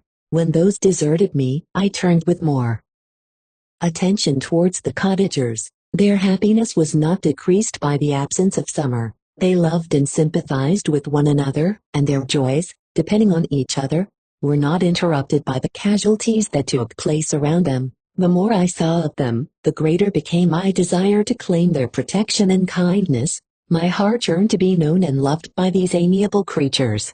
To see their sweet looks directed towards me with affection was the utmost limit of my ambition. I dared not think that they would turn them from me with disdain and horror. The poor that stopped at their door were never driven away. I asked, it is true, for greater treasures than a little food or rest. I required kindness and sympathy, but I did not believe myself utterly unworthy of it. The winter advanced, and an entire revolution of the seasons had taken place. Since I awoke into life, my attention at this time was solely directed towards my plan of introducing myself into the cottage of my protectors. I revolved many projects, but that on which I finally fixed was to enter the dwelling, when the blind old man should be alone. I had sagacity enough to discover that the unnatural hideousness of my person was the chief object of horror with those who had formerly beheld me. My voice, although harsh, had nothing terrible in it. I thought, therefore, that if in the absence of his children, I could gain the goodwill and mediation of the older Lacey, I might by his means be tolerated by my younger protectors. One day, when the sun shone on the red leaves that strewed the ground and diffused cheerfulness, although it denied warmth, Safie, Agatha, and Felix departed on a long country walk, and the old man, at his own desire, was left alone in the cottage. When his children had departed, he took up his guitar and played several mournful but sweet airs, more sweet and mournful than I had ever heard him play before. At first his countenance was illuminated with pleasure, but as he continued, thoughtfulness and sadness succeeded. At length, laying aside the instrument, he sat absorbed in reflection. My heart beat quick. This was the hour and moment of trial, which would decide my hopes or realize my fears. The servants were gone to a neighboring fair. All was silent in and around the cottage. It was an excellent opportunity. Yet, when I proceeded to execute my plan, my limbs failed me and I sank to the ground. Again I rose, and exerting all the firmness of which I was master, removed the planks which I had placed before my hovel to conceal my retreat. The fresh air revived me, and with renewed determination I approached the door of their cottage. I knocked. "Who is there?" said the old man. "Come in." I entered. "Pardon this intrusion," said I. "I am a traveler in want of a little rest. You would greatly oblige me if you would allow me to remain a few minutes before the fire." "Enter," said de Lacy, "and I will try in what manner I can to relieve your wants. But, unfortunately, my children are from home, and as I am blind, I am afraid I shall find it difficult to procure food for you. Do not trouble yourself, my kind host. I have food. It is warmth and rest only that I need." I sat down, and a silence ensued. I knew that every minute was precious to me, yet I remained irresolute in what manner to commence the interview, when the old man addressed me. "By your language, stranger, I suppose you are my countryman. Are you French?" "No, but I was educated by a French family and understand that language only. I am now going to claim the protection of some friends, whom I sincerely love, and of whose favor I have some hopes." "Are they Germans?" "No, they are French. But let us change the subject. I am an unfortunate and deserted creature. I look around and I have no relation or friend upon earth. These amiable people to whom I go have never seen me and know little of me. I am full of fears, for if I fail there, I am an outcast in the world forever. Do not despair. To be friendless is indeed to be unfortunate, but the hearts of men, when unprejudiced by any obvious self-interest, are full of brotherly love and charity. Rely, therefore, on your hopes, and if these friends are good and amiable, do not despair. They are kind, they are the most excellent creatures in the world, but, unfortunately, they are prejudiced against me. I have good dispositions, my life has been hitherto harmless and in some degree beneficial, but a fatal prejudice clouds their eyes, and where they ought to see a feeling and kind friend, they behold only a detestable monster. That is indeed unfortunate, but if you are really blameless, cannot you undeceive them? I am about to undertake that task, and it is on that account that I feel so many overwhelming terrors. I tenderly love these friends. I have, unknown to them, been for many months in the habits of daily kindness towards them, but they believe that I wish to injure them, and it is that prejudice which I wish to overcome. Where do these friends reside?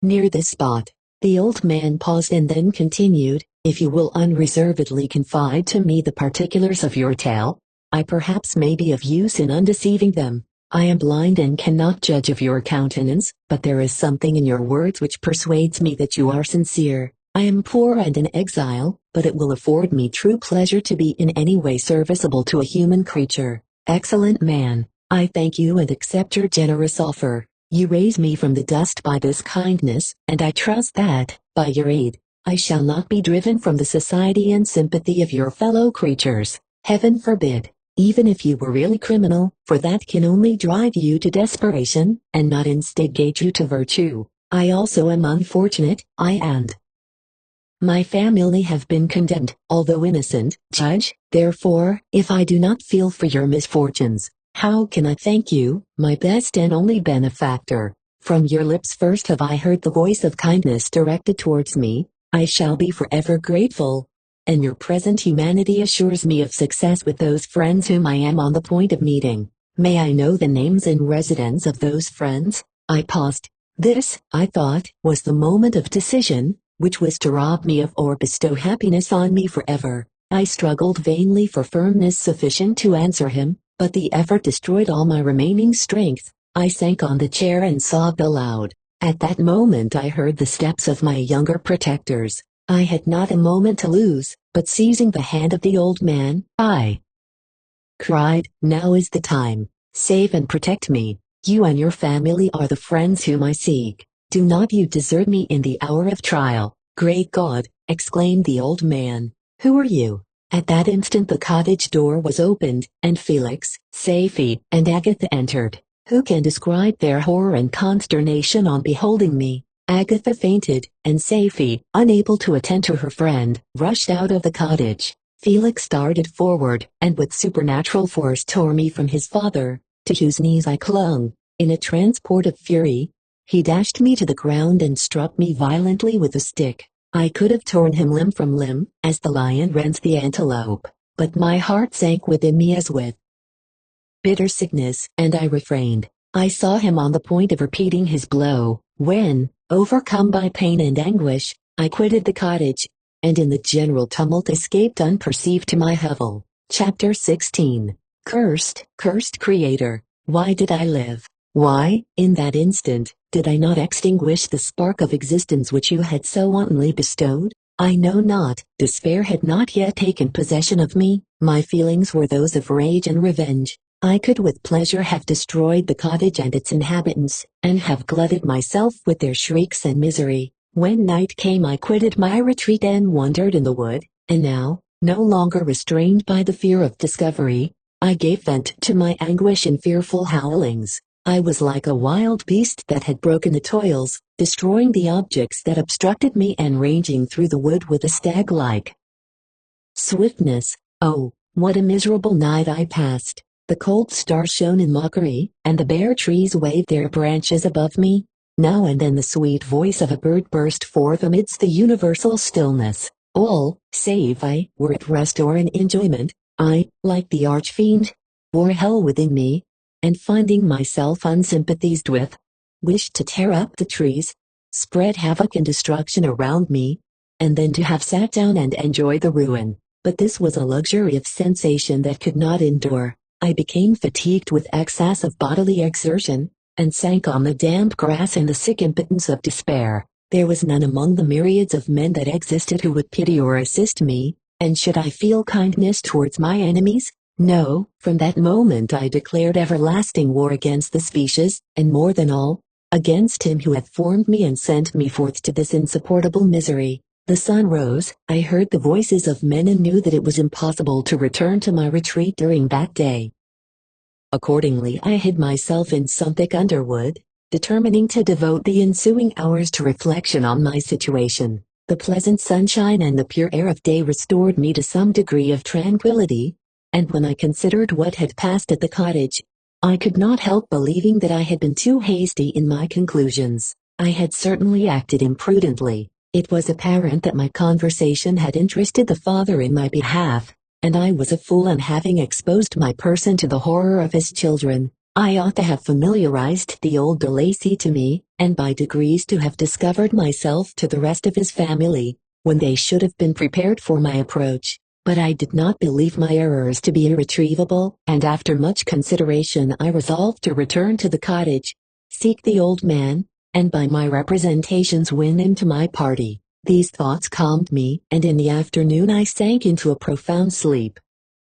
But the fever of my blood did not allow me to be visited by peaceful dreams. The horrible scene of the preceding day was forever acting before my eyes. The females were flying and the enraged Felix tearing me from his father's feet. I awoke exhausted, and finding that it was already night, I crept forth from my hiding place, and went in search of food. When my hunger was appeased, I directed my steps towards the well-known path that conducted to the cottage. All there was at peace. I crept into my hovel, and remained in silent expectation at the accustomed hour, when the family arose. That hour passed, the sun mounted high in the heavens, but the cottagers did not appear. I trembled violently, apprehending some dreadful misfortune. The inside of the cottage was dark, and I heard no motion. I cannot describe the agony of this suspense. Presently 2 countrymen passed by, but pausing near the cottage, they entered into conversation, using violent gesticulations, but I did not understand what they said,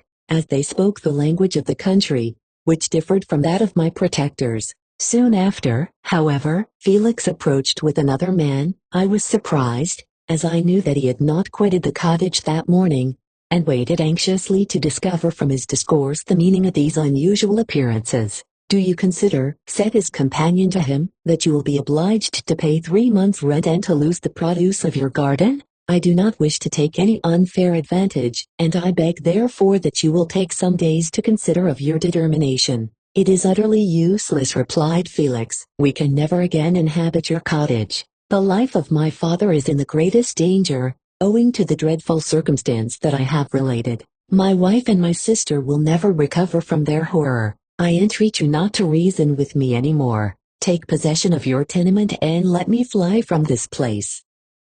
Felix trembled violently as he said this. He and his companion entered the cottage, in which they remained for a few minutes, and then departed. I never saw any of the family of de Lacy more. I continued for the remainder of the day in my hovel, in a state of utter and stupid despair. My protectors had departed and had broken the only link that held me to the world. For the first time the feelings of revenge and hatred filled my bosom, and I did not strive to control them, but allowing myself to be borne away by the stream, I bent my mind towards injury and death. When I thought of my friends, of the mild voice of de Lacy, the gentle eyes of Agatha, and the exquisite beauty of the Arabian, these thoughts vanished and a gush of tears somewhat soothed me. But again when I reflected that they had spurned and deserted me, anger returned, a rage of anger, and unable to injure anything human, I turned my fury towards inanimate objects. As night advanced, I placed a variety of combustibles around the cottage, and after having destroyed every vestige of cultivation in the garden, I waited with forced impatience until the moon had sunk to commence my operations. As the night advanced, a fierce wind arose from the woods and quickly dispersed the clouds that had loitered in the heavens. The blast tore along like a mighty avalanche, and produced a kind of insanity in my spirits that burst all bounds of reason and reflection. I lighted the dry branch of a tree and danced with fury around the devoted cottage, my eyes still fixed on the western horizon, the edge of which the moon nearly touched. A part of its orb was at length hid, and I waved my brand. It sank, and with a loud scream I fired the straw, and heath, and bushes, which I had collected. The wind fanned the fire, and the cottage was quickly enveloped by the flames, which clung to it and licked it with their forked and destroying tongues. As soon as I was convinced that no assistance could save any part of the habitation, I quitted the scene and sought for refuge in the woods. And now, with the world before me, whither should I bend my steps? I resolved to fly far from the scene of my misfortunes, but to me, hated and despised, every country must be equally horrible. At length the thought of you crossed my mind. I learned from your papers that you were my father, my creator, and to whom could I apply with more fitness than to him who had given me life? Among the lessons that Felix had bestowed upon Safie, geography had not been omitted.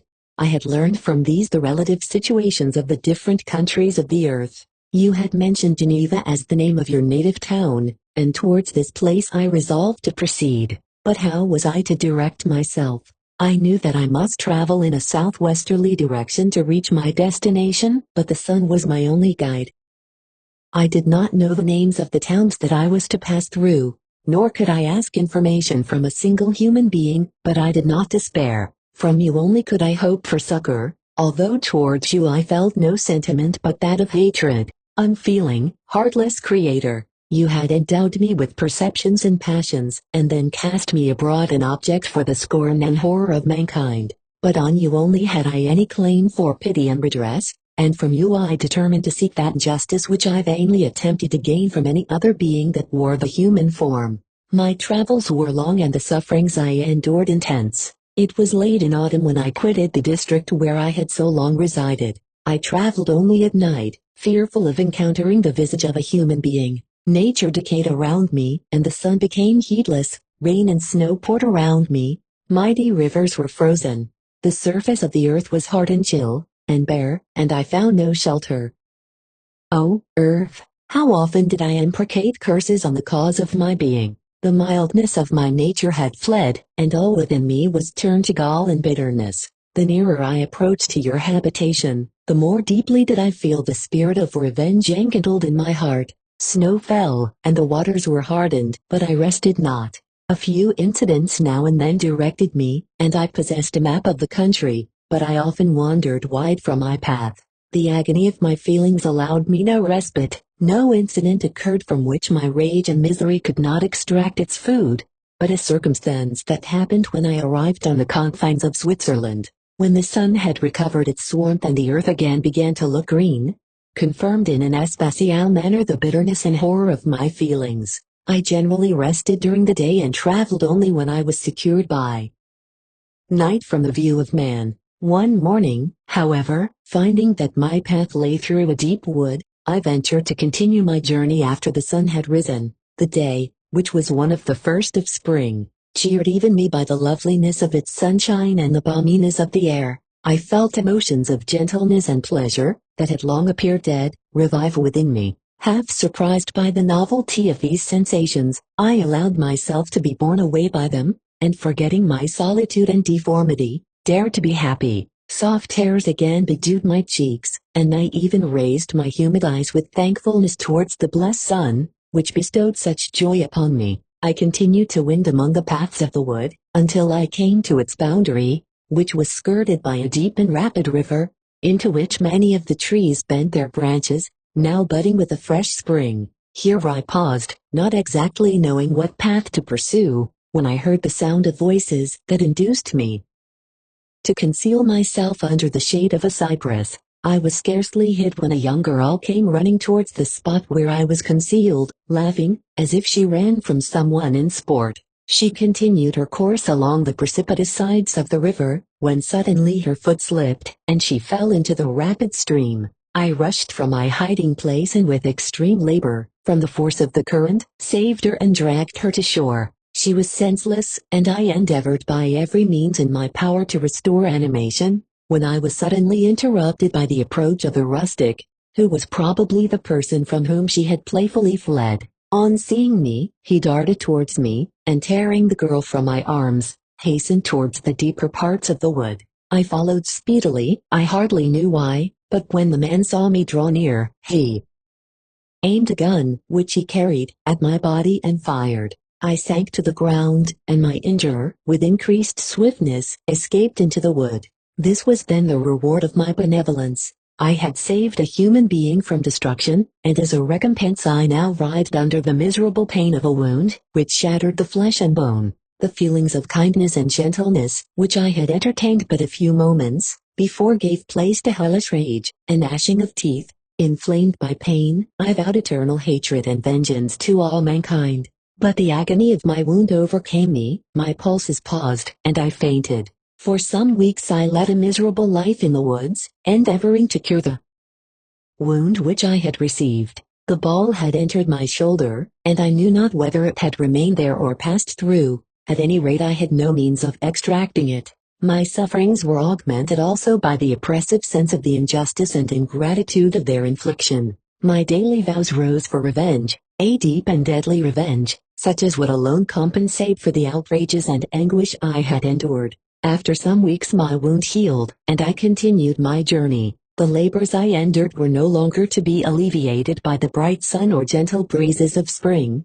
All joy was but a mockery which insulted my desolate state, and made me feel more painfully that I was not made for the enjoyment of pleasure. But my toils now drew near a close, and in 2 months from this time I reached the environs of Geneva. It was evening when I arrived, and I retired to a hiding place among the fields that surrounded to meditate in what manner I should apply to you. I was oppressed by fatigue and hunger, and far too unhappy to enjoy the gentle breezes of evening, or the prospect of the sun setting behind the stupendous mountains of Jura. At this time a slight sleep relieved me from the pain of reflection, which was disturbed by the approach of a beautiful child, who came running into the recess I had chosen, with all the sportiveness of infancy. Suddenly, as I gazed on him, an idea seized me that this little creature was unprejudiced, and had lived too short a time to have imbibed a horror of deformity. If, therefore, I could seize him and educate him as my companion and friend, I should not be so desolate in this peopled earth.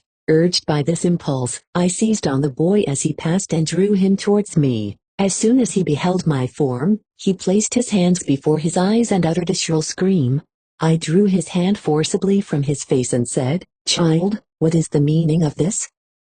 I do not intend to hurt you, listen to me." He struggled violently. "Let me go," he cried. "Monster! Ugly wretch! You wish to eat me and tear me to pieces. You are an ogre. Let me go, or I will tell my papa. Boy, you will never see your father again. You must come with me. Hideous monster, let me go. My papa is a syndic. He is Frankenstein. He will punish you. You dare not keep me. Frankenstein, you belong then to my enemy, to him towards whom I have sworn eternal revenge. You shall be my first victim." The child still struggled and loaded me with epithets which carried despair too.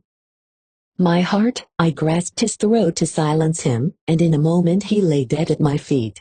I gazed on my victim, and my heart swelled with exultation and hellish triumph. Clapping my hands, I exclaimed, I too can create desolation. My enemy is not invulnerable.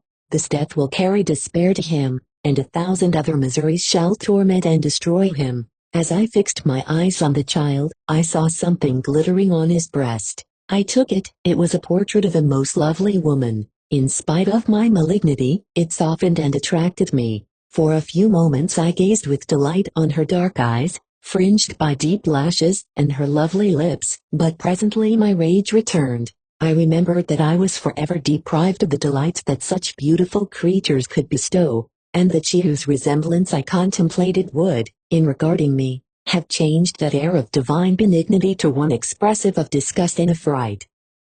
Can you wonder that such thoughts transported me with rage? I only wonder that at that moment, instead of venting my sensations in exclamations and agony, I did not rush among mankind and perish in the attempt to destroy them. While I was overcome by these feelings, I left the spot where I had committed the murder, and seeking a more secluded hiding place, I entered a barn which had appeared to me to be empty. A woman was sleeping on some straw. She was young, not indeed so beautiful as her whose portrait I held, but of an agreeable aspect and blooming in the loveliness of youth and health. Here, I thought, is one of those whose joy-imparting smiles are bestowed on all but me. And then I bent over her and whispered, Awake, fairest, thy lover is near.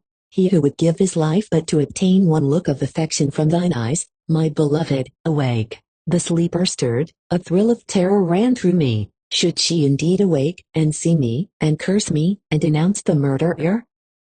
Thus would she assuredly act if her darkened eyes opened and she beheld me. The thought was madness. It stirred the fiend within me. Not I, but she, shall suffer the murder I have committed because I am forever robbed of all that she could give me. She shall atone. The crime had its source in her. Be hers the punishment. Thanks to the lessons of Felix and the sanguinary laws of man, I had learned now to work mischief. I bent over her and placed the portrait securely in one of the folds of her dress. She moved again, and I fled. For some days I haunted the spot where these scenes had taken place, sometimes wishing to see you, sometimes resolved to quit the world and its miseries forever. At length I wandered towards these mountains, and have ranged through their immense recesses, consumed by a burning passion which you alone can gratify. We may not part until you have promised to comply with my requisition.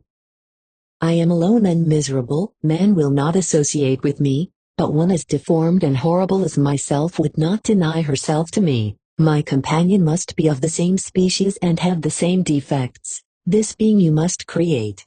Chapter 17. The being finished speaking and fixed his looks upon me in the expectation of a reply. But I was bewildered, perplexed, and unable to arrange my ideas sufficiently to understand the full extent of his proposition. He continued, You must create a female for me with whom I can live in the interchange of those sympathies necessary for my being. This you alone can do, and I demand it of you as a right which you must not refuse to concede. The latter part of his tale had kindled anew in me the anger that had died away while he narrated his peaceful life among the cottagers, and as he said this I could no longer suppress the rage that burned within me. I do refuse it, I replied, and no torture shall ever extort a consent from me. You may render me the most miserable of men, but you shall never make me base in my own eyes. Shall I create another like yourself, whose joint wickedness might desolate the world? Begone. I have answered you. You may torture me, but I will never consent.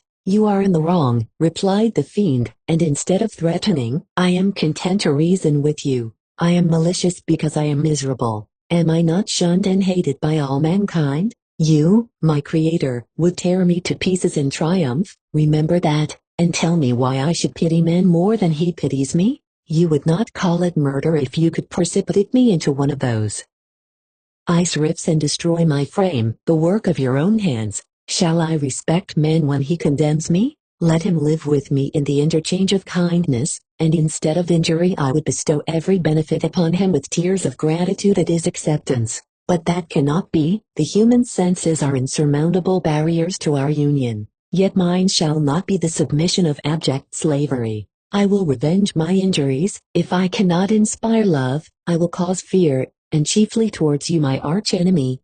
Because my Creator, do I swear inextinguishable hatred. Have a care, I will work at your destruction, nor finish until I desolate your heart, so that you shall curse the hour of your birth. A fiendish rage animated him as he said this. His face was wrinkled into contortions too horrible for human eyes to behold, but presently he calmed himself and proceeded. I intended to reason. This passion is detrimental to me, for you do not reflect that you are the cause of its excess. If any being felt emotions of benevolence towards me, I should return them 100 and 100-fold.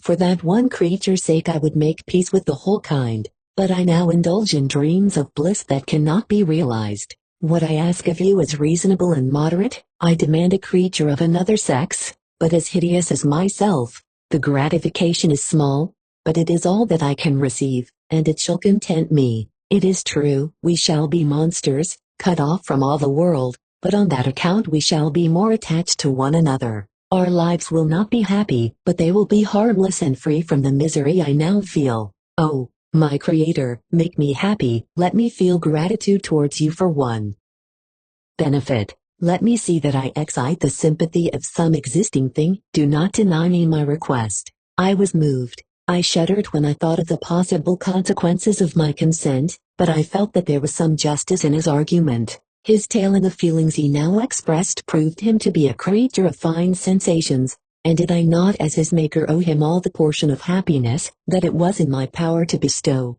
He saw my change of feeling and continued, if you consent, neither you nor any other human being shall ever see us again. I will go to the vast wilds of South America. My food is not that of man. I do not destroy the lamb and the kid to glut my appetite. Acorns and berries afford me sufficient nourishment. My companion will be of the same nature as myself, and will be content with the same fare. We shall make our bed of dried leaves. The sun will shine on us as on man and will ripen our food. The picture I present to you is peaceful and human, and you must feel that you could deny it only in the wantonness of power and cruelty. Pitiless as you have been towards me, I now see compassion in your eyes. Let me seize the favorable moment and persuade you to promise what I so ardently desire. You propose, replied I, to fly from the habitations of man, to dwell in those wilds where the beasts of the field will be your only companions. How can you, who long for the love and sympathy of man, persevere in this exile? You will return and again seek their kindness, and you will meet with their detestation. Your evil passions will be renewed, and you will then have a companion to aid you in the task of destruction. This may not be. Cease to argue the point, for I cannot consent. How inconstant are your feelings! But a moment ago you were moved by my representations, and why do you again harden yourself to my complaints? I swear to you, by the earth which I inhabit, and by you that made me, that with the companion you bestow, I will quit the neighborhood of man and dwell, as it may chance, in the most savage of places. My evil passions will have fled, for I shall meet with sympathy. My life will flow quietly away, and in my dying moments I shall not curse my Maker. His words had a strange effect upon me. I compassionated him and sometimes felt a wish to console him, but when I looked upon him, when I saw the filthy mass that moved and talked, my heart sickened and my feelings were altered to those of horror and hatred.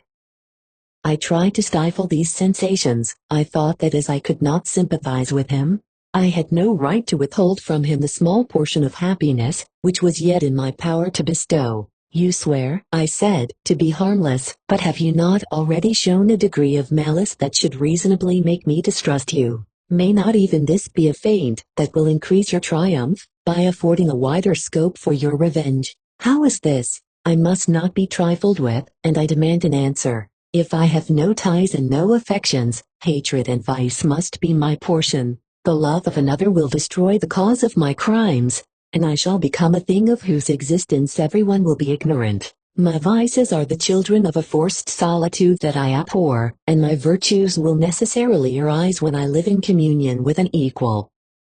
I shall feel the affections of a sensitive being, and become linked to the chain of existence and events, from which I am now excluded. I paused some time to reflect on all he had related, and the various arguments which he had employed. I thought of the promise of virtues which he had displayed on the opening of his existence, and the subsequent blight of all kindly feeling by the loathing and scorn which his protectors had manifested towards him. His power and threats were not omitted in my calculations. A creature who could exist in the ice caves of the glaciers and hide himself from pursuit among the ridges of inaccessible precipices was a being possessing faculties it would be vain to cope with. After a long pause of reflection, I concluded that the justice due both to him and my fellow creatures demanded of me that I should comply with his request. Turning to him, therefore, I said, "I consent to your demand, on your solemn oath to quit Europe forever, and every other place in the neighborhood of man, as soon as I shall deliver into your hands a female who will accompany you in your exile. I swear," he cried, "by the sun, and by the blue sky of heaven, and by the fire of love that burns my heart, that if you grant my prayer, while they exist you shall never behold me again. Depart to your home and commence your labors. I shall watch their progress with unutterable anxiety, and fear not but that when you are ready I shall appear." Saying this, he suddenly quitted me, fearful, perhaps, of any change in my sentiments. I saw him descend the mountain with greater speed than the flight of an eagle, and quickly lost among the undulations of the sea of ice. His tail had occupied the whole day, and the sun was upon the verge of the horizon when he departed. I knew that I ought to hasten my descent towards the valley, as I should soon be encompassed in darkness, but my heart was heavy, and my steps slow. The labor of winding among the little paths of the mountain, and fixing my feet firmly as I advanced perplexed me, occupied as I was by the emotions which the occurrences of the day had produced. Night was far advanced when I came to the halfway resting place, and seated myself beside the fountain. The stars shone at intervals as the clouds passed from over them. The dark pines rose before me, and every here and there a broken tree lay on the ground. It was a scene of wonderful solemnity and stirred strange thoughts within me. I wept bitterly, and clasping my hands in agony, I exclaimed, "Oh, stars and clouds and winds, ye are all about to mock me? If ye really pity me, crush sensation and memory, let me become as naught. But if not, depart, depart, and leave me in darkness." These were wild and miserable thoughts, but I cannot describe to you how the eternal twinkling of the stars weighed upon me, and how I listened to every blast of wind as if it were a dull ugly siroc on its way to consume me. Morning dawned before I arrived at the village of Chamonix. I took no rest, but returned immediately to Geneva. Even in my own heart I could give no expression to my sensations. They weighed on me with a mountain's weight, and their excess destroyed my agony beneath them. Thus I returned home, and entering the house, presented myself to the family. My haggard and wild appearance awoke intense alarm, but I answered no question. Scarcely did I speak. I felt as if I were placed under a ban, as if I had no right to claim their sympathies, as if never more might I enjoy companionship with them. Yet even thus I loved them to adoration, and to save them, I resolved to dedicate myself to my most abhorred task. The prospect of such an occupation made every other circumstance of existence pass before me like a dream, and that thought only had to me the reality of life. Chapter 18. Day after day, week after week, passed away on my return to Geneva, and I could not collect the courage to recommence my work. I feared the vengeance of the disappointed fiend, yet I was unable to overcome my repugnance to the task which was enjoined me. I found that I could not compose a female without again devoting several months to profound study and laborious disquisition. I had heard of some discoveries having been made by an English philosopher, the knowledge of which was material to my success, and I sometimes thought of obtaining my father's consent to visit England for this purpose. But I clung to every pretence of delay, and shrank from taking the first step in an undertaking whose immediate necessity began to appear less absolute to me. A change indeed had taken place in me. My health, which had hitherto declined, was now much restored, and my spirits, when unchecked by the memory of my unhappy promise, rose proportionably. My father saw this change with pleasure, and he turned his thoughts towards the best method of eradicating the remains of my melancholy, which every now and then would return by fits, and with a devouring blackness overcast the approaching sunshine. At these moments I took refuge in the most perfect solitude. I passed whole days on the lake alone in a little boat, watching the clouds and listening to the rippling of the waves, silent and listless. But the fresh air and bright sun seldom failed to restore me to some degree of composure, and on my return I met the salutations of my friends with a readier smile and a more cheerful heart. It was after my return from one of these rambles that my father, calling me aside, thus addressed me. "I am happy to remark, my dear son, that you have resumed your former pleasures and seem to be returning to yourself. And yet you are still unhappy and still avoid our society. For some time I was lost in conjecture as to the cause of this, but yesterday an idea struck me, and if it is well founded, I conjure you to avow it. Reserve on such a point would be not only useless, but draw down treble misery on us all." I trembled violently at his exordium, and my father continued, "I confess, my son, that I have always looked forward to your marriage with our dear Elizabeth as the tie of our domestic comfort, and the stay of my declining years. You were attached to each other from your earliest infancy, you studied together, and appeared, in dispositions and tastes, entirely suited to one another. But so blind is the experience of man, that what I conceive to be the best assistance to my plan, may have entirely destroyed it. You, perhaps, regard her as your sister, without any wish that she might become your wife. Nay, you may have met with another whom you may love,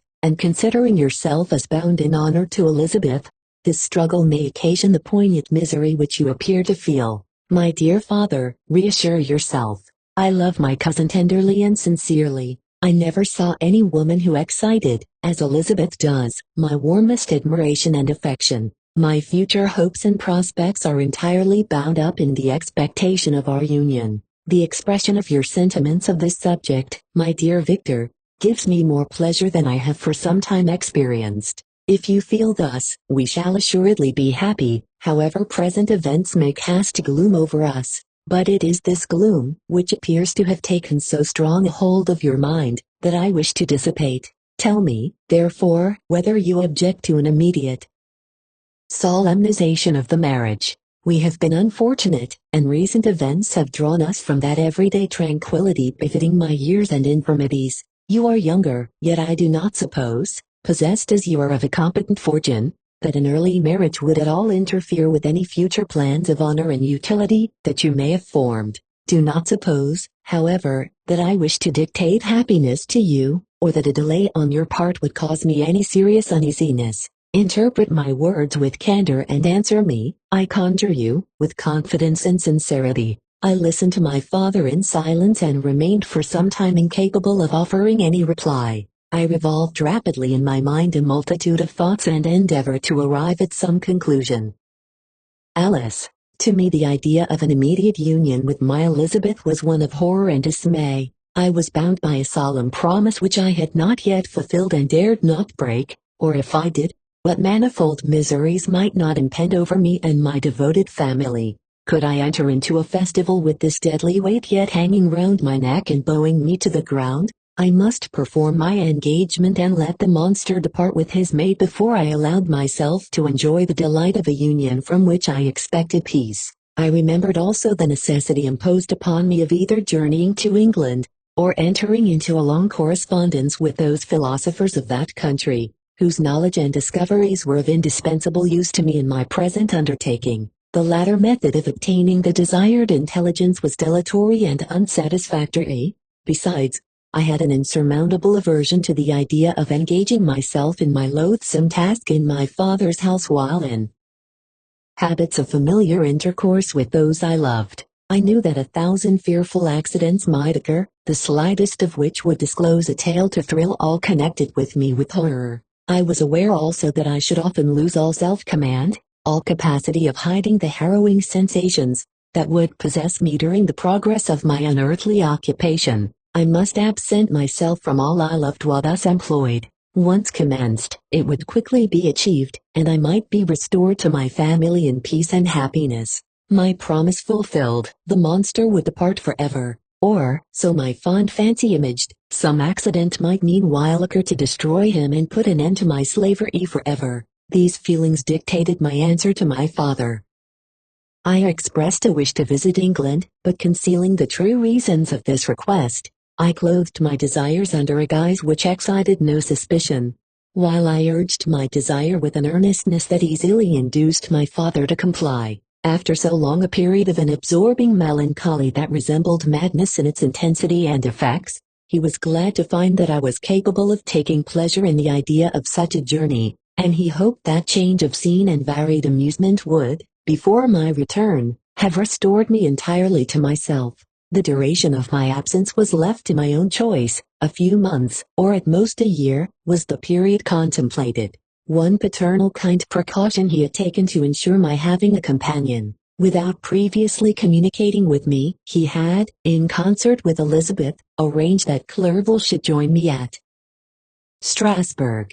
This interfered with the solitude I coveted for the prosecution of my task. Yet at the commencement of my journey the presence of my friend could in no way be an impediment, and truly I rejoiced that thus I should be saved many hours of lonely, maddening reflection. Nay, Henry might stand between me and the intrusion of my foe. If I were alone, would he not at times force his abhorred presence on me to remind me of my task, or to contemplate its progress? To England, therefore, I was bound, and it was understood that my union with Elizabeth should take place immediately on my return. My father's age rendered him extremely averse to delay. For myself, there was one reward I promised myself from my detested toils, one consolation for my unparalleled sufferings. It was the prospect of that day when, enfranchised from my miserable slavery, I might claim Elizabeth and forget the past in my union with her. I now made arrangements for my journey, but one feeling haunted me which filled me with fear and agitation. During my absence I should leave my friends unconscious of the existence of their enemy, and unprotected from his attacks, exasperated as he might be by my departure. But he had promised to follow me wherever I might go, and would he not accompany me to England? This imagination was dreadful in itself, but soothing inasmuch as it supposed the safety of my friends. I was agonized with the idea of the possibility that the reverse of this might happen, but through the whole period during which I was the slave of my creature, I allowed myself to be governed by the impulses of the moment, and my present sensations strongly intimated that the fiend would follow me, and exempt my family from the danger of his machinations. It was in the latter end of September that I again quitted my native country. My journey had been my own suggestion, and Elizabeth therefore acquiesced, but she was filled with disquiet at the idea of my suffering, away from her, the inroads of misery and grief. It had been her care which provided me a companion in Clerval, and yet a man is blind to 1,000 minute circumstances, which call forth a woman's sedulous attention. She longed to bid me hasten my return. 1,000 conflicting emotions rendered her mute as she bade me a tearful, silent farewell. I threw myself into the carriage that was to convey me away, hardly knowing whither I was going, and careless of what was passing around. I remembered only, and it was with a bitter anguish that I reflected on it, to order that my chemical instruments should be packed to go with me. Filled with dreary imaginations, I passed through many beautiful and majestic scenes, but my eyes were fixed and unobserving.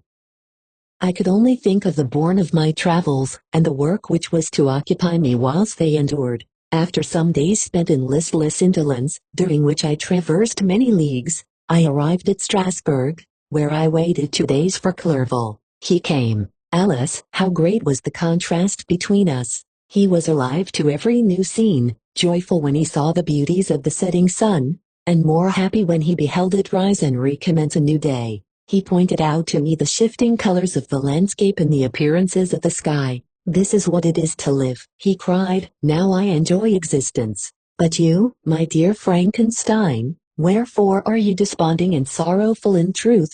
I was occupied by gloomy thoughts, and neither saw the descent of the evening star nor the golden sunrise reflected in the Rhine. And you, my friend, would be far more amused with the journal of Clerval, who observed the scenery with an eye of feeling and delight, than in listening to my reflections. I, a miserable wretch, haunted by a curse that shut up every avenue to enjoyment. We had agreed to descend the Rhine in a boat from Strasbourg to Rotterdam, whence we might take shipping for London. During this voyage we passed many willowy islands and saw several beautiful towns. We stayed a day at Mannheim, and on the 5th from our departure from Strasbourg, arrived at Mainz. The course of the Rhine below Mainz becomes much more picturesque. The river descends rapidly and winds between hills, not high but steep, and of beautiful forms. We saw many ruined castles standing on the edges of precipices. Surrounded by black woods, high and inaccessible, this part of the Rhine, indeed, presents a singularly variegated landscape. In one spot you view rugged hills, ruined castles overlooking tremendous precipices, with the dark Rhine rushing beneath, and on the sudden turn of a promontory, flourishing vineyards with green sloping banks and a meandering river and populous towns occupy the scene. We traveled at the time of the vintage, and heard the song of the laborers, as we glided down the stream. Even I, depressed in mind, and my spirits continually agitated by gloomy feelings, even I was pleased. I lay at the bottom of the boat, and as I gazed on the cloudless blue sky, I seemed to drink in a tranquility to which I had long been a stranger. And if these were my sensations, who can describe those of Henry? He felt as if he had been transported to fairyland, and enjoyed a happiness seldom tasted by man. "I have seen," he said, "the most beautiful scenes of my own country. I have visited the lakes of Lucerne and Uri, where the snowy mountains descend almost perpendicularly to the water, casting black and impenetrable shades, which would cause a gloomy and mournful appearance, were it not for the most verdant islands that relieve the eye by their gay appearance. I have seen this lake agitated by a tempest, when the wind tore up whirlwinds of water, and gave you an idea of what the waterspout must be on the great ocean, and the waves dash with fury the base of the mountain, where the priest and his mistress were overwhelmed by an avalanche, and where their dying voices are still said to be heard amid the pauses of the nightly wind. I have seen the mountains of La Vallée, and the Pays de Vaud, but this country, Victor, pleases me more than all those wonders. The mountains of Switzerland are more majestic and strange, but there is a charm in the banks of this divine river that I never before saw equaled. Look at that castle which overhangs yon precipice, and that also on the island, almost concealed amongst the foliage of those lovely trees. And now that group of laborers coming from among their vines, and that village half hid in the recess of the mountain. Oh, surely the spirit that inhabits and guards this place has a soul more in harmony with man than those who pile the glacier or retire to the inaccessible peaks of the mountains of our own country. Clerval, beloved friend, even now it delights me to record your words, and to dwell on the praise of which you are so eminently deserving. He was a being formed in the very poetry of nature. His wild and enthusiastic imagination was chastened by the sensibility of his heart. His soul overflowed with ardent affections, and his friendship was of that devoted and wondrous nature, that the worldly minded teach us to look for only in the imagination. But even human sympathies were not sufficient to satisfy his eager mind. The scenery of external nature, which others regard only with admiration, he loved with ardor. The sounding cataract haunted him like a passion, the tall rock, the mountain, and the deep and gloomy wood. Their colors and their forms were then to him an appetite, a feeling, and a love, that had no need of a remoter charm, by thought supplied, or any interest unborrowed from the eye. Wordsworth's Tintern Abbey, and where does he now exist? Is this gentle and lovely being lost forever? Has this mind, so replete with ideas, imaginations fanciful and magnificent, which formed a world, whose existence depended on the life of its creator, has this mind perished? Does it no only exist in my memory? No, it is not thus. Your form so divinely wrought, and beaming with beauty, has decayed, but your spirit still visits and consoles your unhappy friend. Pardon this gush of sorrow, these ineffectual words are but a slight tribute to the unexampled worth of Henry, but they soothe my heart, overflowing with the anguish which his remembrance creates. I will proceed with my tale. Beyond Cologne we descended to the plains of Holland, and we resolved to post the remainder of our way, for the wind was contrary and the stream of the river was too gentle to aid us. Our journey here lost the interest arising from beautiful scenery, but we arrived in a few days at Rotterdam, whence we proceeded by sea to England. It was on a clear morning, in the latter days of December, that I first saw the white cliffs of Britain. The banks of the Thames presented a new scene. They were flat but fertile, and almost every town was marked by the remembrance of some story. We saw Tilbury Fort and remembered the Spanish Armada, Gravesend, Woolwich, and Greenwich, places which I had heard of even in my country. At length we saw the numerous steeples of London, St. Paul's towering above all, and the tower famed in English history. Chapter 19. London was our present point of rest. We determined to remain several months in this wonderful and celebrated city. Clerval desired the intercourse of the men of genius and talent who flourished at this time, but this was with me a secondary object. I was principally occupied with the means of obtaining the information necessary for the completion of my promise, and quickly availed myself of the letters of introduction that I had brought with me, addressed to the most distinguished natural philosophers. If this journey had taken place during my days of study and happiness, it would have afforded me inexpressible pleasure. But a blight had come over my existence, and I only visited these people for the sake of the information they might give me on the subject in which my interest was so terribly profound. Company was irksome to me. When alone, I could fill my mind with the sights of heaven and earth. The voice of Henry soothed me, and I could thus cheat myself into a transitory peace. But busy, uninteresting, joyous faces brought back despair to my heart. I saw an insurmountable barrier placed between me and my fellow men. This barrier was sealed with the blood of William and Justine, and to reflect on the events connected with those names filled my soul with anguish. But in Clerval I saw the image of my former self. He was inquisitive and anxious to gain experience and instruction. The difference of manners which he observed was to him an inexhaustible source of instruction and amusement. He was also pursuing an object he had long had in view. His design was to visit India, in the belief that he had in his knowledge of its various languages, and in the views he had taken of its society, the means of materially assisting the progress of European colonization and trade. In Britain only could he further the execution of his plan. He was forever busy, and the only check to his enjoyments was my sorrowful and dejected mind.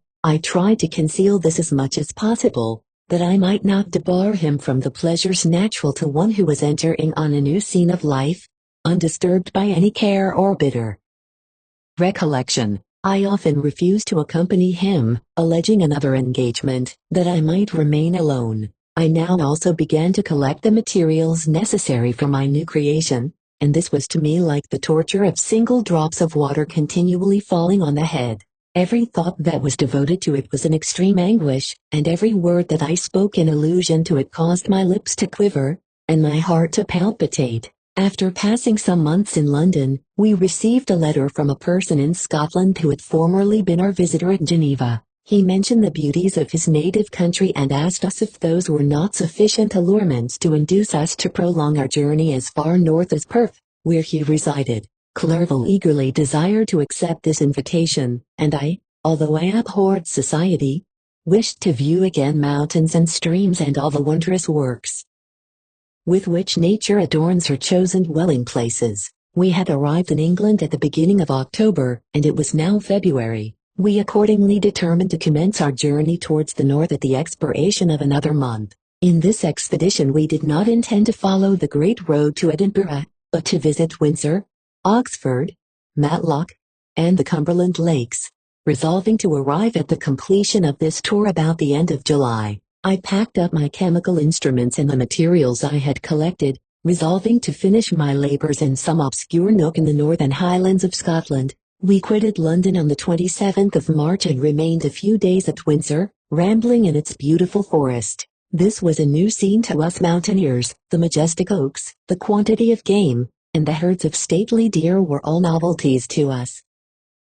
From thence we proceeded to Oxford. As we entered this city, our minds were filled with a remembrance of the events that had been transacted there more than a century and a half before. It was here that Charles I had collected his forces. This city had remained faithful to him, after the whole nation had forsaken his cause to join the standard of Parliament and liberty. The memory of that unfortunate king and his companions, the amiable Falkland, the insolent Goring, his queen, and son, gave a peculiar interest to every part of the city which they might be supposed to have inhabited. The spirit of elder days found a dwelling here, and we delighted to trace its footsteps. If these feelings had not found an imaginary gratification, the appearance of the city had yet in its self-sufficient beauty to obtain our admiration. The colleges are ancient and picturesque, the streets are almost magnificent, and the lovely Isis, which flows beside it through meadows of exquisite verdure, is spread forth into a placid expanse of waters, which reflects its majestic assemblage of towers, and spires, and domes, embosomed among aged trees. I enjoyed this scene, and yet my enjoyment was embittered both by the memory of the past and the anticipation of the future. I was formed for peaceful happiness. During my youthful days discontent never visited my mind, and if I was ever overcome by ennui, the sight of what is beautiful in nature, or the study of what is excellent and sublime in the productions of man, could always interest my heart and communicate elasticity to my spirits. But I am a blasted tree, the bolt has entered my soul, and I've felt then that I should survive to exhibit what I shall soon cease to be, a miserable spectacle of wrecked humanity, pitiable to others and intolerable to myself. We passed a considerable period at Oxford, rambling among its environs and endeavoring to identify every spot which might relate to the most animating epoch of English history. Our little voyages of discovery were often prolonged by the successive objects that presented themselves. We visited the tomb of the illustrious Hampden and the field on which that patriot fell. For a moment my soul was elevated from its debasing and miserable fears to contemplate the divine ideas of liberty and self-sacrifice of which these sites were the monuments and the remembrancers. For an instant I dared to shake off my chains and look around me with a free and lofty spirit, but the iron had eaten into my flesh, and I sank again, trembling and hopeless, into my miserable self. We left Oxford with regret and proceeded to Matlock, which was our next place of rest. The country in the neighborhood of this village resembled, to a greater degree, the scenery of Switzerland, but everything is on a lower scale, and the green hills want the crown of distant white Alps, which always attend on the piney mountains of my native country. We visited the wondrous cave and the little cabinets of natural history, where the curiosities are disposed in the same manner as in the collections at Servox and Chamonix. The latter name made me tremble when pronounced by Henry, and I hastened to quit Matlock, with which that terrible scene was thus associated. From Derby, still journeying northwards, we passed 2 months in Cumberland and Westmoreland. I could now almost fancy myself among the Swiss mountains. The little patches of snow which yet lingered on the northern sides of the mountains, the lakes, and the dashing of the rocky streams were all familiar and dear sights to me. Here also we made some acquaintances, who almost contrived to cheat me into happiness. The delight of Clerval was proportionably greater than mine. His mind expanded in the company of men of talent, and he found in his own nature greater capacities and resources than he could have imagined himself to have possessed while he associated with his inferiors. I could pass my life here, said he to me, and among these mountains I should scarcely regret Switzerland and the Rhine. But he found that a traveler's life is one that includes much pain amidst its enjoyments. His feelings are forever on the stretch, and when he begins to sink into repose, he finds himself obliged to quit that on which he rests in pleasure for something new, which again engages his attention, and which also he forsakes for other novelties. We had scarcely visited the various lakes of Cumberland and Westmoreland, and conceived an affection for some of the inhabitants when the period of our appointment with our Scotch friend approached, and we left them to travel on. For my own part I was not sorry. I had now neglected my promise for some time, and I feared the effects of the Damon's disappointment. He might remain in Switzerland and wreak his vengeance on my relatives. This idea pursued me and tormented me at every moment from which I might otherwise have snatched repose and peace. I waited for my letters with feverish impatience. If they were delayed I was miserable and overcome by 1,000 fears. And when they arrived and I saw the superscription of Elizabeth or my father, I hardly dared to read and ascertain my fate. Sometimes I thought that the fiend followed me and might expedite my remissness by murdering my companion. When these thoughts possessed me, I would not quit Henry for a moment, but followed him as his shadow, to protect him from the fancied rage of his destroyer. I felt as if I had committed some great crime, the consciousness of which haunted me. I was guiltless, but I had indeed drawn down a horrible curse upon my head, as mortal as that of crime. I visited Edinburgh with languid eyes and mind, and yet that city might have interested the most unfortunate being. Clerval did not like it so well as Oxford, for the antiquity of the latter city was more pleasing to him. But the beauty and regularity of the new town of Edinburgh, its romantic castle and its environs, the most delightful in the world, Arthur's Seat, St. Bernard's Well, and the Pentland Hills, compensated him for the change and filled him with cheerfulness and admiration. But I was impatient to arrive at the termination of my journey. We left Edinburgh in a week, passing through Cupar, St. Andrews, and along the banks of the Tay, to Perth, where our friend expected us. But I was in no mood to laugh and talk with strangers or enter into their feelings or plans with the good humor expected from a guest, and accordingly I told Clerval that I wished to make the tour of Scotland alone. "Do you," said I, "enjoy yourself, and let this be our rendezvous. I may be absent a month or two, but do not interfere with my motions, I entreat you. Leave me to peace and solitude for a short time, and when I return, I hope it will be with a lighter heart, more congenial to your own temper." Henry wished to dissuade me, but seeing me bent on this plan, ceased to remonstrate. He entreated me to write often. "I had rather be with you," he said, "in your solitary rambles, than with these Scotch people, whom I do not know. Hasten, then, my dear friend, to return, that I may again feel myself somewhat at home, which I cannot do in your absence." Having parted from my friend, I determined to visit some remote spot of Scotland and finish my work in solitude. I did not doubt but that the monster followed me, and would discover himself to me when I should have finished, that he might receive his companion. With this resolution I traversed the northern highlands, and fixed on one of the remotest of the Orkneys, as the scene of my labors. It was a place fitted for such a work, being hardly more than a rock whose high sides were continually beaten upon by the waves. The soil was barren, scarcely affording pasture for a few miserable cows, and oatmeal for its inhabitants, which consisted of 5 persons, whose gaunt and scraggy limbs gave tokens of their miserable fare. Vegetables and bread, when they indulged in such luxuries, and even fresh water, was to be procured from the mainland, which was about 5 miles distant. On the whole island there were but 3 miserable huts, and one of these was vacant when I arrived. This I hired. It contained but 2 rooms, and these exhibited all the squalidness of the most miserable penury. The thatch had fallen in, the walls were unplastered, and the door was off its hinges. I ordered it to be repaired, bought some furniture, and took possession, an incident which would doubtless have occasioned some surprise had not all the senses of the cottagers been benumbed by want and squalid poverty. As it was, I lived ungazed at and unmolested, hardly thanked for the pittance of food and clothes which I gave.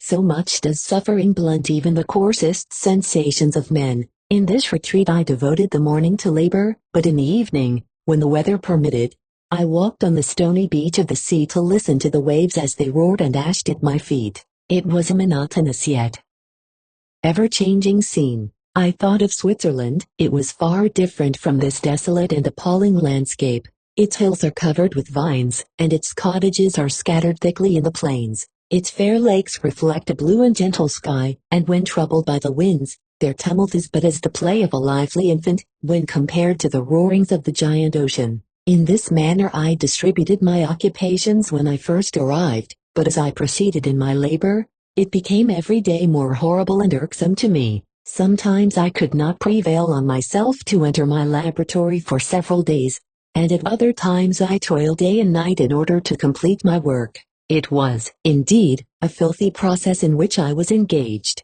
During my first experiment, a kind of enthusiastic frenzy had blinded me to the horror of my employment. My mind was intently fixed on the consummation of my labor, and my eyes were shut to the horror of my proceedings. But now I went to it in cold blood, and my heart often sickened at the work of my hands. Thus situated, employed in the most detestable occupation, immersed in a solitude where nothing could for an instant call my attention from the actual scene in which I was engaged, my spirits became unequal, I grew restless and nervous. Every moment I feared to meet my persecutor. Sometimes I sat with my eyes fixed on the ground, fearing to raise them lest they should encounter the object which I so much dreaded to behold. I feared to wander from the side of my fellow creatures, lest when alone he should come to claim his companion. In the meantime I worked on, and my labor was already considerably advanced. I looked towards its completion with a tremulous and eager hope, which I dared not trust myself to question but which was intermixed with obscure forebodings of evil that made my heart sicken in my bosom. Chapter 20. I sat one evening in my laboratory, the sun had set, and the moon was just rising from the sea. I had not sufficient light for my employment, and I remained idle, in a pause of consideration of whether I should leave my labor for the night, or hasten its conclusion by an unremitting attention to it. As I sat, a train of reflection occurred to me which led me to consider the effects of what I was now doing. 3 years before, I was engaged in the same manner and had created a fiend whose unparalleled barbarity had desolated my heart and filled it forever with the bitterest remorse. I was now about to form another being of whose dispositions I was alike ignorant. She might become 10,000 times more malignant than her mate and allied. For its own sake, in murder and wretchedness, he had sworn to quit the neighborhood of man and hide himself in deserts, but she had not, and she, who in all probability was to become a thinking and reasoning animal, might refuse to comply with the compact made before her creation. They might even hate each other. The creature who already lived loathed his own deformity, and might he not conceive a greater abhorrence for it when it came before his eyes in the female form? She also might turn with disgust from him to the superior beauty of man. She might quit him, and he be again alone, exasperated by the fresh provocation of being deserted by one of his own species. Even if they were to leave Europe and inhabit the deserts of the New World, yet one of the first results of those sympathies for which the damned thirsted would be children, and a race of devils would be propagated upon the earth, who might make the very existence of the species of man a condition precarious and full of terror. Had I right, for my own benefit, to inflict this curse upon everlasting generations? I had before been moved by the sophisms of the being I had created. I had been struck senseless by his fiendish threats. But now, for the first time, the wickedness of my promise burst upon me. I shuddered to think that future ages might curse me as their pest, whose selfishness had not hesitated to buy its own peace at the price, perhaps, of the existence of the whole human race. I trembled and my heart failed within me, when, on looking up, I saw by the light of the moon the damon at the casement. A ghastly grin wrinkled his lips as he gazed on me, where I sat fulfilling the task which he had allotted to me. Yes, he had followed me in my travels, he had loitered in forests, hid himself in caves, or taken refuge in wide and desert heaths. And he now came to mark my progress and claim the fulfillment of my promise. As I looked on him, his countenance expressed the utmost extent of malice and treachery. I thought with the sensation of madness on my promise of creating another like to him, and trembling with passion, tore to pieces the thing on which I was engaged. The wretch saw me destroy the creature on whose future existence he depended for happiness, and with a howl of devilish despair and revenge, withdrew. I left the room, and locking the door, made a solemn vow in my own heart never to resume my labors, and then, with trembling steps, I sought my own apartment. I was alone, none were near me to dissipate the gloom, and relieve me from the sickening oppression of the most terrible reveries. Several hours passed, and I remained near my window gazing on the sea. It was almost motionless, for the winds were hushed, and all nature reposed under the eye of the quiet moon. A few fishing vessels alone specked the water, and now and then the gentle breeze wafted the sound of voices as the fishermen called to one another. I felt the silence, although I was hardly conscious of its extreme profundity, until my ear was suddenly arrested by the paddling of oars near the shore, and a person landed close to my house. In a few minutes after, I heard the creaking of my door, as if someone endeavored to open it softly. I trembled from head to foot. I felt a presentiment of who it was and wished to arouse one of the peasants who dwelt in a cottage not far from mine, but I was overcome by the sensation of helplessness, so often felt in frightful dreams, when you in vain endeavor to fly from an impending danger, and was rooted to the spot. Presently I heard the sound of footsteps along the passage, the door opened, and the wretch whom I dreaded appeared. Shutting the door, he approached me and said in a smothered voice, "You have destroyed the work which you began. What is it that you intend?" Do you dare to break your promise? I have endured toil and misery. I left Switzerland with you. I crept along the shores of the Rhine, among its willow islands and over the summits of its hills. I have dwelt many months in the heats of England and among the deserts of Scotland. I have endured incalculable fatigue, and cold, and hunger. Do you dare destroy my hopes? Begone. I do break my promise. Never will I create another like yourself, equal in deformity and wickedness. Slave, I before reasoned with you, but you have proved yourself unworthy of my condescension. Remember that I have power. You believe yourself miserable, but I can make you so wretched that the light of day will be hateful to you. You are my creator, but I am your master. Obey. The hour of my irresolution is past, and the period of your power is arrived. Your threats cannot move me to do an act of wickedness, but they confirm me in a determination of not creating you a companion in vice. Shall I, in cool blood,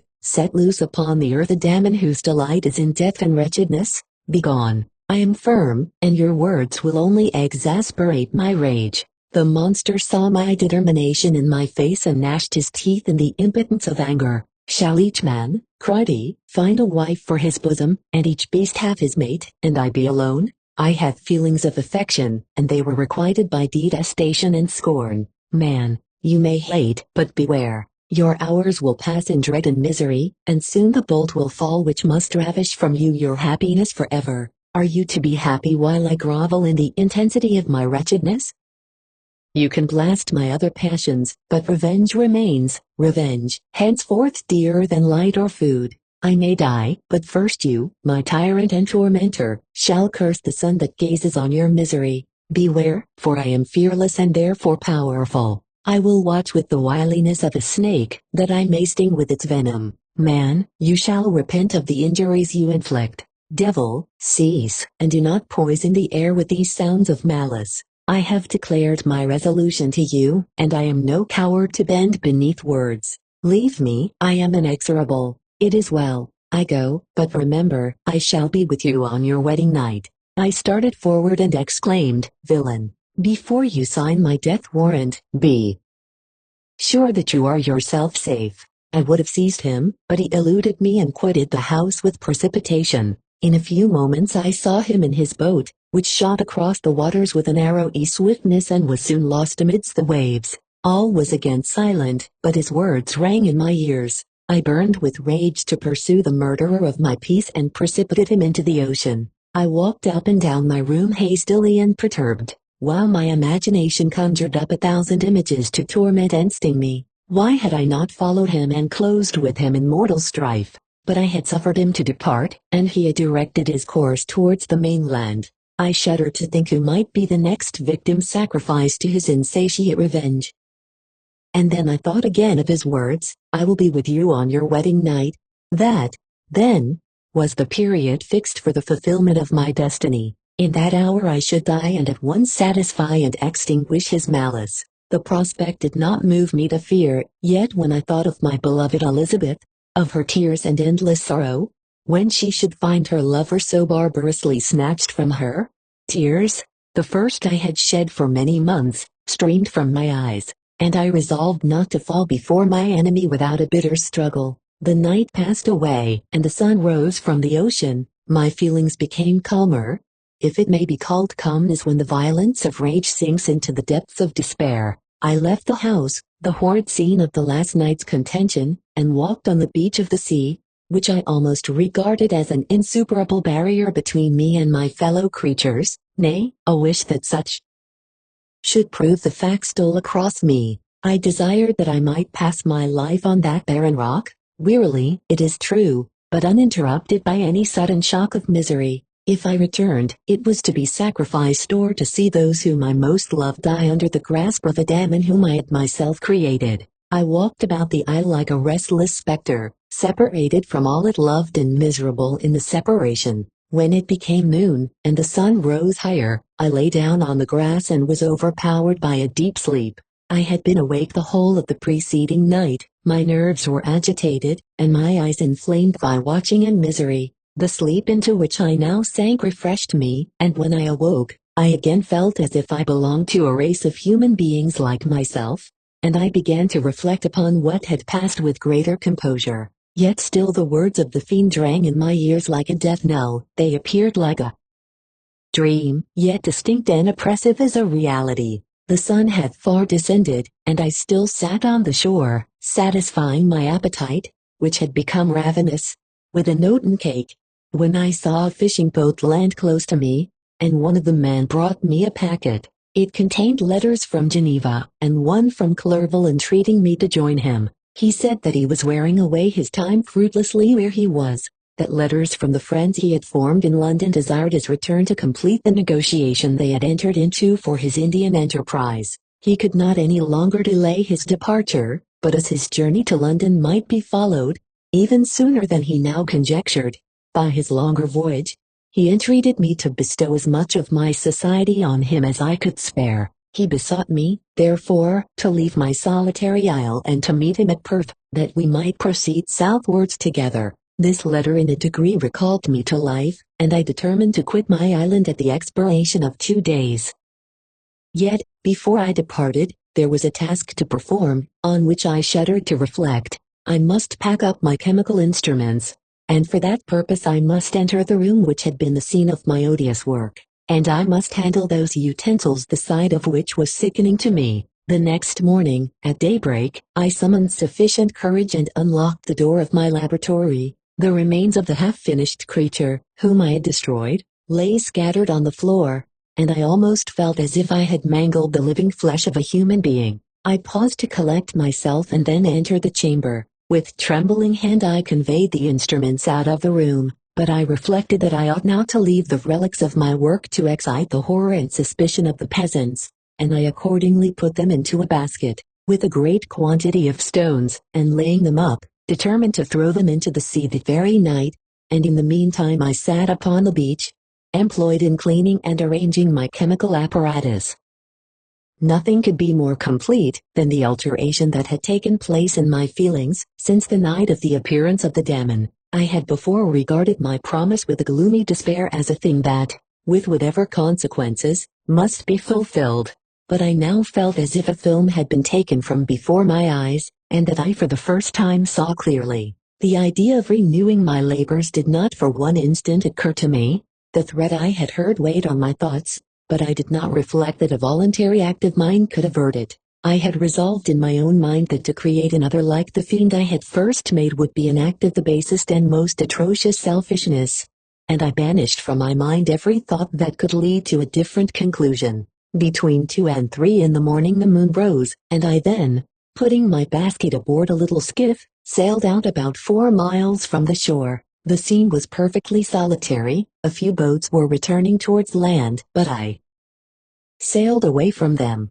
I felt as if I was about the commission of a dreadful crime, and avoided with shuddering anxiety any encounter with my fellow creatures. At one time the moon, which had before been clear, was suddenly overspread by a thick cloud, and I took advantage of the moment of darkness and cast my basket into the sea. I listened to the gurgling sound as it sank and then sailed away from the spot. The sky became clouded, but the air was pure, although chilled by the northeast breeze that was then rising. But it refreshed me and filled me with such agreeable sensations, that I resolved to prolong my stay on the water, and fixing the rudder in a direct position, stretched myself at the bottom of the boat. Clouds hid the moon, everything was obscure, and I heard only the sound of the boat as its keel cut through the waves. The murmur lulled me, and in a short time I slept soundly.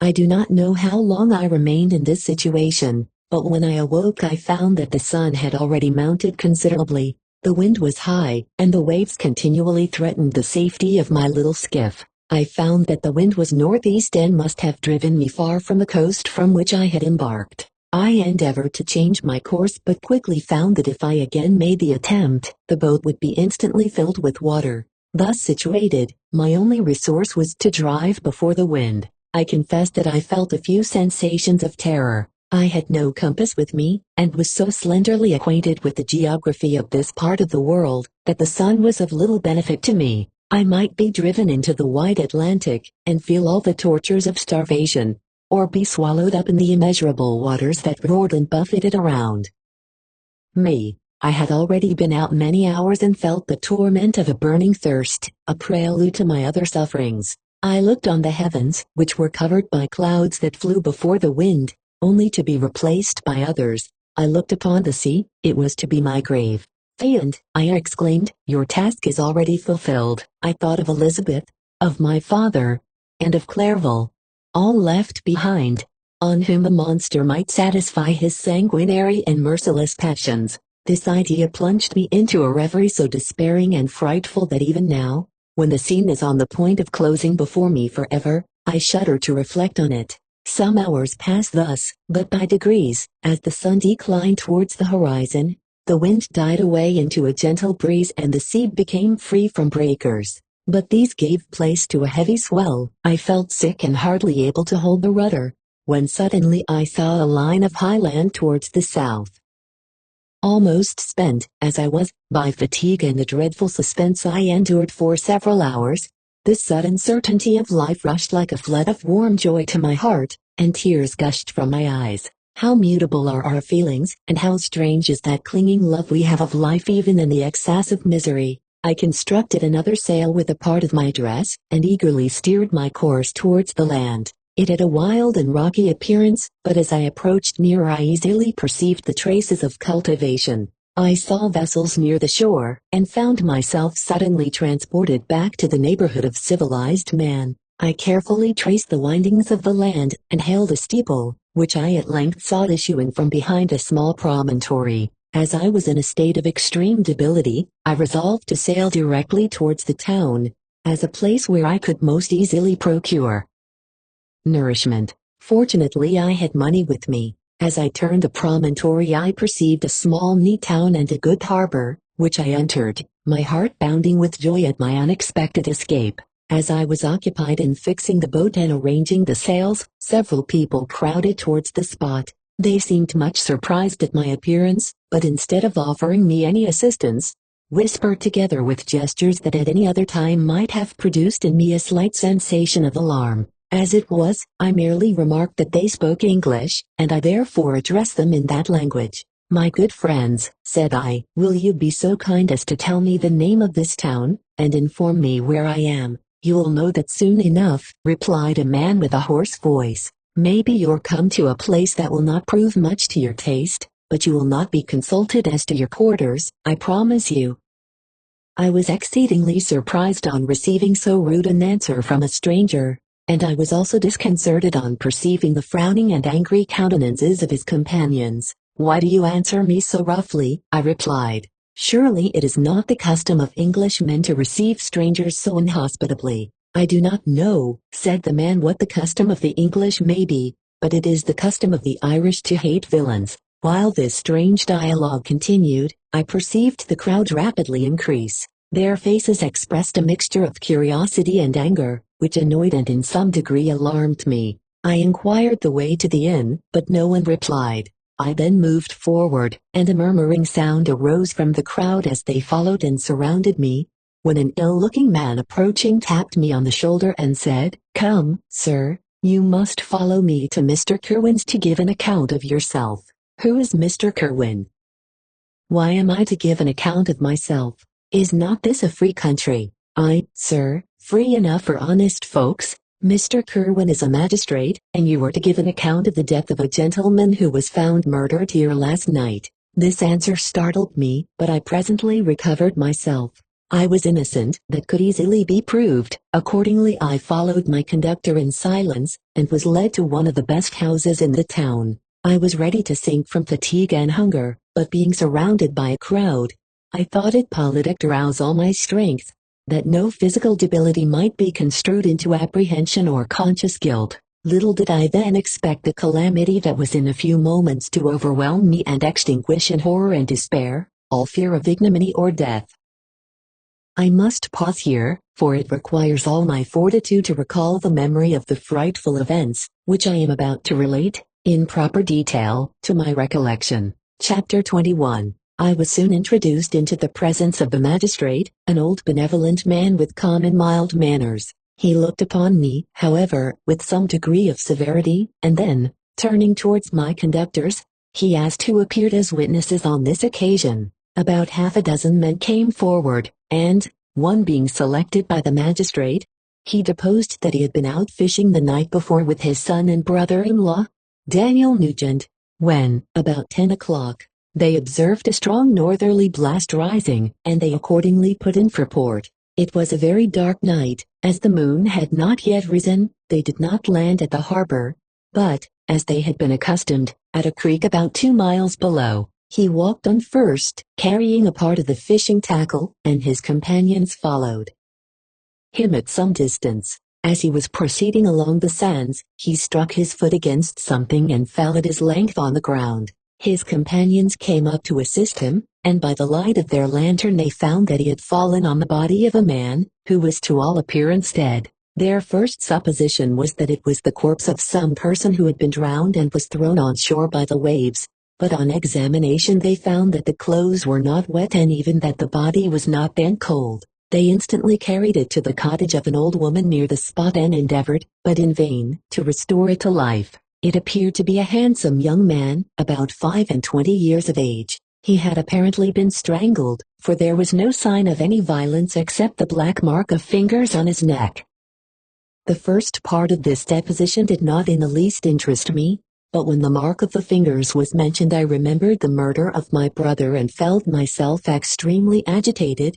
My limbs trembled, and a mist came over my eyes, which obliged me to lean on a chair for support. The magistrate observed me with a keen eye, and of course drew an unfavorable augury from my manner. The son confirmed his father's account, but when Daniel Nugent was called he swore positively that just before the fall of his companion, he saw a boat, with a single man in it, at a short distance from the shore. And as far as he could judge by the light of a few stars, it was the same boat in which I had just landed. A woman deposed that she lived near the beach, and was standing at the door of her cottage, waiting for the return of the fishermen, about an hour before she heard of the discovery of the body, when she saw a boat with only one man in it push off from that part of the shore where the corpse was afterwards found. Another woman confirmed the account of the fishermen having brought the body into her house. It was not cold. They put it into a bed and rubbed it, and Daniel went to the town for an apothecary, but life was quite gone. Several other men were examined concerning my landing, and they agree that, with the strong north wind that had arisen during the night, it was very probable that I had beaten about for many hours, and had been obliged to return nearly to the same spot from which I had departed. Besides, they observed that it appeared that I had brought the body from another place, and it was likely that as I did not appear to know the shore, I might have put into the harbor ignorant of the distance of the town from the place where I had deposited the corpse. Mr. Kerwin, on hearing this evidence, desired that I should be taken into the room where the body lay for interment, that it might be observed what effect the sight of it would produce upon me. This idea was probably suggested by the extreme agitation I had exhibited when the mode of the murder had been described. I was accordingly conducted, by the magistrate and several other persons, to the inn. I could not help being struck by the strange coincidences that had taken place during this eventful night, but, knowing that I had been conversing with several persons in the island I had inhabited about the time that the body had been found, I was perfectly tranquil as to the consequences of the affair. I entered the room where the corpse lay and was led up to the coffin. How can I describe my sensations on beholding it? I feel yet parched with horror, nor can I reflect on that terrible moment without shuddering and agony. The examination, the presence of the magistrate and witnesses, passed like a dream from my memory. When I saw the lifeless form of Henry Clerval stretched before me, I gasped for breath, and throwing myself on the body, I exclaimed, "Have my murderous machinations deprived you also, my dearest Henry, of life? 2 I have already destroyed, other victims await their destiny, but you, Clerval, my friend, my benefactor." The human frame could no longer support the agonies that I endured, and I was carried out of the room in strong convulsions. A fever succeeded to this. I lay for 2 months on the point of death. My ravings, as I afterwards heard, were frightful. I called myself the murderer of William, of Justine, and of Clerval. Sometimes I entreated my attendants to assist me in the destruction of the fiend by whom I was tormented, and at others I felt the fingers of the monster already grasping my neck. and screamed aloud with agony and terror. Fortunately, as I spoke my native language, Mr. Kerwin alone understood me, but my gestures and bitter cries were sufficient to affright the other witnesses. Why did I not die, more miserable than man ever was before? Why did I not sink into forgetfulness and rest? Death snatches away many blooming children, the only hopes of their doting parents. How many brides and youthful lovers have been one day in the bloom of health and hope, and the next a prey for worms and the decay of the tomb? Of what materials was I made that I could thus resist so many shocks, which, like the turning of the wheel, continually renewed the torture? But I was doomed to live, and in 2 months found myself as awaking from a dream, in a prison, stretched on a wretched bed, surrounded by gaolers, turnkeys, bolts, and all the miserable apparatus of a dungeon. It was morning, I remember, when I thus awoke to understanding. I had forgotten the particulars of what had happened and only felt as if some great misfortune had suddenly overwhelmed me. But when I looked around and saw the barred windows and the squalidness of the room in which I was, all flashed across my memory, and I groaned bitterly. This sound disturbed an old woman who was sleeping in a chair beside me. She was a hired nurse, the wife of one of the turnkeys, and her countenance expressed all those bad qualities which often characterize that class. The lines of her face were hard and rude, like that of persons accustomed to see without sympathizing in sights of misery. Her tone expressed her entire indifference. She addressed me in English, and the voice struck me as one that I had heard during my sufferings. "Are you better now, sir?" said she. I replied in the same language, with a feeble voice, "I believe I am, but if it be all true, if indeed I did not dream, I am sorry that I am still alive to feel this misery and horror." "For that matter," replied the old woman, "if you mean about the gentleman you murdered, I believe that it were better for you if you were dead, for I fancy it will go hard with you. However, that's none of my business. I am sent to nurse you and get you well. I do my duty with a safe conscience. It were well if everybody did the same." I turned with loathing from the woman who could utter so unfeeling a speech to a person just saved, on the very edge of death. But I felt languid and unable to reflect on all that had passed. The whole series of my life appeared to me as a dream. I sometimes doubted if indeed it were all true, for it never presented itself to my mind with the force of reality. As the images that floated before me became more distinct, I grew feverish. A darkness pressed around me. No one was near me who soothed me with the gentle voice of love. No dear hand supported me. The physician came and prescribed medicines, and the old woman prepared them for me, but utter carelessness was visible in the first, and the expression of brutality was strongly marked in the visage of the second. Who could be interested in the fate of a murderer, but the hangman who would gain his fee? These were my first reflections, but I soon learned that Mr. Kerwin had shown me extreme kindness. He had caused the best room in the prison to be prepared for me.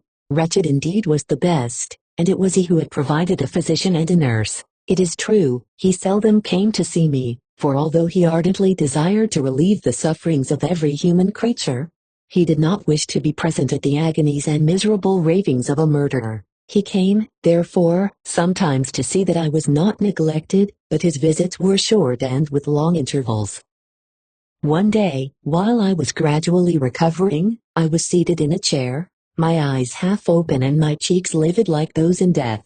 I was overcome by gloom and misery, and often reflected I had better seek death than desire to remain in a world which to me was replete with wretchedness. At one time I considered whether I should not declare myself guilty and suffer the penalty of the law, less innocent than poor Justine had been. Such were my thoughts when the door of my apartment was opened and Mr. Kerwin entered. His countenance expressed sympathy and compassion. He drew a chair close to mine and addressed me in French. "I fear that this place is very shocking to you. Can I do anything to make you more comfortable?" "I thank you, but all that you mention is nothing to me, on the whole earth. There is no comfort which I am capable of receiving. I know that the sympathy of a stranger can be but of little relief to one borne down as you are by so strange a misfortune. But you will, I hope, soon quit this melancholy abode, for doubtless evidence can easily be brought to free you from the criminal charge. That is my least concern. I am, by a course of strange events, become the most miserable of mortals. Persecuted and tortured as I am and have been, can death be any evil to me? Nothing indeed could be more unfortunate and agonizing than the strange chances that have lately occurred. You were thrown, by some surprising accident, on this shore, renowned for its hospitality, seized immediately, and charged with murder. The first sight that was presented to your eyes was the body of your friend, murdered in so unaccountable a manner and placed, as it were, by some fiend across your path. As Mr. Kerwin said this, notwithstanding the agitation I endured on this retrospect of my sufferings, I also felt considerable surprise at the knowledge he seemed to possess concerning me. I suppose some astonishment was exhibited in my countenance, for Mr. Kerwin hastened to say, "Immediately upon your being taken ill, all the papers that were on your person were brought me, and I examined them that I might discover some trace by which I could send to your relations an account of your misfortune and illness. I found several letters, and, among others, one which I discovered from its commencement to be from your father. I instantly wrote to Geneva. Nearly 2 months have elapsed since the departure of my letter. But you are ill. Even now you tremble. You are unfit for agitation of any kind. This suspense is 1,000 times worse than the most horrible event. Tell me what new scene of death has been acted, and whose murder I am now to lament." "Your family is perfectly well," said Mr. Kerwin with gentleness, "and someone, a friend, is come to visit you." I know not by what chain of thought the idea presented itself, but it instantly darted into my mind that the murderer had come to mock at my misery and taunt me with the death of Clerval, as a new incitement for me to comply with his hellish desires. I put my hand before my eyes, and cried out in agony, "Oh, take him away. I cannot see him. For God's sake, do not let him enter." Mr. Kerwin regarded me with a troubled countenance. He could not help regarding my exclamation as a presumption of my guilt and said in rather a severe tone, "I should have thought, young man, that the presence of your father would have been welcome instead of inspiring such violent repugnance." "My father," cried I, while every feature and every muscle was relaxed from anguish to pleasure,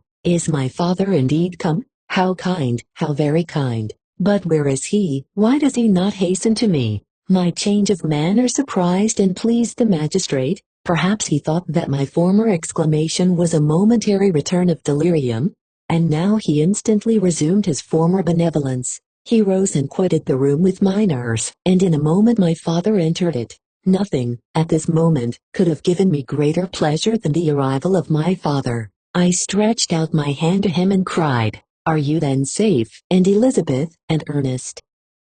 My father calmed me with assurances of their welfare and endeavored, by dwelling on these subjects so interesting to my heart, to raise my desponding spirits. But he soon felt that a prison cannot be the abode of cheerfulness. "What a place is this that you inhabit, my son?" said he, looking mournfully at the barred windows and wretched appearance of the room. "You travel to seek happiness, but a fatality seems to pursue you, and poor Clerval." The name of my unfortunate and murdered friend was an agitation too great to be endured in my weak state. I shed tears. "Alice." "Yes, my father," replied I, "some destiny of the most horrible kind hangs over me, and I must live to fulfill it, or surely I should have died on the coffin of Henry." We were not allowed to converse for any length of time, for the precarious state of my health rendered every precaution necessary that could ensure tranquility. Mr. Kerwin came in and insisted that my strength should not be exhausted by too much exertion, but the appearance of my father was to me like that of my good angel, and I gradually recovered my health. As my sickness quitted me, I was absorbed by a gloomy and black melancholy that nothing could dissipate. The image of Clerval was forever before me, ghastly and murdered. More than once the agitation into which these reflections threw me made my friend's dreaded dangerous relapse. Alice, why did they preserve so miserable and detested a life? It was surely that I might fulfill my destiny, which is now drawing to a close. Soon, oh, very soon, will death extinguish these throbbings and relieve me from the mighty weight of anguish that bears me to the dust, and, in executing the award of justice, I shall also sink to rest. Then the appearance of death was distant, although the wish was ever present to my thoughts, and I often sat for hours motionless and speechless, wishing for some mighty revolution that might bury me and my destroyer in its ruins. The season of the assizes approached. I had already been 3 months in prison, and although I was still weak and in continual danger of a relapse, I was obliged to travel nearly 100 miles to the country town where the court was held. Mr. Kerwin charged himself with every care of collecting witnesses and arranging my defense. I was spared the disgrace of appearing publicly as a criminal, as the case was not brought before the court that decides on life and death.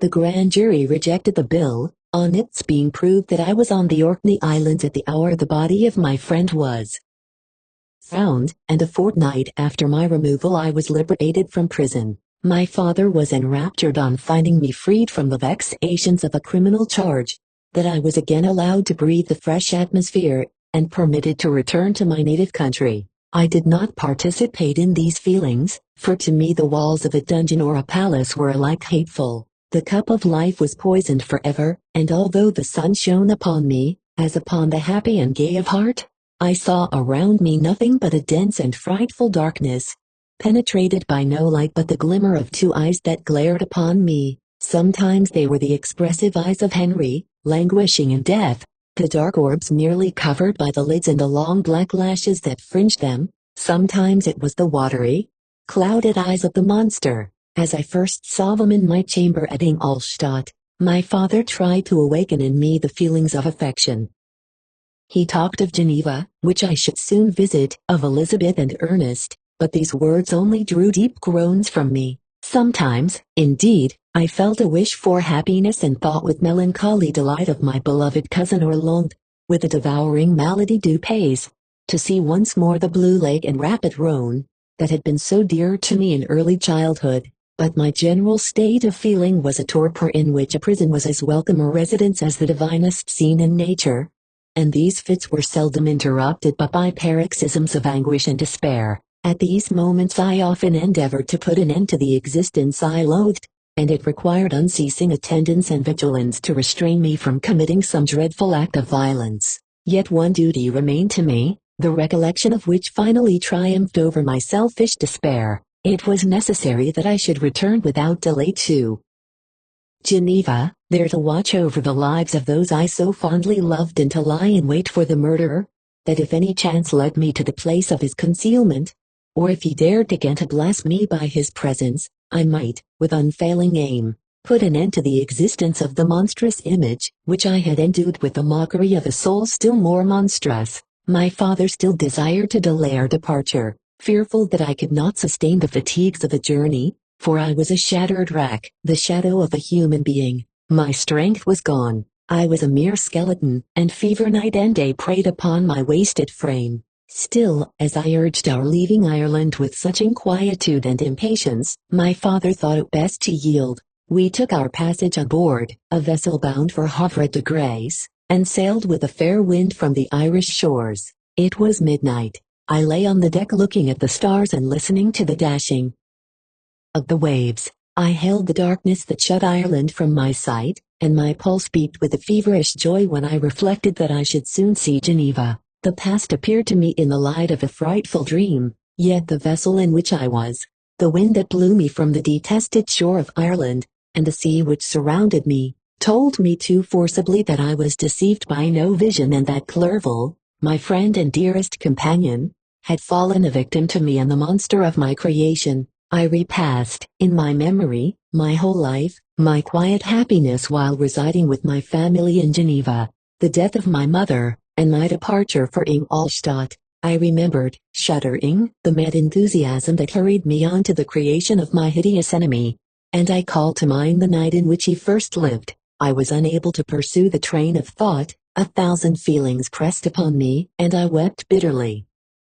Ever since my recovery from the fever, I had been in the custom of taking every night a small quantity of laudanum, for it was by means of this drug only that I was enabled to gain the rest necessary for the preservation of life.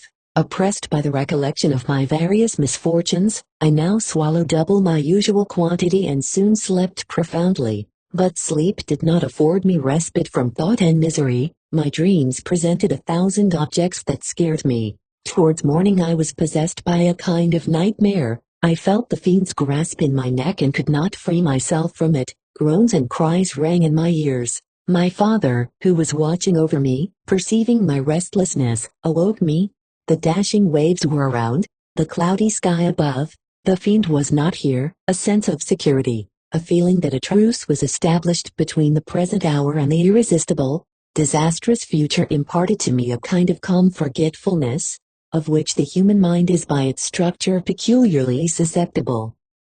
Chapter 22. The voyage came to an end. We landed, and proceeded to Paris. I soon found that I had overtaxed my strength, and that I must repose before I could continue my journey. My father's care and attentions were indefatigable, but he did not know the origin of my sufferings, and sought erroneous methods to remedy the incurable ill. He wished me to seek amusement in society. I abhorred the face of man. Oh, not abhorred. They were my brethren, my fellow beings, and I felt attracted even to the most repulsive among them, as to creatures of an angelic nature and celestial mechanism, but I felt that I had no right to share their intercourse. I had unchained an enemy among them whose joy it was to shed their blood, and to revel in their groans.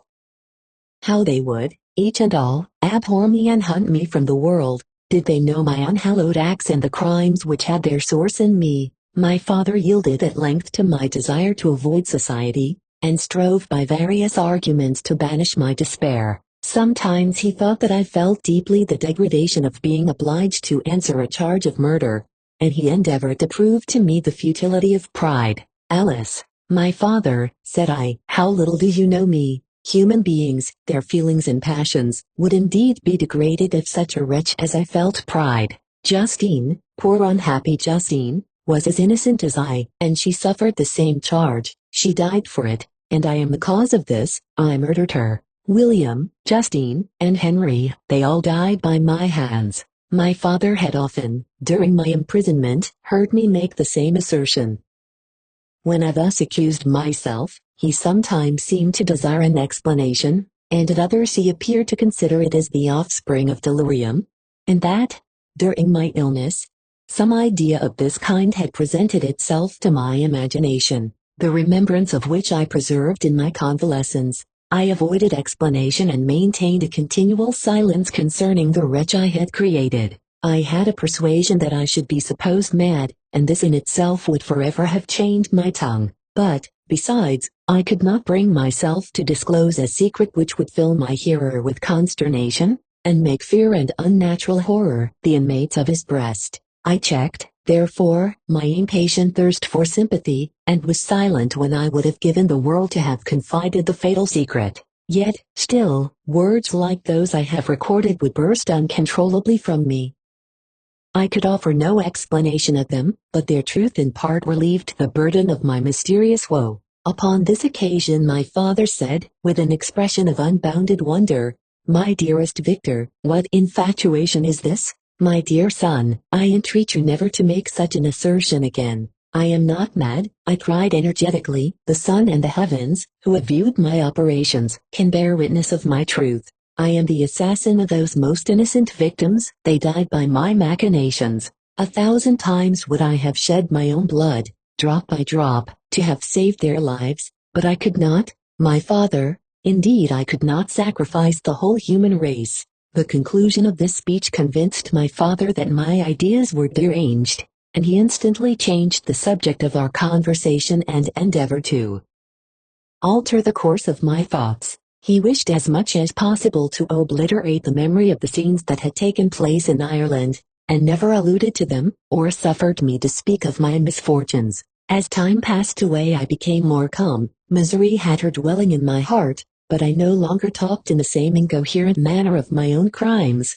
Sufficient for me was the consciousness of them. By the utmost self-violence I curbed the imperious voice of wretchedness, which sometimes desired to declare itself to the whole world, and my manners were calmer and more composed than they had ever been since my journey to the Sea of Ice. A few days before we left Paris on our way to Switzerland, I received the following letter from Elizabeth. "My dear friend, it gave me the greatest pleasure to receive a letter from my uncle dated at Paris. You are no longer at a formidable distance, and I may hope to see you in less than a fortnight. My poor cousin, how much you must have suffered. I expect to see you looking even more ill than when you quitted Geneva. This winter has been passed most miserably, tortured as I have been by anxious suspense, yet I hope to see peace in your countenance, and to find that your heart is not totally void of comfort and tranquility. Yet I fear that the same feelings now exist that made you so miserable a year ago,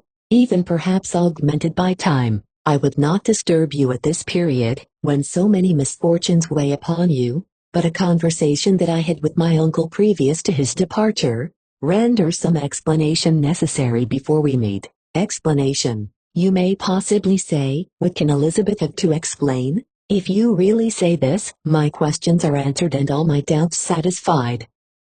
But you are distant from me, and it is possible that you may dread and yet be pleased with this explanation. And in a probability of this being the case, I dare not any longer postpone writing what, during your absence, I have often wished to express to you but have never had the courage to begin. You well know, Victor, that our union had been the favorite plan of your parents ever since our infancy. We were told this when young, and taught to look forward to it as an event that would certainly take place. We were affectionate playfellows during childhood, and, I believe, dear and valued friends to one another as we grew older. But as brother and sister often entertain a lively affection towards each other without desiring a more intimate union, may not such also be our case? Tell me, dearest Victor, answer me, I conjure you by our mutual happiness, with simple truth, do you not love another? You have traveled, you have spent several years of your life at Ingolstadt, and I confess to you, my friend, that when I saw you last autumn so unhappy, flying to solitude from the society of every creature, I could not help supposing that you might regret our connection, and believe yourself bound in honor to fulfill the wishes of your parents, although they opposed themselves to your inclinations. But this is false reasoning. I confess to you, my friend, that I love you and that in my airy dreams of futurity you have been my constant friend and companion. But it is your happiness I desire as well as my own when I declare to you that our marriage would render me eternally miserable, unless it were the dictate of your own free choice. Even now I weep to think that, borne down as you are by the cruelest misfortunes, you may stifle, by the word honor, all hope of that love and happiness which would alone restore you to yourself. I, who have so disinterested an affection for you, may increase your miseries tenfold by being an obstacle to your wishes. Ah, Victor, be assured that your cousin and playmate has too sincere a love for you not to be made miserable by this supposition. Be happy, my friend, and if you obey me in this one request, remain satisfied that nothing on earth will have the power to interrupt my tranquility. Do not let this letter disturb you, do not answer tomorrow, or the next day, or even until you come, if it will give you pain. My uncle will send me news of your health, and if I see but one smile on your lips when we meet, occasioned by this or any other exertion of mine, I shall need no other happiness. Elizabeth Lavenza.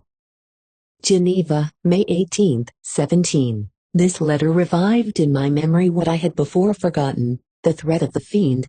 I will be with you on your wedding night, such was my sentence, and on that night would the damned employ every art to destroy me and tear me from the glimpse of happiness, which promised partly to console my sufferings. On that night he had determined to consummate his crimes by my death. Well, be it so, a deadly struggle would then assuredly take place, in which if he were victorious I should be at peace and his power over me be at an end. If he were vanquished, I should be a free man. Alice, what freedom! Such as the peasant enjoys when his family have been massacred before his eyes, his cottage burned, his lands laid waste, and he is turned adrift, homeless, penniless, and alone, but free. Such would be my liberty except that in my Elizabeth I possessed a treasure, alas, balanced by those horrors of remorse and guilt which would pursue me until death. Sweet and beloved Elizabeth, I read and reread her letter, and some softened feelings stole into my heart and dared to whisper paradisiacal dreams of love and joy.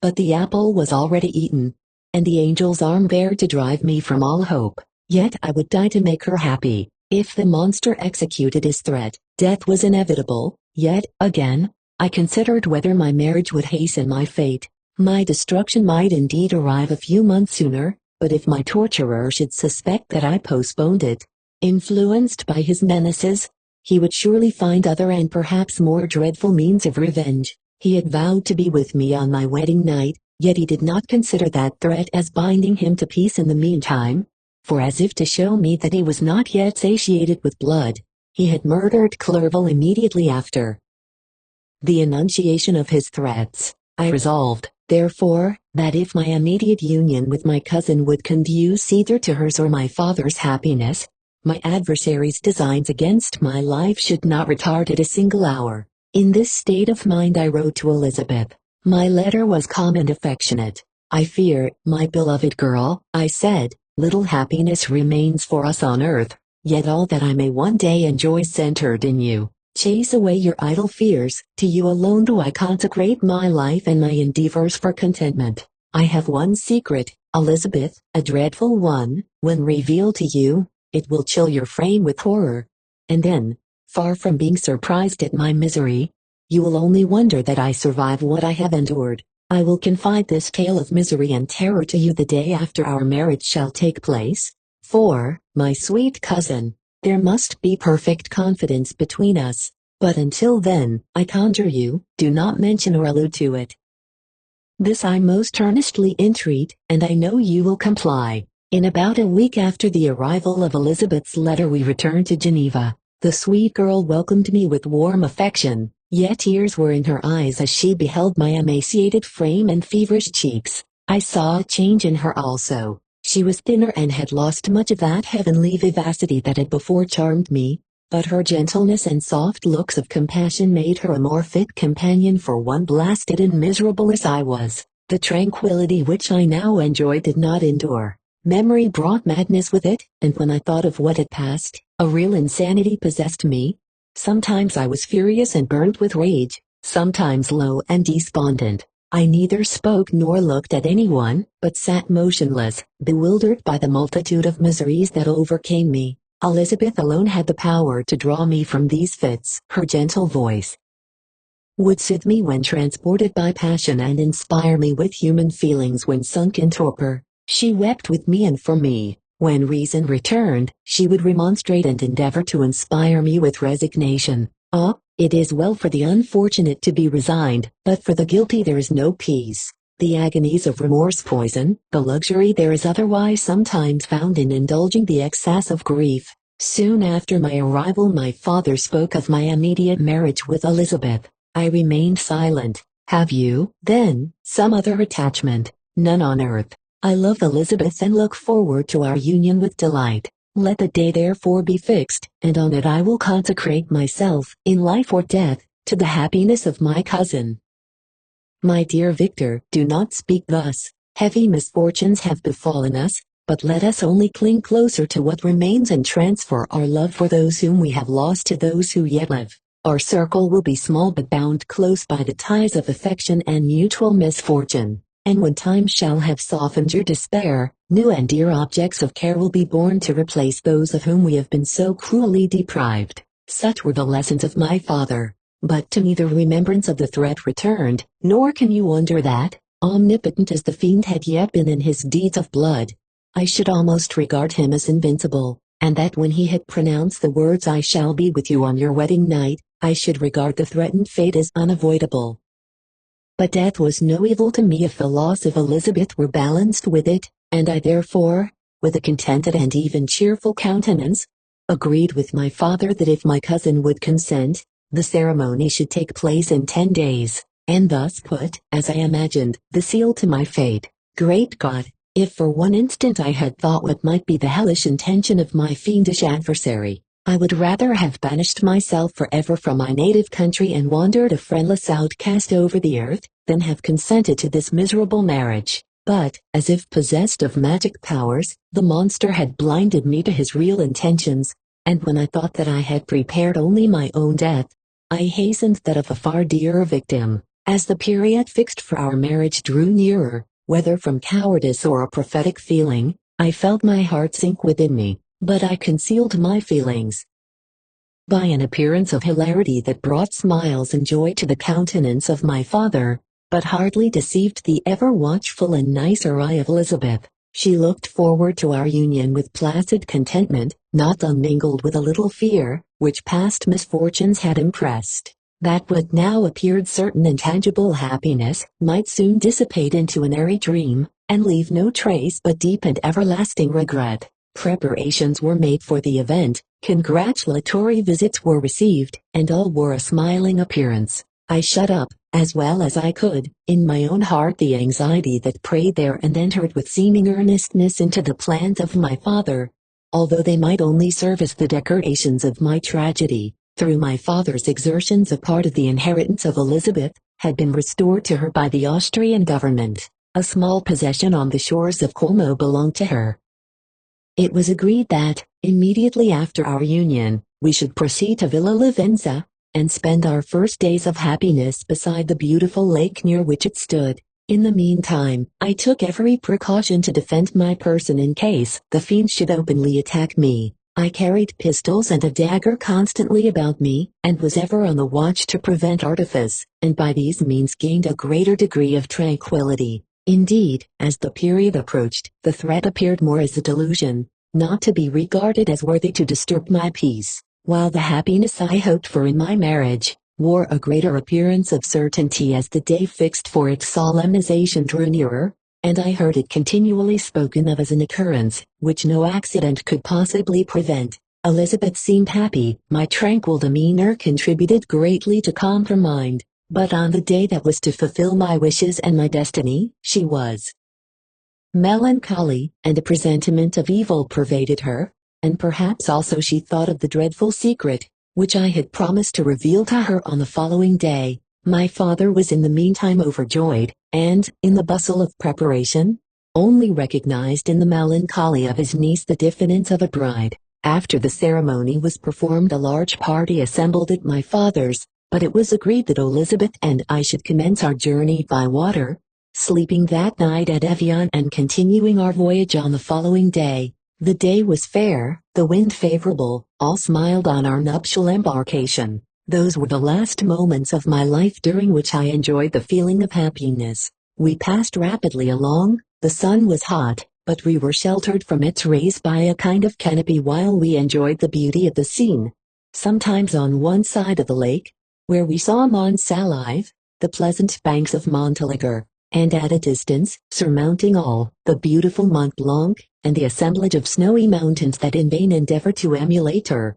Sometimes coasting the opposite banks, we saw the mighty Jura opposing its dark side to the ambition that would quit its native country, and an almost insurmountable barrier to the invader who should wish to enslave it. I took the hand of Elizabeth. "You are sorrowful, my love.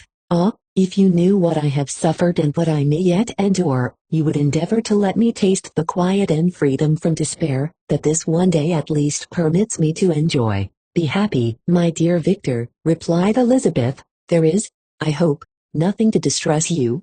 And be assured that if a lively joy is not painted in my face, my heart is contented. Something whispers to me not to depend too much on the prospect that is opened before us, but I will not listen to such a sinister voice. Observe how fast we move along and how the clouds, which sometimes obscure and sometimes rise above the dome of Mont Blanc, render this scene of beauty still more interesting.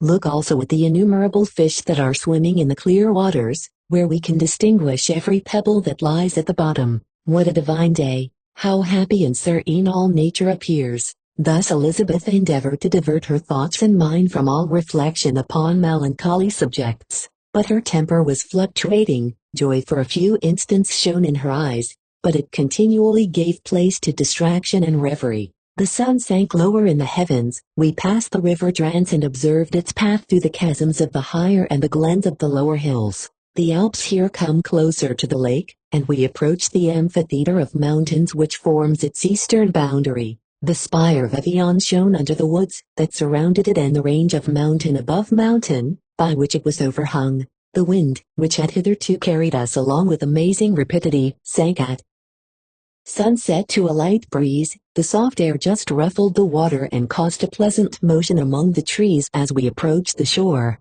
from which it wafted the most delightful scent of flowers and hay. The sun sank beneath the horizon as we landed, and as I touched the shore I felt those cares and fears revive which soon were to clasp me and cling to me forever.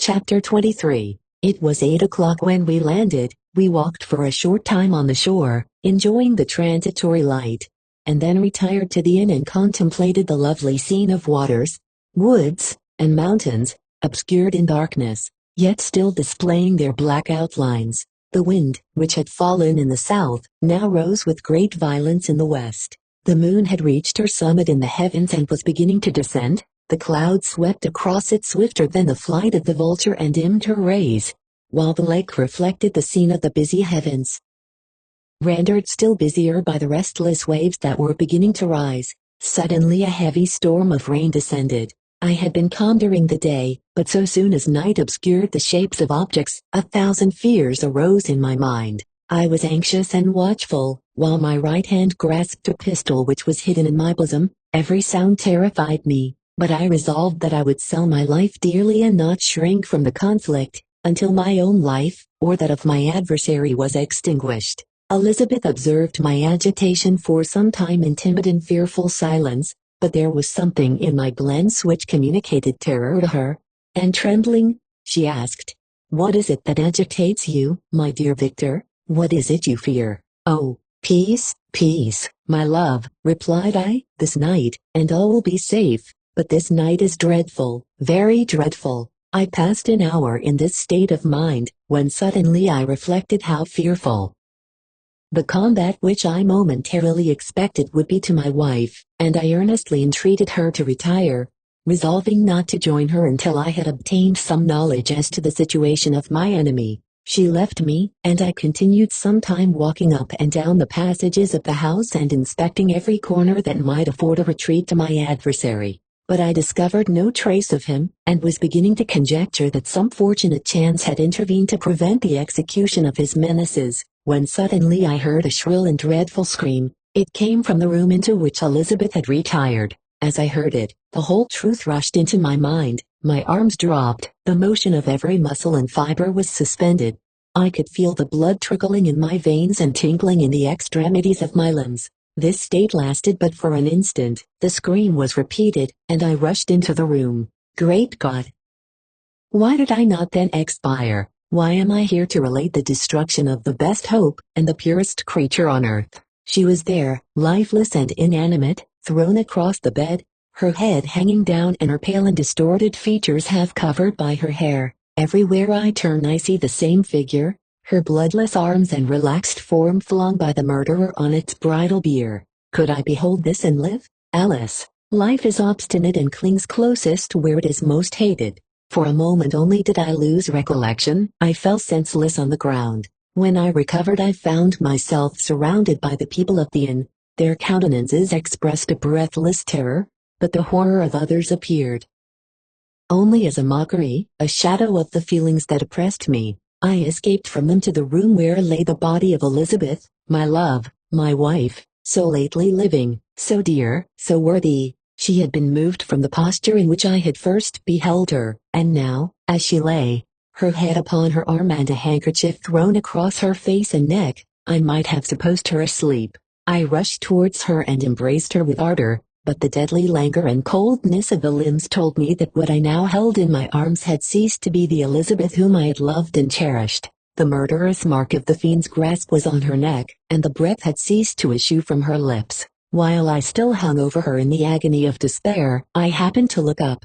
The windows of the room had before been darkened, and I felt a kind of panic on seeing the pale yellow light of the moon illuminate the chamber. The shutters had been thrown back, and with a sensation of horror not to be described, I saw at the open window a figure the most hideous and abhorred. A grin was on the face of the monster. He seemed to jeer, as with his fiendish finger he pointed towards the corpse of my wife. I rushed towards the window, and drawing a pistol from my bosom, fired, but he eluded me, leaped from his station, and running with the swiftness of lightning, plunged into the lake. The report of the pistol brought a crowd into the room. I pointed to the spot where he had disappeared, and we followed the track with boats. Nets were cast, but in vain. After passing several hours, we returned hopeless, most of my companions believing it to have been a form conjured up by my fancy. After having landed, they proceeded to search the country, parties going in different directions among the woods and vines.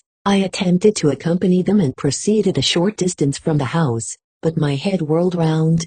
My steps were like those of a drunken man. I fell at last in a state of utter exhaustion. A film covered my eyes, and my skin was parched with the heat of fever. In this state I was carried back and placed on a bed, hardly conscious of what had happened. My eyes wandered round the room as if to seek something that I had lost. After an interval I arose, and as if by instinct, crawled into the room where the corpse of my beloved lay. There were women weeping around. I hung over it and joined my sad tears to theirs. All this time no distinct idea presented itself to my mind, but my thoughts rambled to various subjects, reflecting confusedly on my misfortunes and their cause. I was bewildered, in a cloud of wonder and horror. The death of William, the execution of Justine, the murder of Clerval, and lastly of my wife.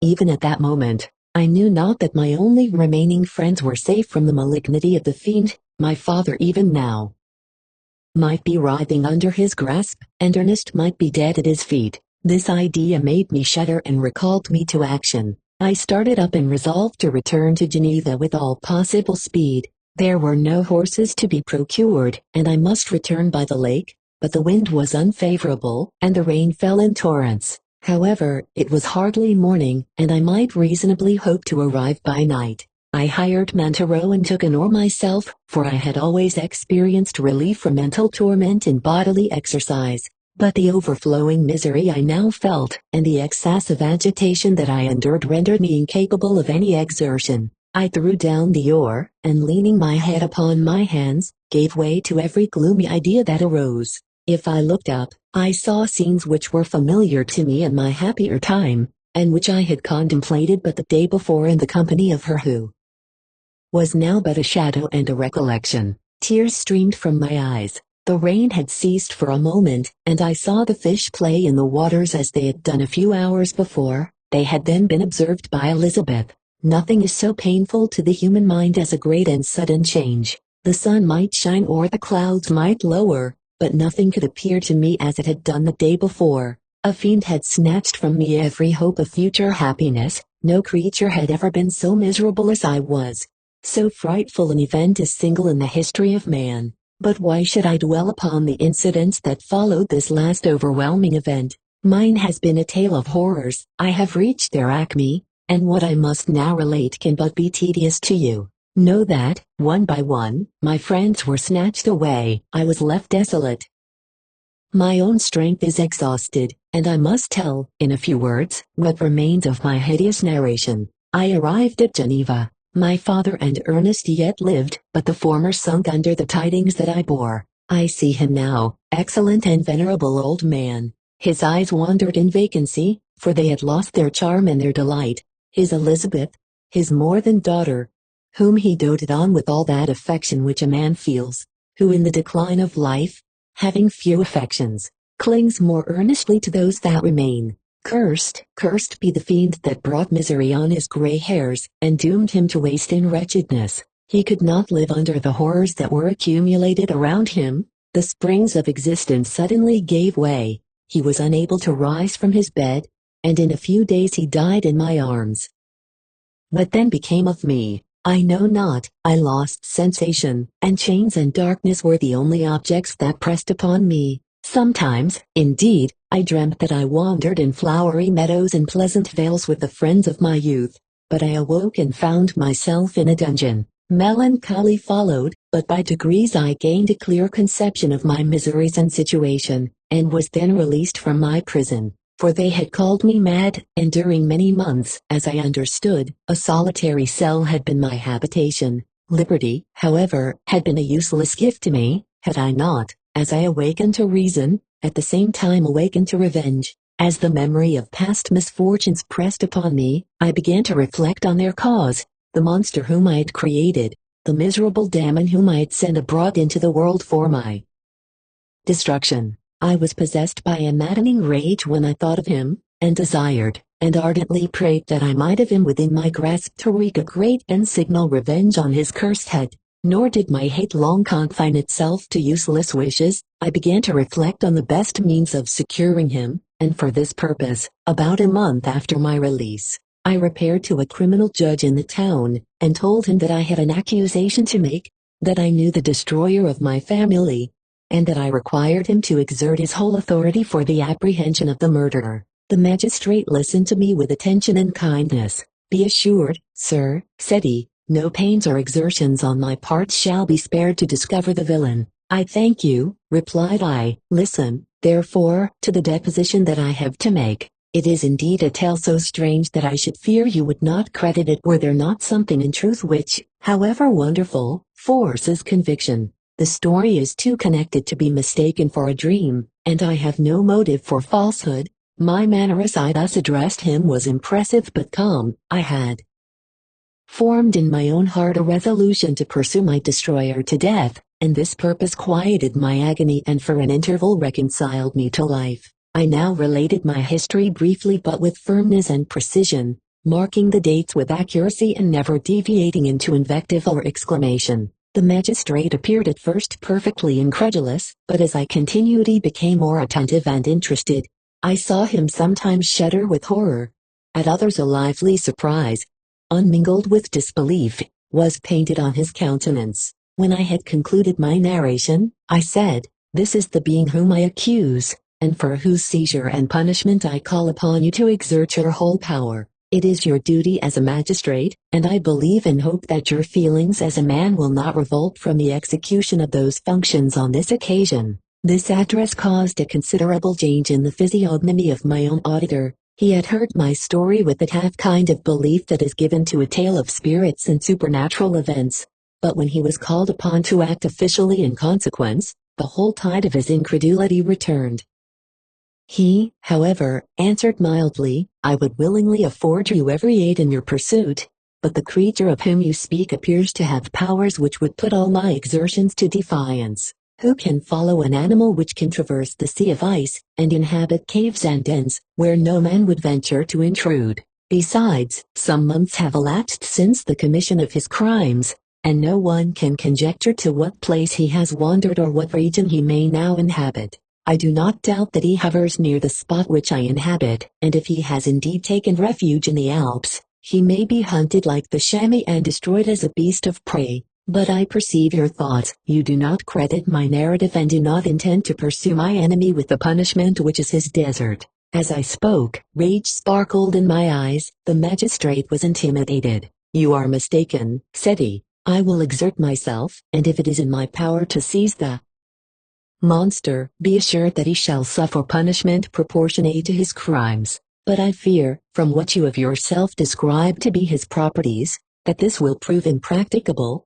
And thus, while every proper measure is pursued, you should make up your mind to disappointment. That cannot be, but all that I can say will be of little avail. My revenge is of no moment to you, yet, while I allow it to be a vice, I confess that it is the devouring and only passion of my soul. My rage is unspeakable when I reflect that the murderer, whom I have turned loose upon society, still exists. You refuse my just demand. I have but one resource, and I devote myself, either in my life or death, to his destruction." I trembled with excess of agitation as I said this. There was a frenzy in my manner, and something, I doubt not, of that haughty fierceness which the martyrs of old are said to have possessed. But to a Genevan magistrate, whose mind was occupied by far other ideas than those of devotion and heroism, this elevation of mind had much the appearance of madness. He endeavored to soothe me as a nurse does a child, and reverted to my tale, as the effects of delirium.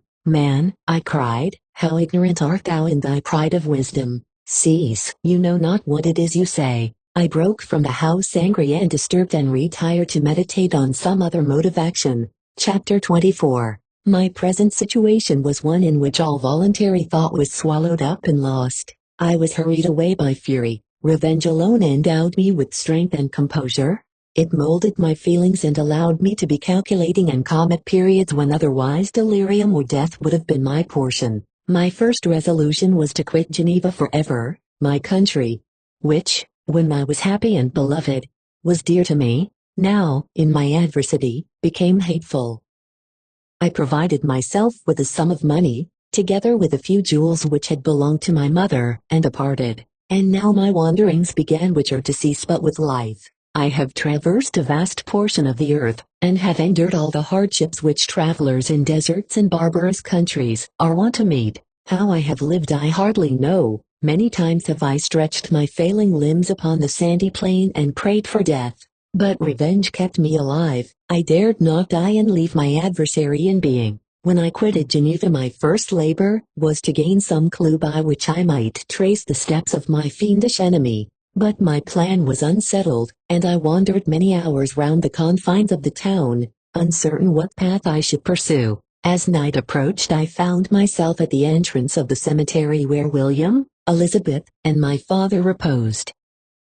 I entered it and approached the tomb which marked their graves. Everything was silent except the leaves of the trees, which were gently agitated by the wind. The night was nearly dark, and the scene would have been solemn and affecting even to an uninterested observer. The spirits of the departed seemed to flit around and to cast a shadow, which was felt but not seen, around the head of the mourner. The deep grief which this scene had at first excited quickly gave way to rage and despair. They were dead, and I lived. Their murderer also lived, and to destroy him I must drag out my weary existence. I knelt on the grass and kissed the earth, and with quivering lips exclaimed, "By the sacred earth on which I kneel, by the shades that wander near me, by the deep and eternal grief that I feel, I swear, and by thee, O night, and the spirits that preside over thee, to pursue the damned who caused this misery, until he or I shall perish in mortal conflict. For this purpose I will preserve my life, to execute this dear revenge will I again behold the sun and tread the green herbage of earth,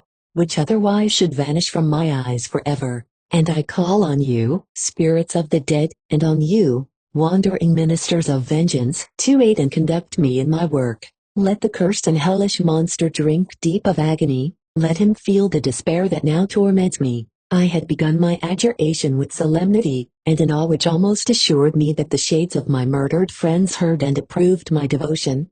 But the furies possessed me as I concluded, and rage choked my utterance. I was answered through the stillness of night by a loud and fiendish laugh. It rang on my ears long and heavily, the mountains re-echoed it, and I felt as if all hell surrounded me with mockery and laughter. Surely in that moment I should have been possessed by frenzy and have destroyed my miserable existence. But that my vow was heard and that I was reserved for vengeance. The laughter died away, when a well-known and abhorred voice, apparently close to my ear, addressed me in an audible whisper, "I am satisfied, miserable wretch. You have determined to live, and I am satisfied." I darted towards the spot from which the sound proceeded, but the devil eluded my grasp. Suddenly the broad disk of the moon arose and shone full upon his ghastly and distorted shape, as he fled with more than mortal speed. I pursued him, and for many months this has been my task. Guided by a slight clue, I followed the windings of the Rhone, but vainly. The blue Mediterranean appeared, and by a strange chance, I saw the fiend enter by night and hide himself in a vessel bound for the Black Sea. I took my passage in the same ship, but he escaped, I know not how, amidst the wilds of Tartary and Russia. Although he still evaded me, I have ever followed in his track. Sometimes the peasants, scared by this horrid apparition, informed me of his path. Sometimes he himself, who feared that if I lost all trace of him I should despair, and I left some mark to guide me. The snows descended on my head, and I saw the print of his huge step on the white plain. To you first entering on life, to whom care is new and agony unknown, how can you understand what I have felt and still feel? Cold, want, and fatigue were the least pains which I was destined to endure. I was cursed by some devil and carried about with me my eternal hell. Yet still a spirit of good followed and directed my steps, and when I most murmured would suddenly extricate me from seemingly insurmountable difficulties. Sometimes, when nature, overcome by hunger, sank under the exhaustion, a repast was prepared for me in the desert that restored and inspirited me. The fare was, indeed, coarse, such as the peasants of the country ate, but I will not doubt that it was set there by the spirits that I had invoked to aid me. Often, when all was dry, the heavens cloudless, and I was parched by thirst, a slight cloud would bedim the sky, shed the few drops that revived me, and vanish. I followed, when I could, the courses of the rivers, but the damned generally avoided these, as it was here that the population of the country chiefly collected. In other places human beings were seldom seen, and I generally subsisted on the wild animals that crossed my path. I had money with me and gained the friendship of the villagers by distributing it, or I brought with me some food that I had killed, which, after taking a small part, I always presented to those who had provided me with fire and utensils for cooking. My life, as it passed thus, was indeed hateful to me, and it was during sleep alone that I could taste joy. O blessed sleep! Often, when most miserable, I sank to repose, and my dreams lulled me even to rapture. The spirits that guarded me had provided these moments, or rather hours, of happiness that I might retain strength to fulfill my pilgrimage. Deprived of this respite, I should have sunk under my hardships. During the day I was sustained and inspirited by the hope of night, for in sleep I saw my friends, my wife, and my beloved country. Again I saw the benevolent countenance of my father, heard the silver tones of my Elizabeth's voice, and beheld Clerval enjoying health and youth. Often, when wearied by a toilsome march, I persuaded myself that I was dreaming until night should come, and that I should then enjoy reality in the arms of my dearest friends. What agonizing fondness did I feel for them! How did I cling to their dear forms, as sometimes they haunted even my waking hours, and persuade myself that they still lived. At such moments vengeance, that burned within me, died in my heart, and I pursued my path towards the destruction of the damned more as a task enjoined by heaven, as the mechanical impulse of some power of which I was unconscious, than as the ardent desire of my soul. What his feelings were whom I pursued I cannot know. Sometimes, indeed, he left marks in writing on the barks of the trees, or cut in stone that guided me and instigated my fury. My reign is not yet over. These words were legible in one of these inscriptions: you live, and my power is complete. Follow me, I seek the everlasting ices of the north, where you will feel the misery of cold and frost, to which I am impassive. You will find near this place, if you follow not too tardily, a dead hare. Eat and be refreshed. Come on, my enemy, we have yet to wrestle for our lives, but many hard and miserable hours must you endure until that period shall arrive. Scoffing devil, again do I vow vengeance, again do I devote thee, miserable fiend, to torture and death. Never will I give up my search until he or I perish, and then with what ecstasy shall I join my Elizabeth and my departed friends, who even now prepare for me the reward of my tedious toil and horrible pilgrimage. As I still pursued my journey to the northward, the snows thickened and the cold increased in a degree almost too severe to support. The peasants were shut up in their hovels, and only a few of the most hardy ventured forth to seize the animals whom starvation had forced from their hiding places to seek for prey. The rivers were covered with ice, and no fish could be procured, and thus I was cut off from my chief article of maintenance. The triumph of my enemy increased with the difficulty of my labors. One inscription that he left was in these words: prepare, your toils only begin, wrap yourself in furs and provide food, for we shall soon enter upon a journey where your sufferings will satisfy my everlasting hatred. My courage and perseverance were invigorated by these scoffing words. I resolved not to fail in my purpose, and calling on heaven to support me, I continued with unabated fervor to traverse immense deserts, until the ocean appeared at a distance and formed the utmost boundary of the horizon. Oh, how unlike it was to the blue seasons of the south! Covered with ice, it was only to be distinguished from land by its superior wildness and ruggedness. The Greeks wept for joy when they beheld the Mediterranean from the hills of Asia, and hailed with rapture the boundary of their toils. I did not weep, but I knelt down and with a full heart thanked my guiding spirit for conducting me in safety to the place where I hoped, notwithstanding my adversary's jibe, to meet and grapple with him. Some weeks before this period, I had procured a sledge and dogs, and thus traversed the snows with inconceivable speed. I know not whether the fiend possessed the same advantages, but I found that, as before I had daily lost ground in the pursuit, I now gained on him, so much so that when I first saw the ocean, he was but 1 day's journey in advance, and I hoped to intercept him before he should reach the beach. With new courage, therefore, I pressed on, and in 2 days arrived at a wretched hamlet on the seashore. I inquired of the inhabitants concerning the fiend and gained accurate information.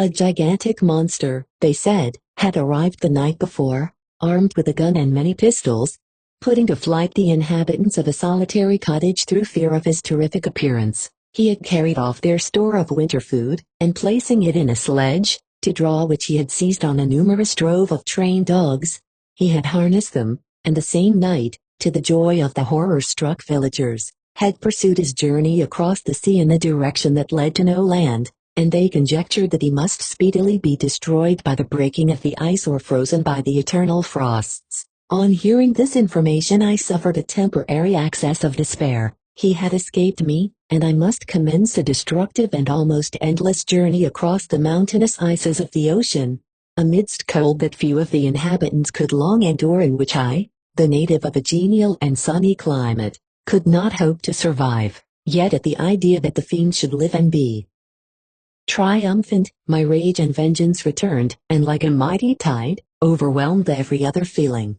After a slight repose, during which the spirits of the dead hovered round and instigated me to toil and revenge, I prepared for my journey. I exchanged my land sledge for one fashioned for the inequalities of the frozen ocean, and purchasing a plentiful stock of provisions, I departed from land. I cannot guess how many days have passed since then, but I have endured misery which nothing but the eternal sentiment of a just retribution burning within my heart could have enabled me to support. Immense and rugged mountains of ice often barred up my passage, and I often heard the thunder of the ground sea, which threatened my destruction. But again the frost came and made the paths of the sea secure. By the quantity of provision which I had consumed, I should guess that I had passed 3 weeks in this journey, and the continual protraction of hope, returning back upon the heart, often wrung bitter drops of despondency and grief from my eyes. Despair had indeed almost secured her prey, and I should soon have sunk beneath this misery. Once, after the poor animals that conveyed me had with incredible toil gained the summit of a sloping ice mountain,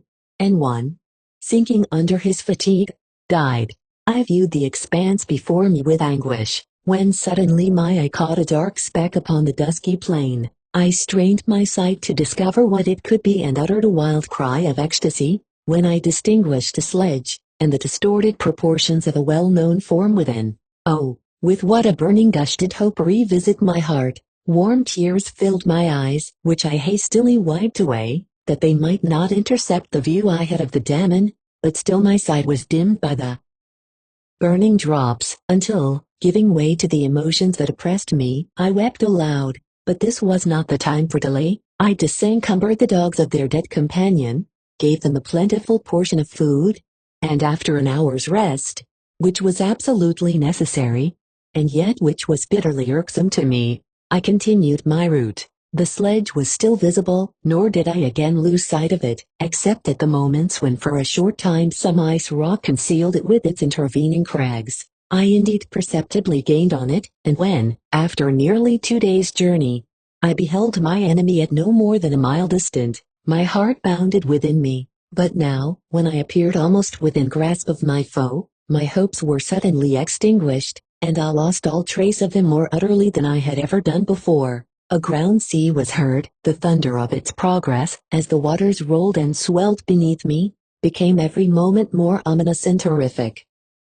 I pressed on, but in vain. The wind arose, the sea roared, and, as with the mighty shock of an earthquake, it split and cracked with a tremendous and overwhelming sound. The work was soon finished. In a few minutes a tumultuous sea rolled between me and my enemy, and I was left drifting on a scattered piece of ice that was continually lessening and thus preparing for me a hideous death. In this manner many appalling hours passed, several of my dogs died, and I myself was about to sink under the accumulation of distress, when I saw your vessel riding at anchor, and holding forth to me hopes of succor and life. I had no conception that vessels ever came so far north and was astounded at the sight. I quickly destroyed part of my sledge to construct oars, and by these means was enabled, with infinite fatigue, to move my ice raft in the direction of your ship. I had determined, if you were going southwards, still to trust myself to the mercy of the seas rather than abandon my purpose. I hoped to induce you to grant me a boat with which I could pursue my enemy, but your direction was northwards. You took me on board when my vigor was exhausted, and I should soon have sunk under my multiplied hardships into a death which I still dread, for my task is unfulfilled. Oh, when will my guiding spirit, in conducting me to the damned, allow me the rest I so much desire, or must I die and yet live? If I do, swear to me, Walton, that he shall not escape, that you will seek him and satisfy my vengeance in his death. And do I dare to ask of you to undertake my pilgrimage, to endure the hardships that I have undergone? No, I am not so selfish. Yet, when I am dead, if he should appear, if the ministers of vengeance should conduct him to you, swear that he shall not live, swear that he shall not triumph over my accumulated woes and survive to add to the list of his dark crimes. He is eloquent and persuasive, and once his words had even power over my heart, but trust him not. His soul is as hellish as his form, full of treachery and fiend-like malice. Hear him not, call on the names of William, Justine, Clerval, Elizabeth, my father, and of the wretched Victor, and thrust your sword into his heart. I will hover near and erect the steel aright. Walton, in continuation, August 26, 17. You have read this strange and terrific story, Margaret, and do you not feel your blood congeal with horror, like that which even now curdles mine? Sometimes, seized with sudden agony, he could not continue his tale. At others, his voice broken, yet piercing, uttered with difficulty the words so replete with anguish. His fine and lovely eyes were now lighted up with indignation, now subdued to downcast sorrow and quenched in infinite wretchedness. Sometimes he commanded his countenance and tones and related the most horrible incidents with a tranquil voice, suppressing every mark of agitation. Then, like a volcano bursting forth, his face would suddenly change to an expression of the wildest rage, as he shrieked out imprecations on his persecutor. His tale is connected and told with an appearance of the simplest truth, yet I own to you that the letters of Felix and Safie, which he showed me, and the apparition of the monster seen from our ship, brought to me a greater conviction of the truth of his narrative than his asseverations, however earnest and connected. Such a monster has, then, really existence. I cannot doubt it, yet I am lost in surprise and admiration. Sometimes I endeavor to gain from Frankenstein the particulars of his creature's formation, but on this point he was impenetrable. Are you mad, my friend, said he, or whither does your senseless curiosity lead you? Would you also create for yourself and the world a demoniacal enemy? Peace, peace. Learn my miseries and do not seek to increase your own. Frankenstein discovered that I made notes concerning his history. He asked to see them and then himself corrected and augmented them in many places, but principally in giving the life and spirit to the conversations he held with his enemy. Since you have preserved my narration, said he, I would not that a mutilated one should go down to posterity. Thus has a week passed away, while I have listened to the strangest tale that ever imagination formed. My thoughts and every feeling of my soul have been drawn up by the interest for my guest, which this tale and his own elevated and gentle manners have created. I wish to soothe him, yet can I counsel one so infinitely miserable, so destitute of every hope of consolation, to live? Oh, no. The only joy that he can now know will be when he composes his shattered spirit to peace and death. Yet he enjoys one comfort, the offspring of solitude and delirium. He believes that when in dreams he holds converse with his friends and derives from that communion consolation for his miseries or excitements to his vengeance, that they are not the creations of his fancy, but the beings themselves who visit him from the regions of a remote world.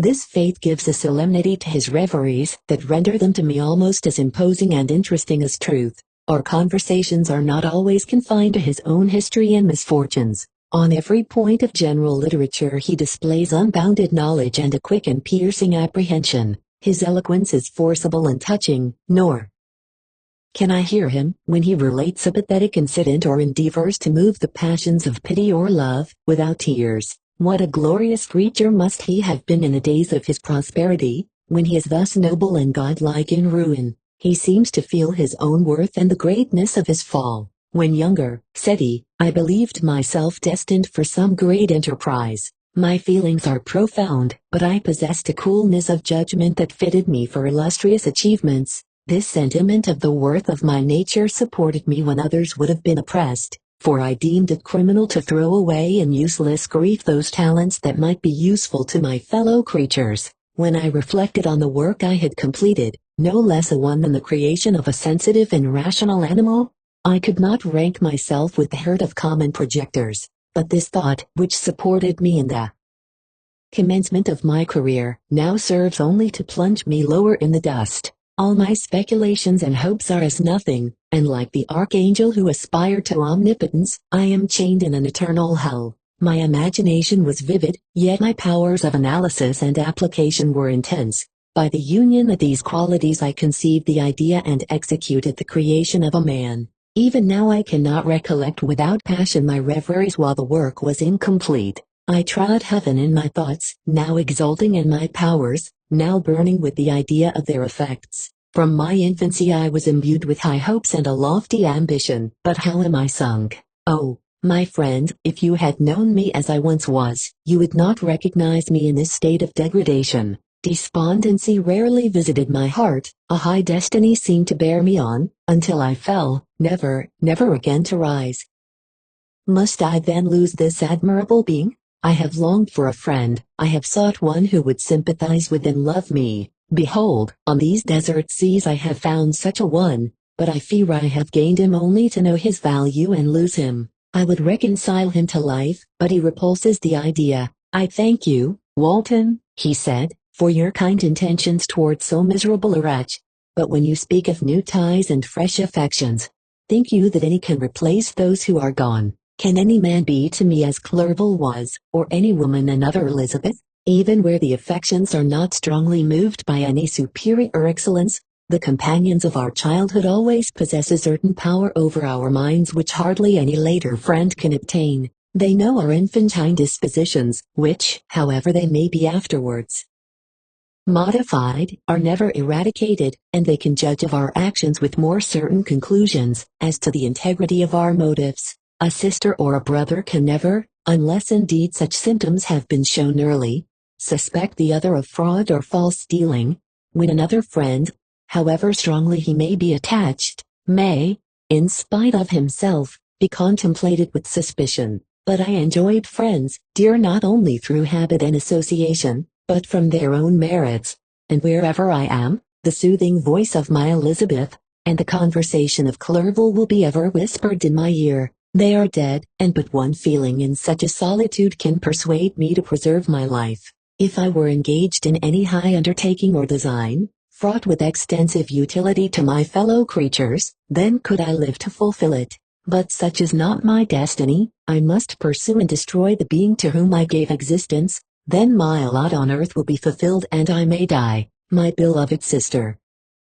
September 2d. I write to you, encompassed by peril and ignorant, whether I am ever doomed to see again dear England, and the dearer friends that inhabit it. I am surrounded by mountains of ice, which admit of no escape and threaten every moment to crush my vessel. The brave fellows whom I have persuaded to be my companions look towards me for aid, but I have none to bestow. There is something terribly appalling in our situation, yet my courage and hopes do not desert me. Yet it is terrible to reflect that the lives of all these men are endangered through me. If we are lost, my mad schemes are the cause. And what, Margaret, will be the state of your mind? You will not hear of my destruction, and you will anxiously await my return. Years will pass, and you will have visitings of despair and yet be tortured by hope.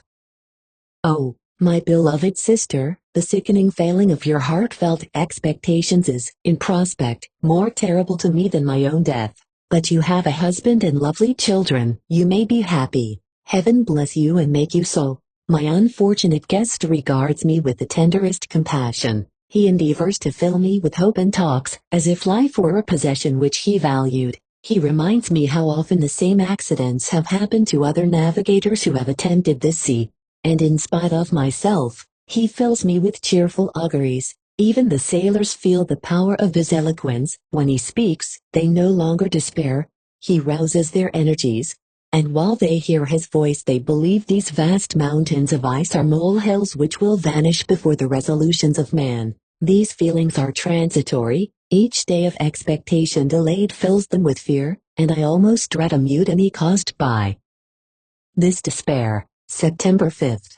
A scene has just passed of such uncommon interest that, although it is highly probable that these papers may never reach you, yet I cannot forbear recording it. We are still surrounded by mountains of ice, still in imminent danger of being crushed in their conflict. The cold is excessive, and many of my unfortunate comrades have already found a grave amidst this scene of desolation. Frankenstein has daily declined in health, a feverish fire still glimmers in his eyes, but he is exhausted, and when suddenly roused to any exertion, he speedily sinks again into apparent lifelessness. I mentioned in my last letter the fears I entertained of a mutiny. This morning, as I sat watching the wan countenance of my friend, his eyes half closed and his limbs hanging listlessly, I was roused by half a dozen of the sailors, who demanded admission into the cabin. They entered, and their leader addressed me. He told me that he and his companions had been chosen by the other sailors to come in deputation to me to make me a requisition which, in justice,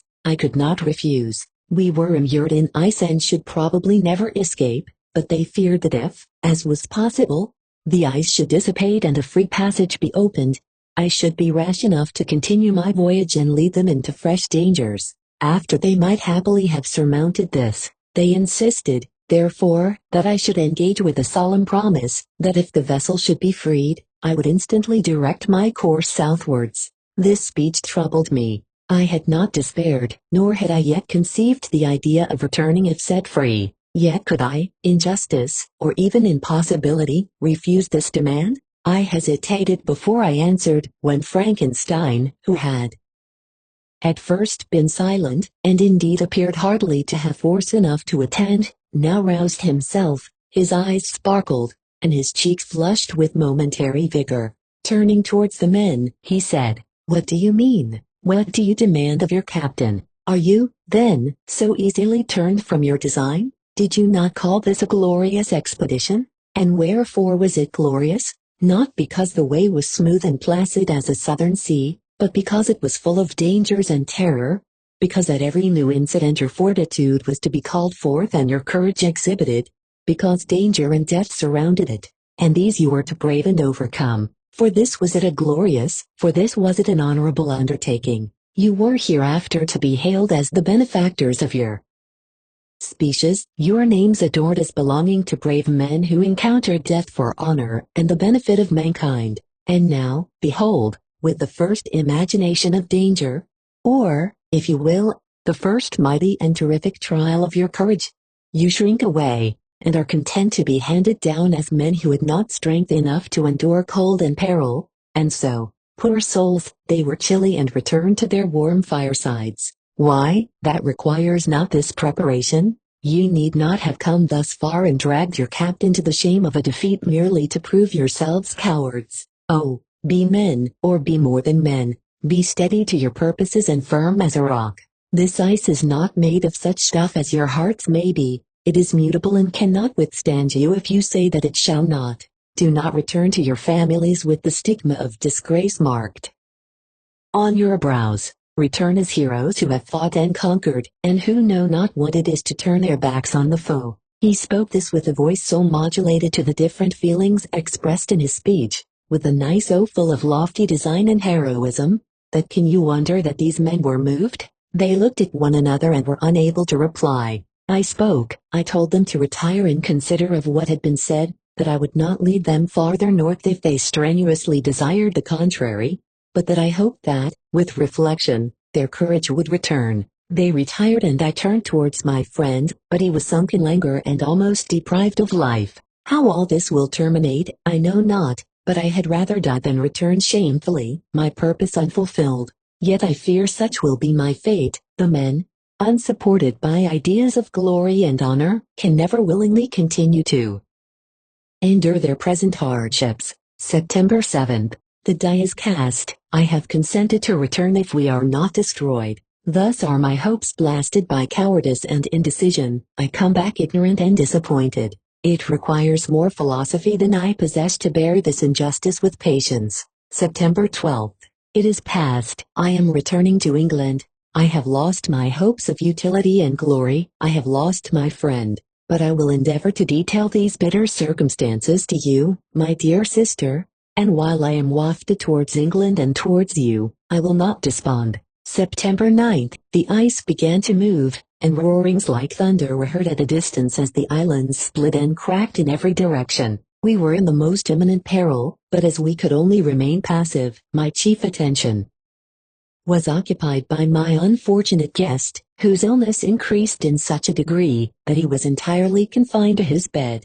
The ice cracked behind us and was driven with force towards the north. A breeze sprang from the west, and on the 11th the passage towards the south became perfectly free. When the sailors saw this and that their return to their native country was apparently assured, a shout of tumultuous joy broke from them, loud and long continued. Frankenstein, who was dozing, awoke and asked the cause of the tumult. "They shout," I said, "because they will soon return to England." "Do you, then, really return, Alice?" "Yes, I cannot withstand their demands. I cannot lead them unwillingly to danger, and I must return."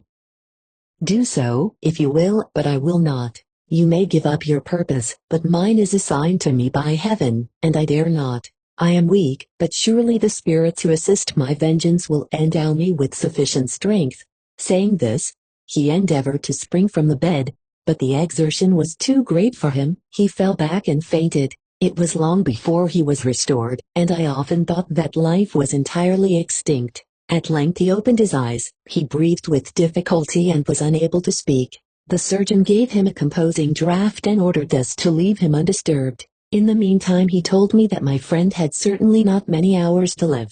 His sentence was pronounced, and I could only grieve and be patient. I sat by his bed, watching him. His eyes were closed, and I thought he slept. But presently he called to me in a feeble voice, and bidding me come near, said, "Alice, the strength I relied on is gone. I feel that I shall soon die, and he, my enemy and persecutor, may still be in being. Think not, Walton, that in the last moments of my existence, I feel that burning hatred and ardent desire of revenge I once expressed, but I feel myself justified in desiring the death of my adversary. During these last days I have been occupied in examining my past conduct, nor do I find it blamable. In a fit of enthusiastic madness, I created a rational creature, and was bound towards him to assure, as far as was in my power, his happiness and well-being. This was my duty, but there was another still paramount to that. My duties towards the beings of my own species had greater claims to my attention, because they included a greater proportion of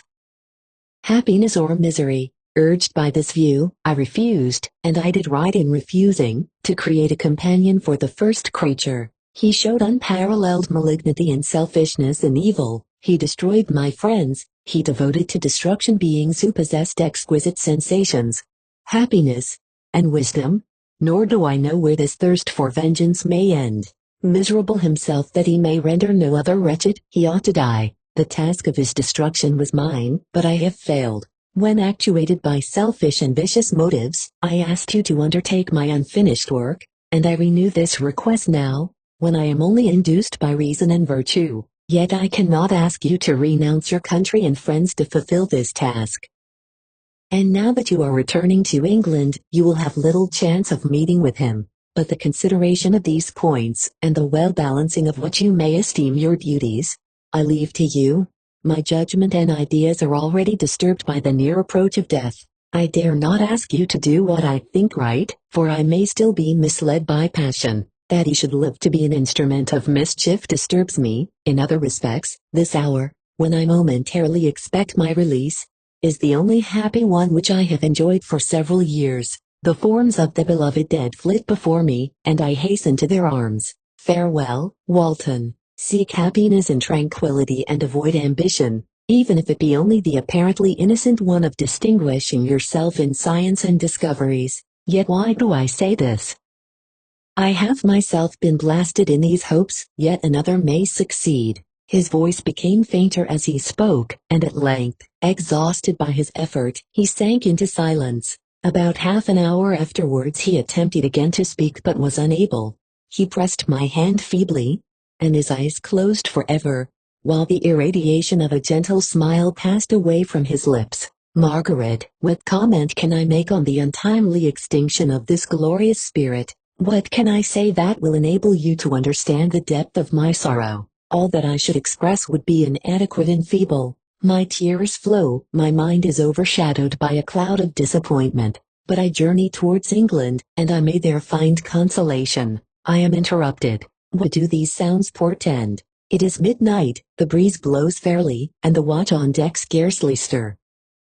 Again there is a sound as of a human voice, but hoarser. It comes from the cabin where the remains of Frankenstein still lie. I muster eyes and examine. Good night, my sister. Great God, what a scene has just taken place. I am yet dizzy with the remembrance of it. I hardly know whether I shall have the power to detail it, yet the tale which I have recorded would be incomplete without this final and wonderful catastrophe. I entered the cabin where lay the remains of my ill-fated and admirable friend. Over him hung a form which I cannot find words to describe, gigantic in stature, yet uncouth and distorted in its proportions. As he hung over the coffin, his face was concealed by long locks of ragged hair, but one vast hand was extended, in color and apparent texture like that of a mummy. When he heard the sound of my approach, he ceased to utter exclamations of grief and horror and sprang towards the window. Never did I behold a vision so horrible as his face, of such loathsome yet appalling hideousness. I shut my eyes involuntarily, and endeavored to recollect what were my duties with regard to this destroyer. I called on him to stay. He paused, looking on me with wonder, and again turning towards the lifeless form of his creator. He seemed to forget my presence, and every feature and gesture seemed instigated by the wildest rage of some uncontrollable passion. That is also my victim, he exclaimed. In his murder my crimes are consummated, the miserable series of my being is wound to its close. Oh, Frankenstein, generous and self-devoted being! What does it avail that I now ask thee to pardon me, I, who irretrievably destroyed thee by destroying all thou lovedst? Alice, he is cold, he cannot answer me. His voice seemed suffocated, and my first impulses, which had suggested to me the duty of obeying the dying request of my friend and destroying his enemy, were now suspended by a mixture of curiosity and compassion. I approached this tremendous being. I dared not again raise my eyes to his face. There was something so scaring and unearthly in his ugliness. I attempted to speak, but the words died away on my lips. The monster continued to utter wild and incoherent self-reproaches. At length I gathered resolution to address him in a pause of the tempest of his passion. Your repentance, I said, is now superfluous. If you had listened to the voice of conscience, and heeded the stings of remorse before you had urged your diabolical vengeance to this extremity, Frankenstein would yet have lived. And do you dream, said the demon, do you think that I was then dead to agony and remorse? He continued, pointing to the corpse, he suffered not in the consummation of the deed. Oh, not the 10,000th portion of the anguish that was mine during the lingering detail of its execution. A frightful selfishness hurried me on, while my heart was poisoned with remorse. Think you that the groans of Clerval were music to my ears? My heart was fashioned to be susceptible of love and sympathy, and when wrenched by misery to vice and hatred, it did not endure the violence of the change without torture such as you cannot even imagine. After the murder of Clerval I returned to Switzerland, heartbroken and overcome. I pitied Frankenstein, my pity amounted to horror, I abhorred myself. But when I discovered that he, the author at once of my existence and of its unspeakable torments, dared to hope for happiness, that while he accumulated wretchedness and despair upon me, he sought his own enjoyment in feelings and passions from the indulgence of which I was forever barred, then impotent envy and bitter indignation filled me with an insatiable thirst for vengeance. I recollected my threat and resolved that it should be accomplished. I knew that I was preparing for myself a deadly torture, but I was the slave, not the master, of an impulse which I detested yet could not disobey. Yet when she died, nay, then I was not miserable. I had cast off all feeling, subdued all anguish, to riot in the excess of my despair. Evil thenceforth became my good. Urged thus far, I had no choice but to adapt my nature to an element which I had willingly chosen. The completion of my demoniacal design became an insatiable passion, and now it is ended. There is my last victim. I was at first touched by the expressions of his misery, yet, when I call to mind what Frankenstein had said of his powers of eloquence and persuasion, and when I again cast my eyes on the lifeless form of my friend, indignation was rekindled within me. "Wretch," I said, "it is well that you come here to whine over the desolation that you have made. You throw a torch into a pile of buildings, and when they are consumed, you sit among the ruins and lament the fall. Hypocritical fiend!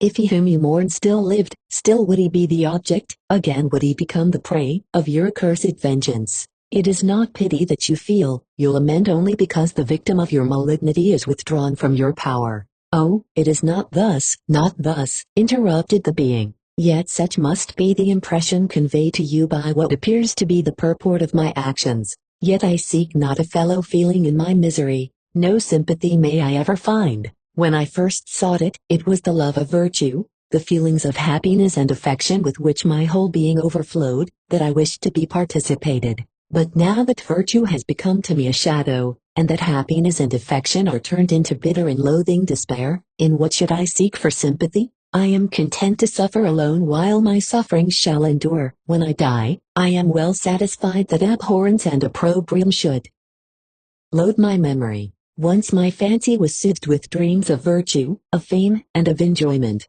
Once I falsely hoped to meet with beings who, pardoning my outward form, would love me for the excellent qualities which I was capable of unfolding. I was nourished with high thoughts of honor and devotion. But now crime has degraded me beneath the meanest animal. No guilt, no mischief, no malignity, no misery, can be found comparable to mine. When I run over the frightful catalogue of my sins, I cannot believe that I am the same creature whose thoughts were once filled with sublime and transcendent visions of the beauty and the majesty of goodness. But it is even so, the fallen angel becomes a malignant devil. Yet even that enemy of God and man had friends and associates in his desolation. I am alone. You, who call Frankenstein your friend, seem to have a knowledge of my crimes and his misfortunes. But in the detail which he gave you of them, he could not sum up the hours and months of misery, which I endured wasting in impotent passions. For while I destroyed his hopes, I did not satisfy my own desires.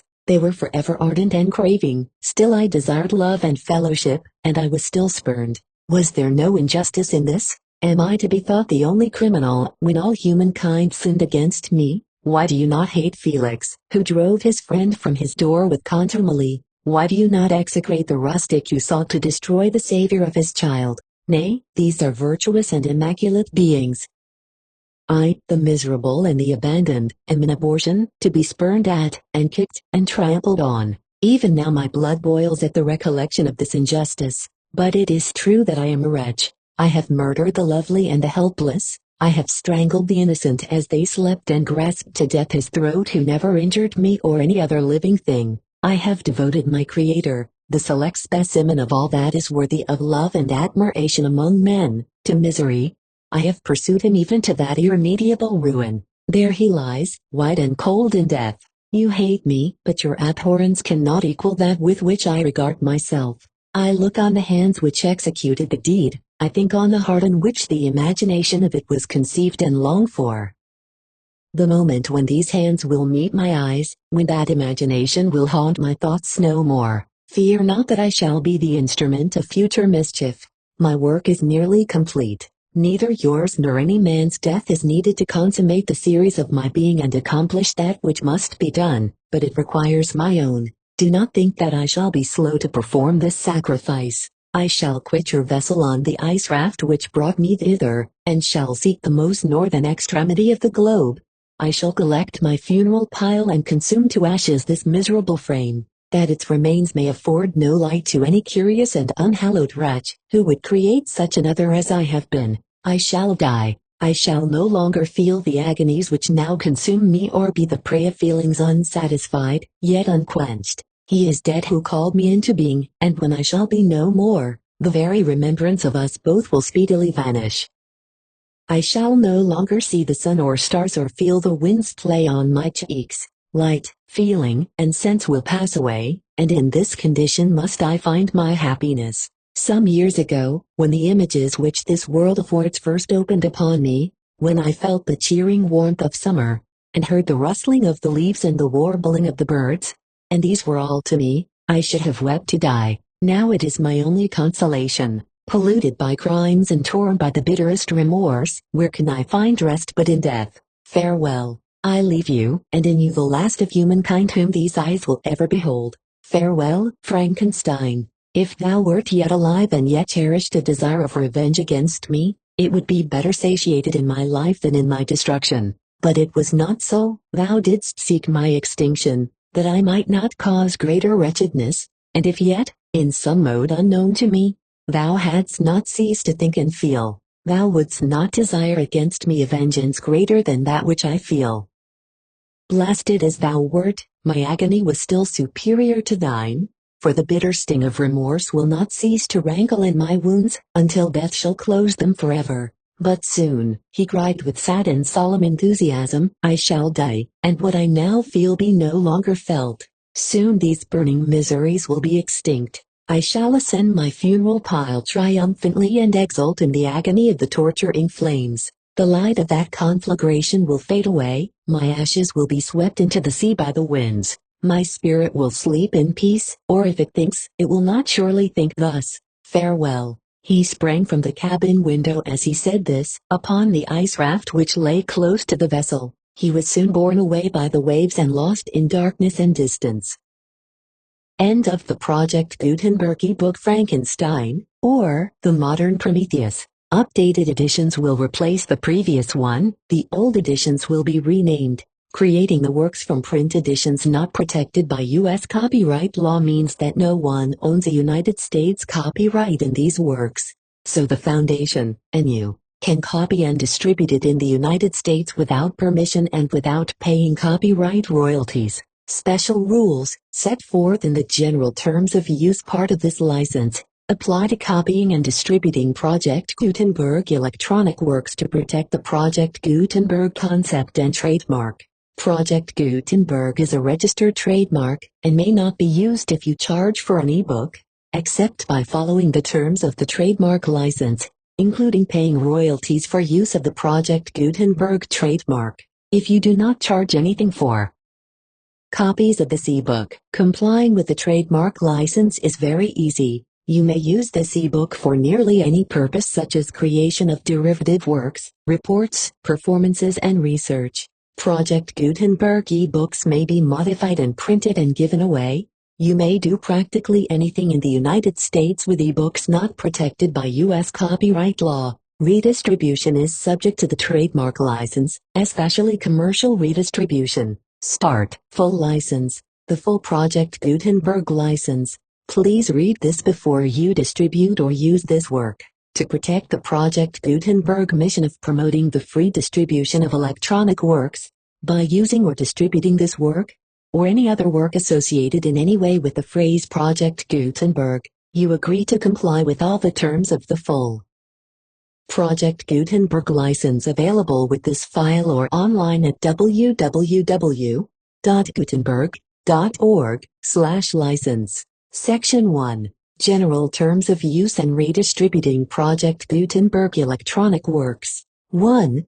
By reading or using any part of this Project Gutenberg electronic work, you indicate that you have read, understand, agree to and accept all the terms of this license and intellectual property trademark/copyright agreement. If you do not agree to abide by all the terms of this agreement, you must cease using and return or destroy all copies of Project Gutenberg electronic works in your possession. If you paid a fee for obtaining a copy of or access to a Project Gutenberg electronic work, and you do not agree to be bound by the terms of this agreement, you may obtain a refund from the person or entity to whom you paid the fee as set forth in paragraph 1E8. 1. Project Gutenberg is a registered trademark. It may only be used on or associated in any way with an electronic work by people who agree to be bound by the terms of this agreement. There are a few things that you can do with most Project Gutenberg electronic works, even without complying with the full terms of this agreement. See paragraph 1C below. There are a lot of things you can do with Project Gutenberg electronic works, if you follow the terms of this agreement and help preserve free future access to Project Gutenberg electronic works. See paragraph 1E below. 1. See the Project Gutenberg Literary Archive Foundation. The Foundation, or PGLAF, owns a compilation copyright in the collection of Project Gutenberg electronic works. Nearly all the individual works in the collection are in the public domain in the United States. If an individual work is unprotected by copyright law in the United States and you are located in the United States, we do not claim a right to prevent you from copying, distributing, performing, displaying or creating derivative works based on the work as long as all references to Project Gutenberg are removed. Of course, we hope that you will support the Project Gutenberg mission of promoting free access to electronic works by freely sharing Project Gutenberg works in compliance with the terms of this agreement for keeping the Project Gutenberg name associated with the work. You can easily comply with the terms of this agreement by keeping this work in the same format with its attached full Project Gutenberg license when you share it without charge with others. 1d. The copyright laws of the place where you are located also govern what you can do with this work. Copyright laws in most countries are in a constant state of change. If you are outside the United States, check the laws of your country in addition to the terms of this agreement before downloading, copying, displaying, performing, distributing or creating derivative works based on this work or any other Project Gutenberg work. The Foundation makes no representations concerning the copyright status of any work in any country, other than the United States. 1e. Unless you have removed all references to Project Gutenberg. 1e1. The following sentence, with active links to, or other immediate access to, the full Project Gutenberg license must appear prominently whenever any copy of a Project Gutenberg work, any work on which the phrase Project Gutenberg appears, or with which the phrase Project Gutenberg is associated is accessed, displayed, performed, viewed, copied or distributed. This ebook is for the use of anyone anywhere in the United States, and most other parts of the world, at no cost and with almost no restrictions whatsoever. You may copy it, give it away or reuse it under the terms of the Project Gutenberg license included with this ebook or online at www.gutenberg.org. If you are not located in the United States, you will have to check the laws of the country where you are located before using this ebook. 1e2. If an individual Project Gutenberg electronic work is derived from texts not protected by U.S. copyright law, does not contain a notice indicating that it is posted with permission of the copyright holder, the work can be copied and distributed to anyone in the United States, without paying any fees or charges. If you are redistributing or providing access to a work with the phrase Project Gutenberg associated with or appearing on the work, you must comply either with the requirements of paragraphs 1e, 1 through 1e, 7 or obtain permission for the use of the work and the Project Gutenberg trademark, as set forth in paragraphs 1e, 8 or 1e, 9. 1e3. If an individual Project Gutenberg electronic work is posted with the permission of the copyright holder, your use and distribution must comply with both paragraphs 1e, 1 through 1e, 7 and any additional terms imposed by the copyright holder. Additional terms will be linked to the Project Gutenberg license for all works posted with the permission of the copyright holder, found at the beginning of this work. 1e4. Do not unlink or detach or remove the full Project Gutenberg license terms from this work, or any files containing a part of this work or any other work associated with Project Gutenberg. 1e5. Do not copy, display, perform, distribute or redistribute this electronic work, or any part of this electronic work, without prominently displaying the sentence set forth in paragraph 1e. 1 with active links or immediate access to the full terms of the Project Gutenberg license. 1e6. You may convert to and distribute this work in any binary, compressed, marked up, non-proprietary or proprietary form, including any word processing or hypertext form. However, if you provide access to or distribute copies of the Project Gutenberg work in a format other than plain vanilla ASCII or other format used in the official version posted on the official Project Gutenberg website www.gutenberg.org, You must, at no additional cost, fee or expense to the user, provide a copy, a means of exporting a copy, or a means of obtaining a copy upon request, of the work in its original plain vanilla ASCII or other form.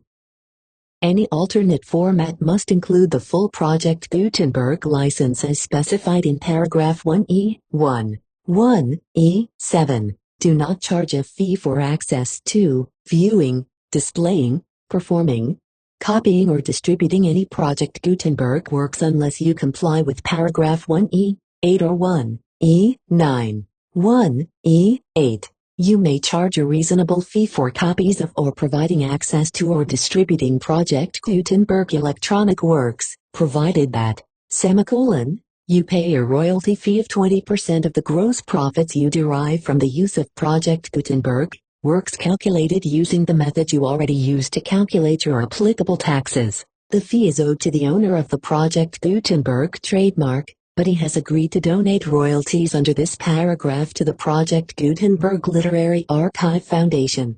Royalty payments must be paid within 60 days following each date on which you prepare or are legally required to prepare your periodic tax returns. Royalty payments should be clearly marked as such and sent to the Project Gutenberg Literary Archive Foundation, at the address specified in Section 4. Information about donations to the Project Gutenberg Literary Archive Foundation, you provide a full refund of any money paid by a user who notifies you in writing, or by email, within 30 days of receipt that he does not agree to the terms of the full Project Gutenberg license. You must require such a user to return or destroy all copies of the works possessed in a physical medium and discontinue all use of and all access to other copies of Project Gutenberg works, you provide, in accordance with paragraph 1F. 3. A full refund of any money paid for a work or a replacement copy. If a defect in the electronic work is discovered and reported to you within 90 days of receipt of the work, you comply with all other terms of this agreement for free distribution of Project Gutenberg works. 1E, 9. If you wish to charge a fee or distribute a Project Gutenberg electronic work or group of works on different terms than are set forth in this agreement, you must obtain permission in writing from the Project Gutenberg Literary Archive Foundation, the manager of the Project Gutenberg trademark. Contact the foundation as set forth in Section 3 below. 1. F1. Project Gutenberg volunteers and employees expend considerable effort to identify, do copyright research on, transcribe and proofread works not protected by U.S. copyright law in creating the Project Gutenberg collection. Despite these efforts, Project Gutenberg electronic works, and the medium on which they may be stored, may contain defects, such as, but not limited to, incomplete, inaccurate or corrupt data, transcription errors, a copyright or other intellectual property infringement, a defective or damaged disk or other medium, a computer virus, or computer codes that damage or cannot be read by your equipment. 1F. 2. Limited warranty, disclaimer of damages, except for the right of replacement or refund described in paragraph 1F. 3. The Project Gutenberg Literary Archive Foundation, the owner of the Project Gutenberg trademark, and any other party distributing a Project Gutenberg electronic work under this agreement, disclaim all liability to you for damages, costs and expenses, including legal fees. You agree that you have no remedies for negligence, strict liability, breach of warranty or breach of contract except those provided in paragraph 1F. 3. You agree that the foundation, the trademark owner, and any distributor under this agreement will not be liable to you for actual, direct, indirect, consequential, punitive or incidental damages even if you give notice of the possibility of such damage.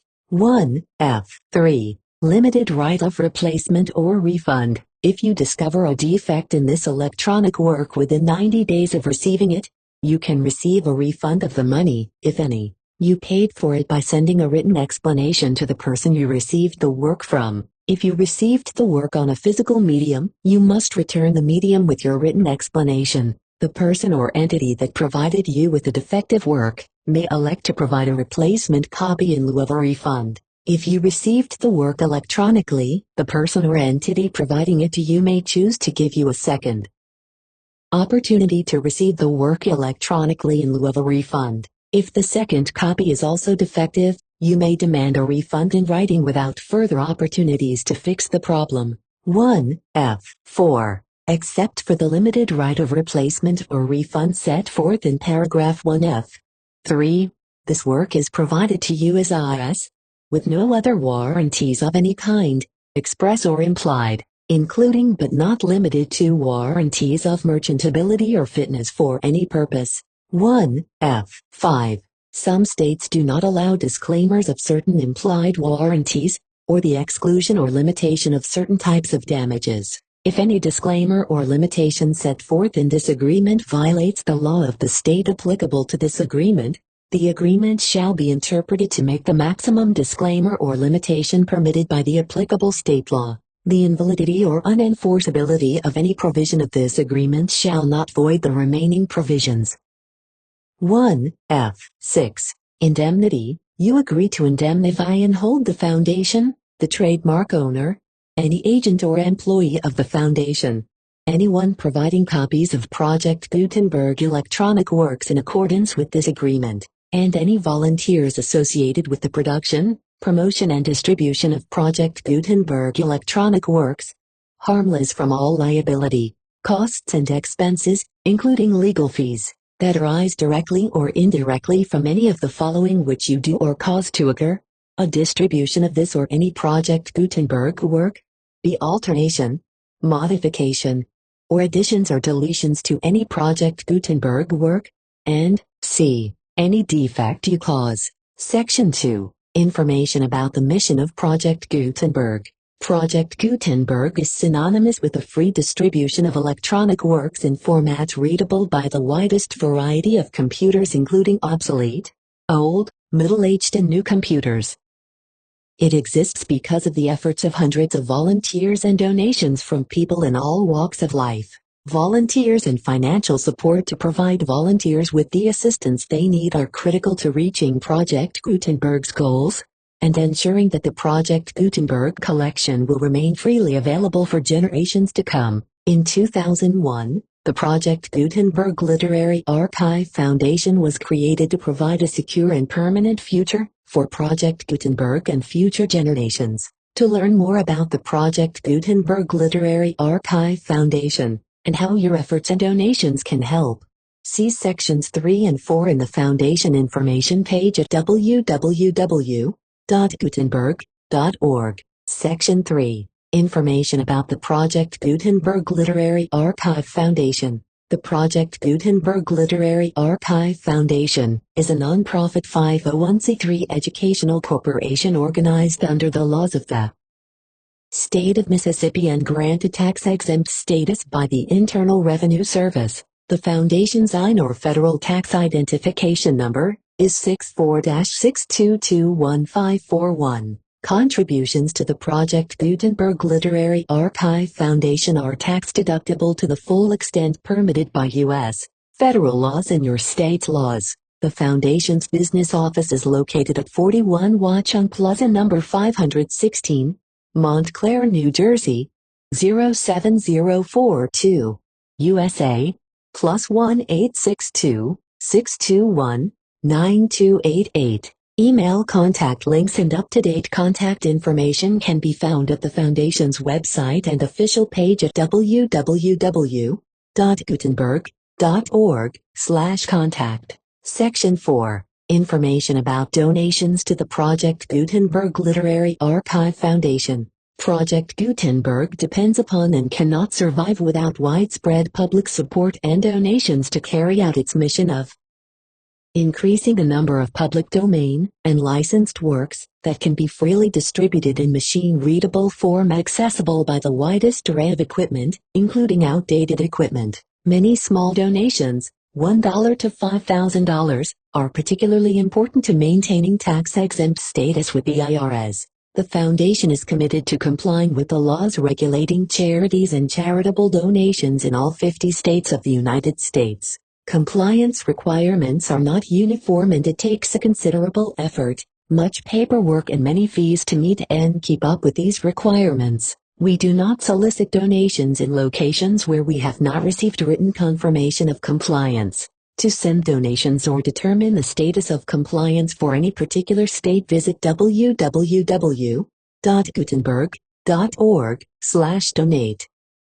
While we cannot and do not solicit contributions from states where we have not met the solicitation requirements, we know of no prohibition against accepting unsolicited donations from donors in such states who approach us with offers to donate. International donations are gratefully accepted, but we cannot make any statements concerning tax treatment of donations received from outside the United States. U.S. laws alone swamp our small staff. Please check the Project Gutenberg web pages for current donation methods and addresses. Donations are accepted in a number of other ways, including checks, online payments, and credit card donations. To donate, please visit www.gutenberg.org/donate. Section 5.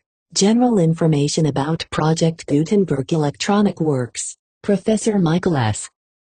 Hart was the originator of the Project Gutenberg concept of a library of electronic works that could be freely shared with anyone. For 40 years, he produced and distributed Project Gutenberg e-books with only a loose network of volunteer support. Project Gutenberg e-books are often created from several printed editions, all of which are confirmed as not protected by copyright in the U.S., unless a copyright notice is included.